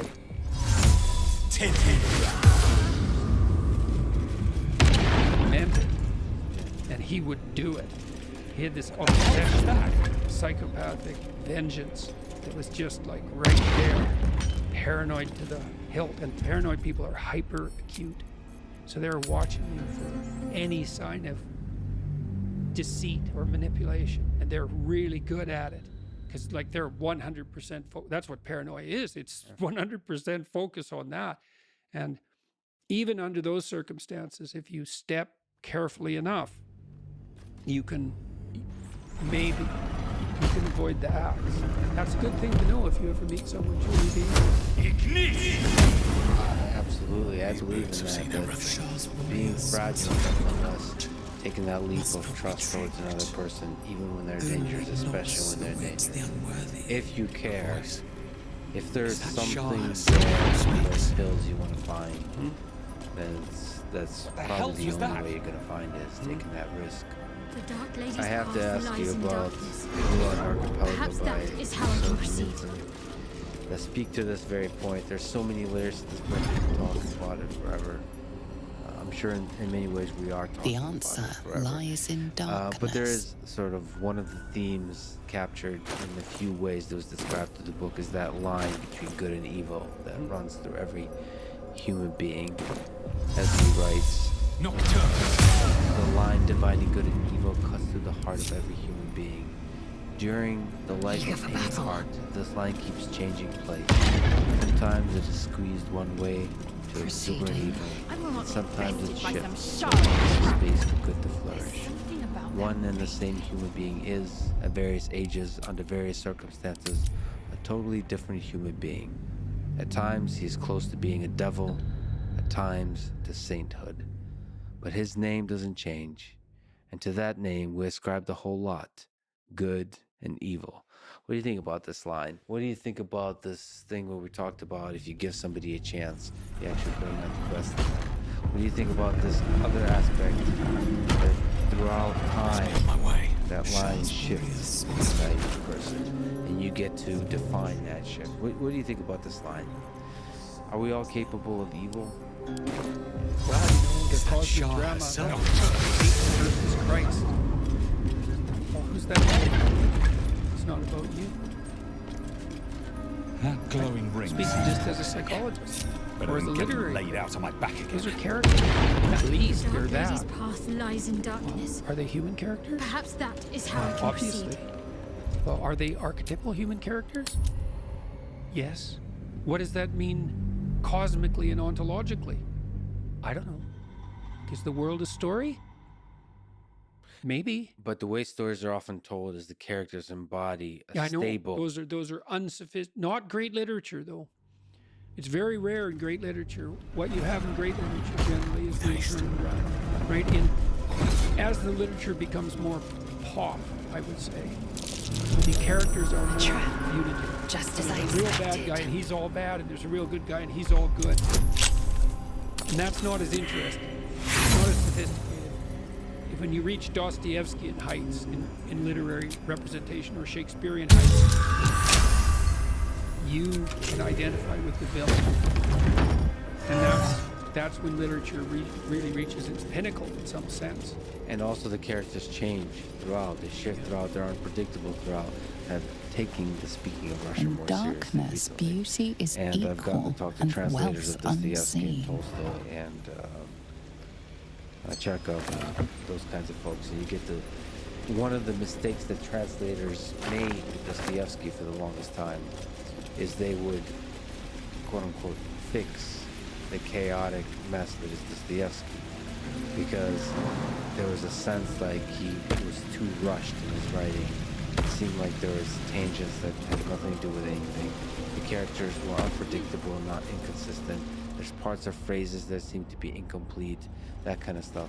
And what they realized that's actually crafted that way. It's not, it's like editing James Joyce like Finnegan's Wake or something, because it doesn't make any sense. They realize that is the magic of it. That captures the humanity of these characters, that they are unpredictable. They change throughout time. There's a bunch of contradictions. On which point I gotta ask, is there a case to be made that Brothers Karamazov is the greatest? Prime spot for an ambush. Yeah. I don't know. Is it better than Crime and Punishment? Yes. Yeah. You think so? Why do you? Why do you think? Well, every book is a person. Some of my best friends are inside that book. Yeah, it's an amazing book. There's no doubt about it.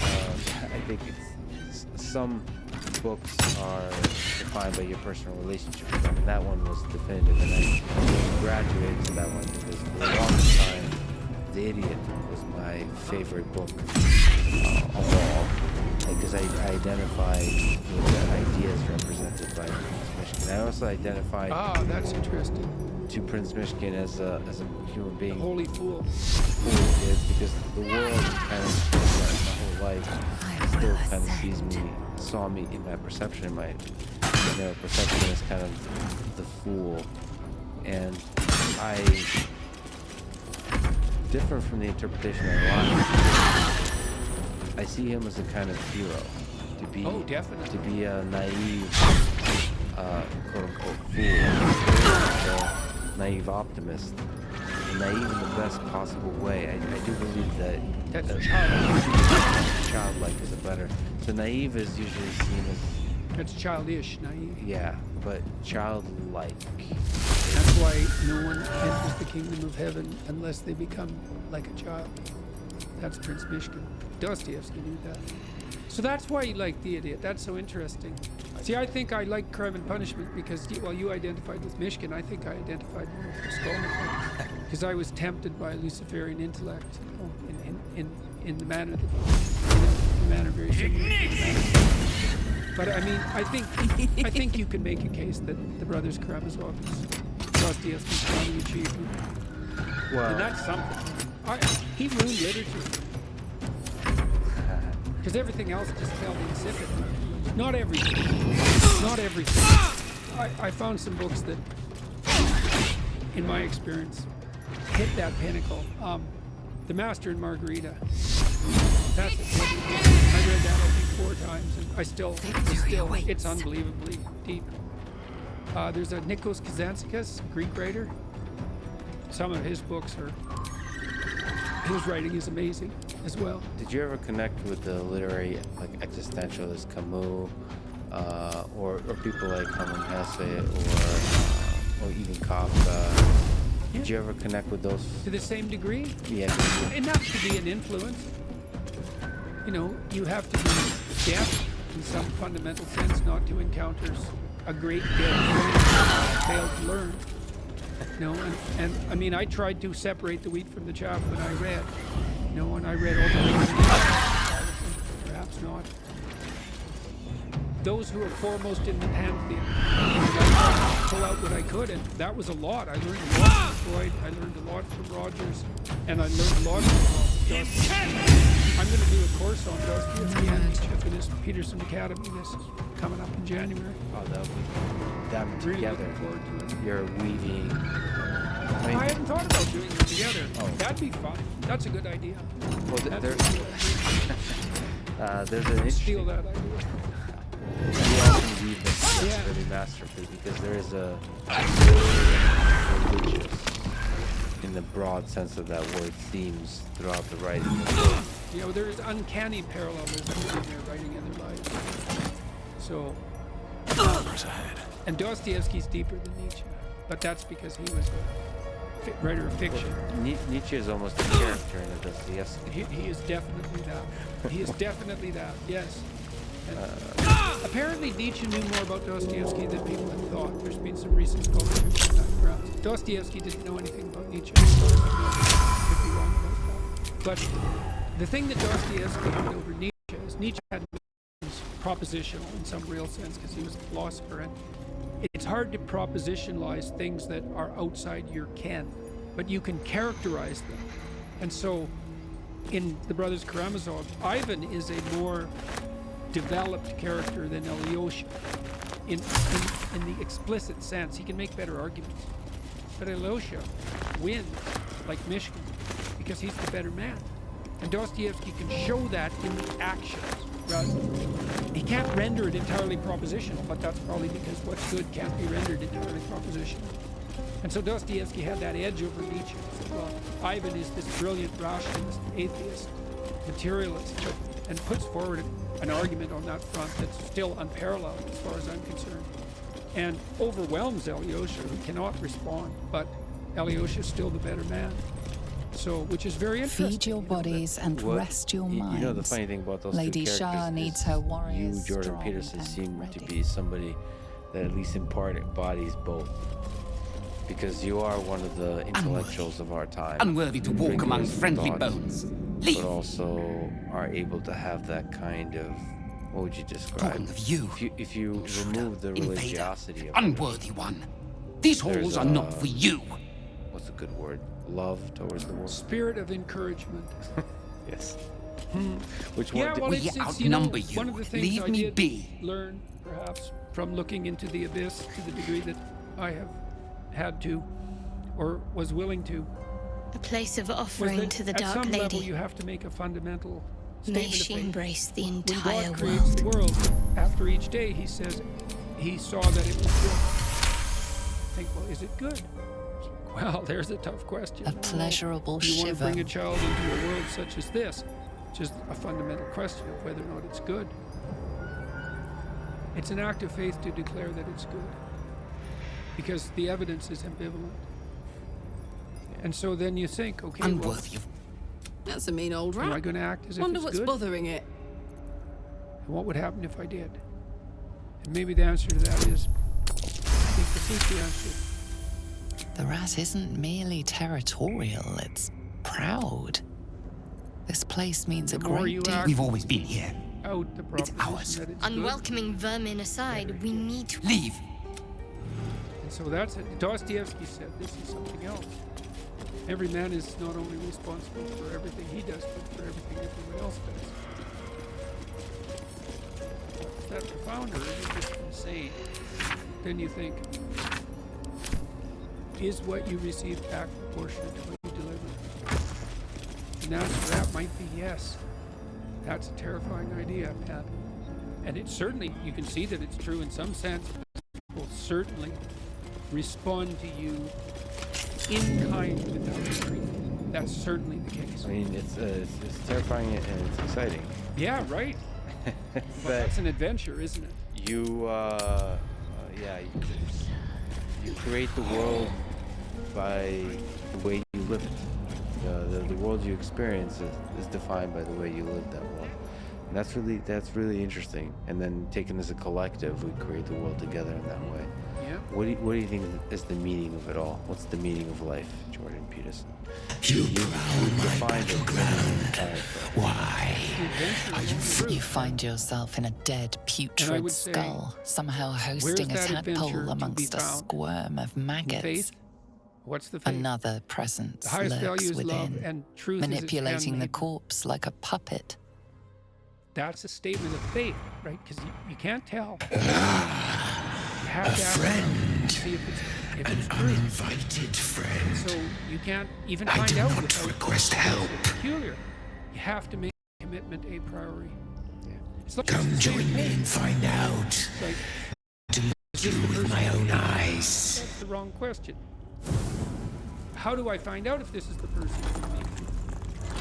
By binding myself to the stinking pile of ogre aftermath. The same thing's true of life. The quartz herald the shadows. And the tighter you bind yourself to it, the more you find out what it is. And that's like a radical embrace. It's a really radical embrace. That's the crucifix. And more than that, I said, full passion isn't death. It isn't even unjust death. It isn't even unjust death and the crucifixion of the innocent. It really gets pretty bad. It's unjust. Trespasser. Merkel's fat death, lapdog. dependent upon betrayal and tyranny, followed by hell. Well, that's a hell of a thing to radically embrace. It's like, bring it on. I think a lot of people take truth as the highest ideal and think they can get to that ideal while living in a place of cynicism and ultimately escaping from life, hiding from life, afraid of life. And it's beautifully put that love is the highest ideal to reach for, and truth is... It's handmade. I thought about that for a long time, right? This hierarchy of ideal. And the thing about truth, that bitter truth, let's say, that cynical truth, is it can break the shackles of naivety. And actually, a burnt cynicism is a more a blind naivety. Finish this. Even though one is in some ways positive, but only because it's protected, and the other is bitter and dark. It's still bitter. But you're not done at that point. You're just barely started. It's like you're cynical. You're not cynical enough. It's like, how cynical are you? Are you, I'm an Auschwitz prison guard level of cynical? Because you have to go down pretty deep into the weeds before you find that part of it. It's like, you can find it if you want, and then you think, well, I want to stop this. Well, that was the question you posed. In some sense, you're obsessed with what happened to catastrophes in the communist countries. It's like, what? Millions of people participate. So you could have, and maybe you would have enjoyed it. So what part of that is you? You can find it if you want. Yeah, it's all there. Prisoner, interrogator. He's covering fire, baby. All of it. And it's all of it is inside us. Yeah. You just have to look. And once you do, maybe you'll find the love. You're an incredible human being. I'm deeply honored you would talk to me. Thank you for being a truth seeker in this world. Hey, thanks for the invitation, man. Thanks for listening to this conversation with Jordan Peterson. To support this podcast, please check out our sponsors in the description. And now, let me leave you with the word from Friedrich Nietzsche. You must have chaos within you to give birth to a dancing star. Thank you for listening, and hope to see you next time.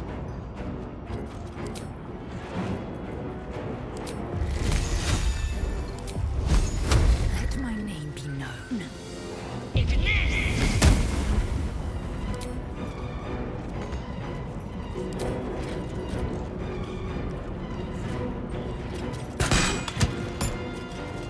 Talk to me. Have to keep going.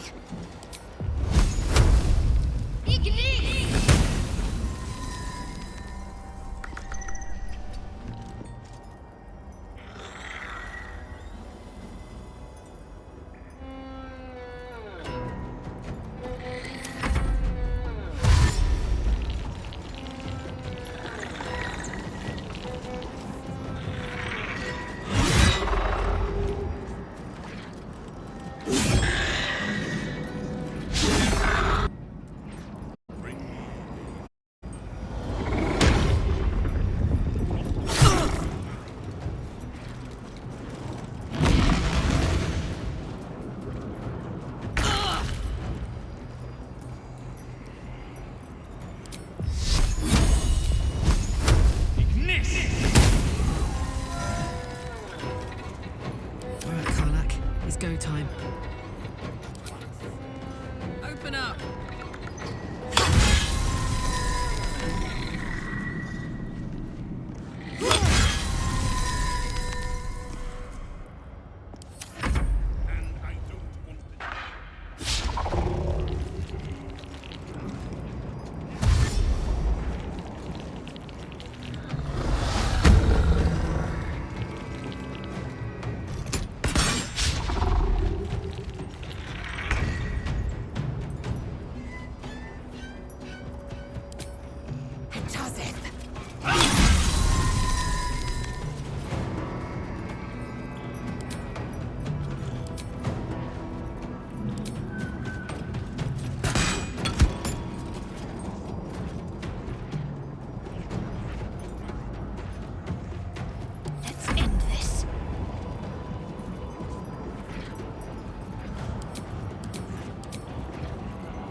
This is my happy place.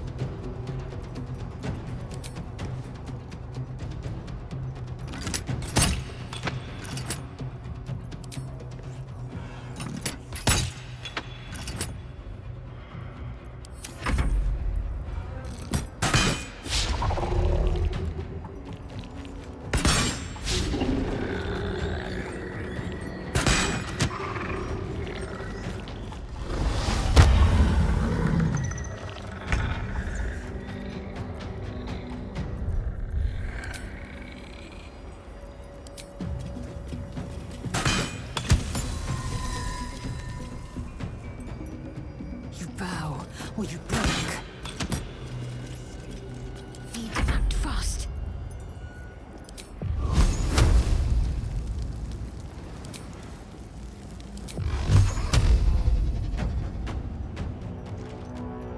On I go.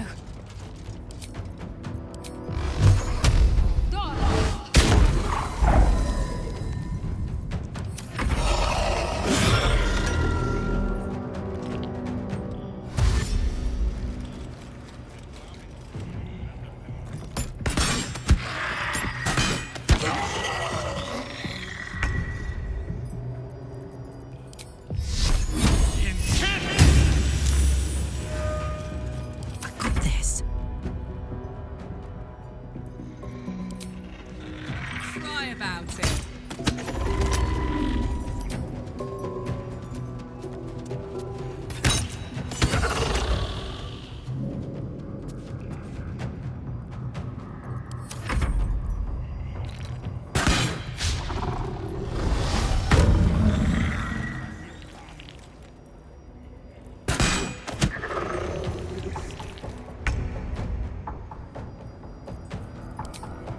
You bow, or you break.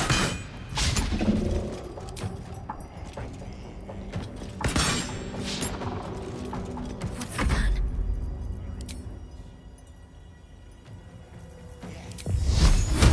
Fall, damn you.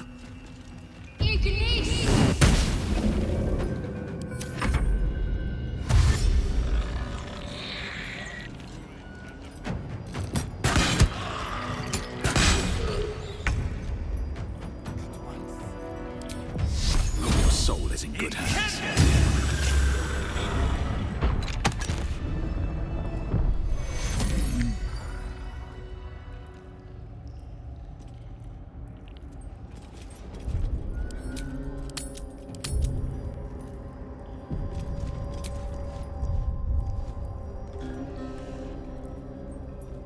Soldier.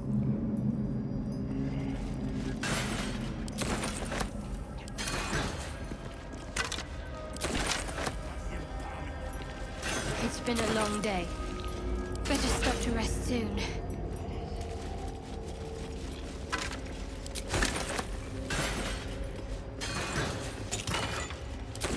Where to?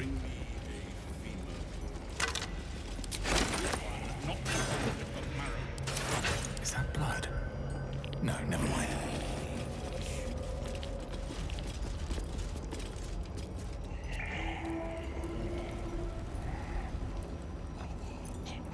Embalming fluid and a pipette. Now.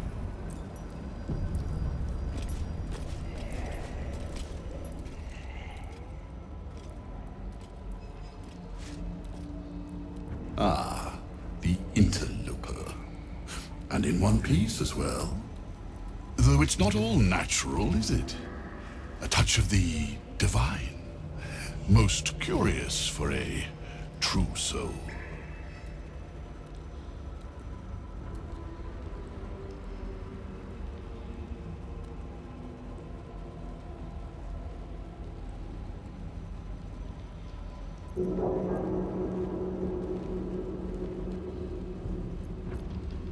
Not so. Womb births are such imprecise things. There's always room for improvement when it comes to the flesh. My creations are more than a sum of their parts.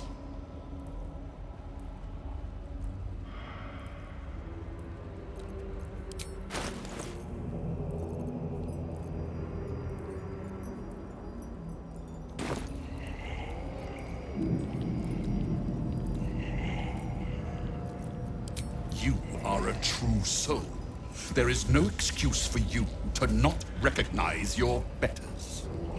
But never mind. Your potential may outweigh your ignorance. I am Baldurs, Chief Advisor to General Thorm, and entrusted with a mission of utmost importance. Do you know what is at stake here?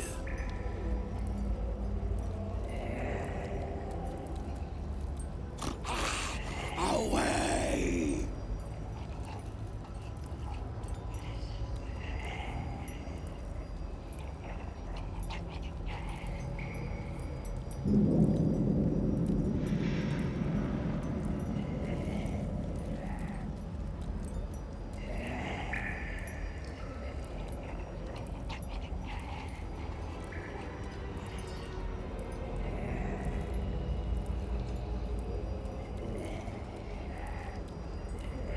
Back, or I feast!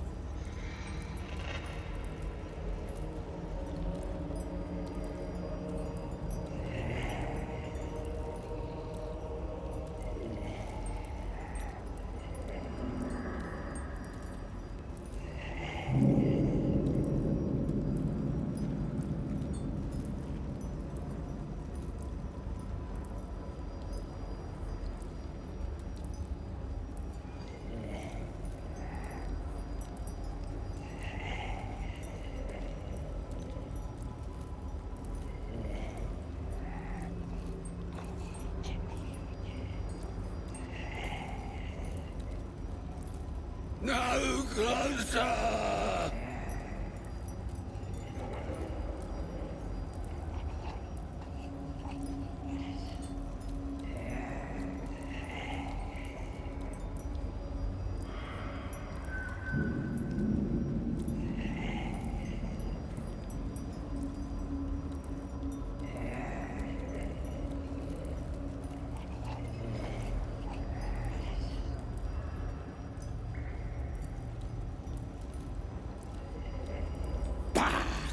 Or I feast!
It comes back to you. Balthazar headed a monastic order that controlled a place called Ankethran in the deserts of Kalimshan, but he is long dead from what you recall.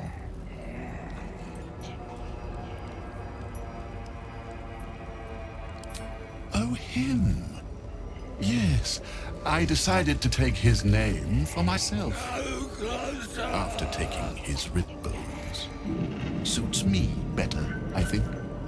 But enough idle chatter. Keep to the matter at hand. You do know what's at stake here. Yes?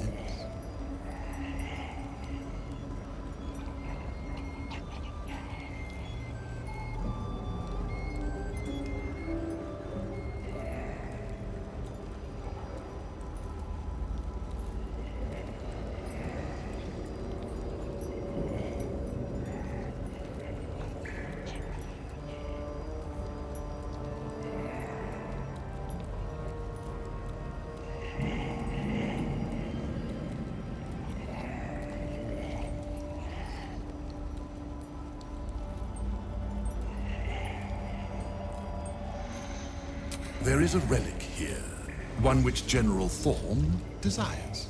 No, needs. I will retrieve it for him, and you will help me. Ignorant you may be, you've shown some prowess in scouting and combat by making it this far. This necromancer has Kethric's trust. Helping him could be just what you need to gain access to the man himself.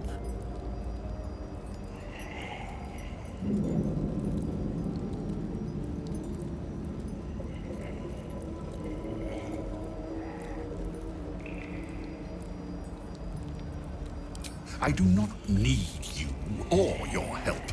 But you are here in spite of that, so I may as well make use of you. The relic is close, but the way is barred and Shah's dead are uncooperative. Clear the path for me by blade, cunning, or whatever it takes.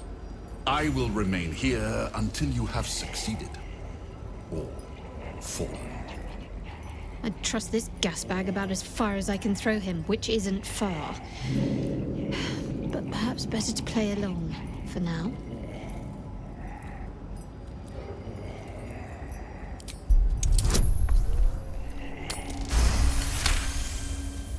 Fine.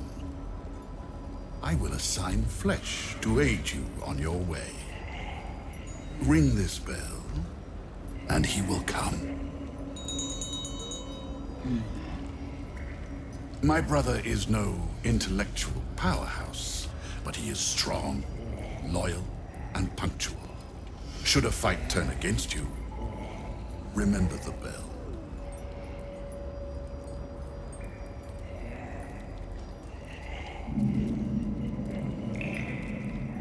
Flesh will remain here until called.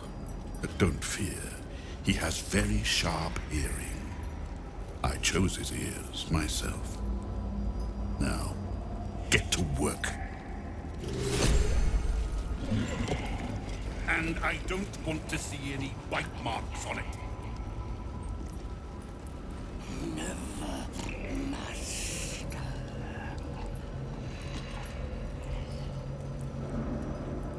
One day I'll catch a break. Where's that bloody farming?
This is the path of heroes. Your feet sully it.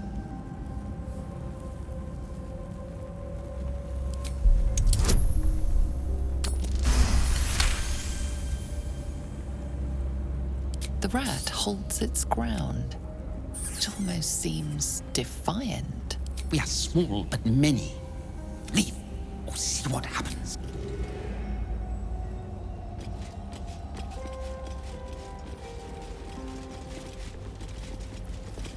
2 legs, too familiar.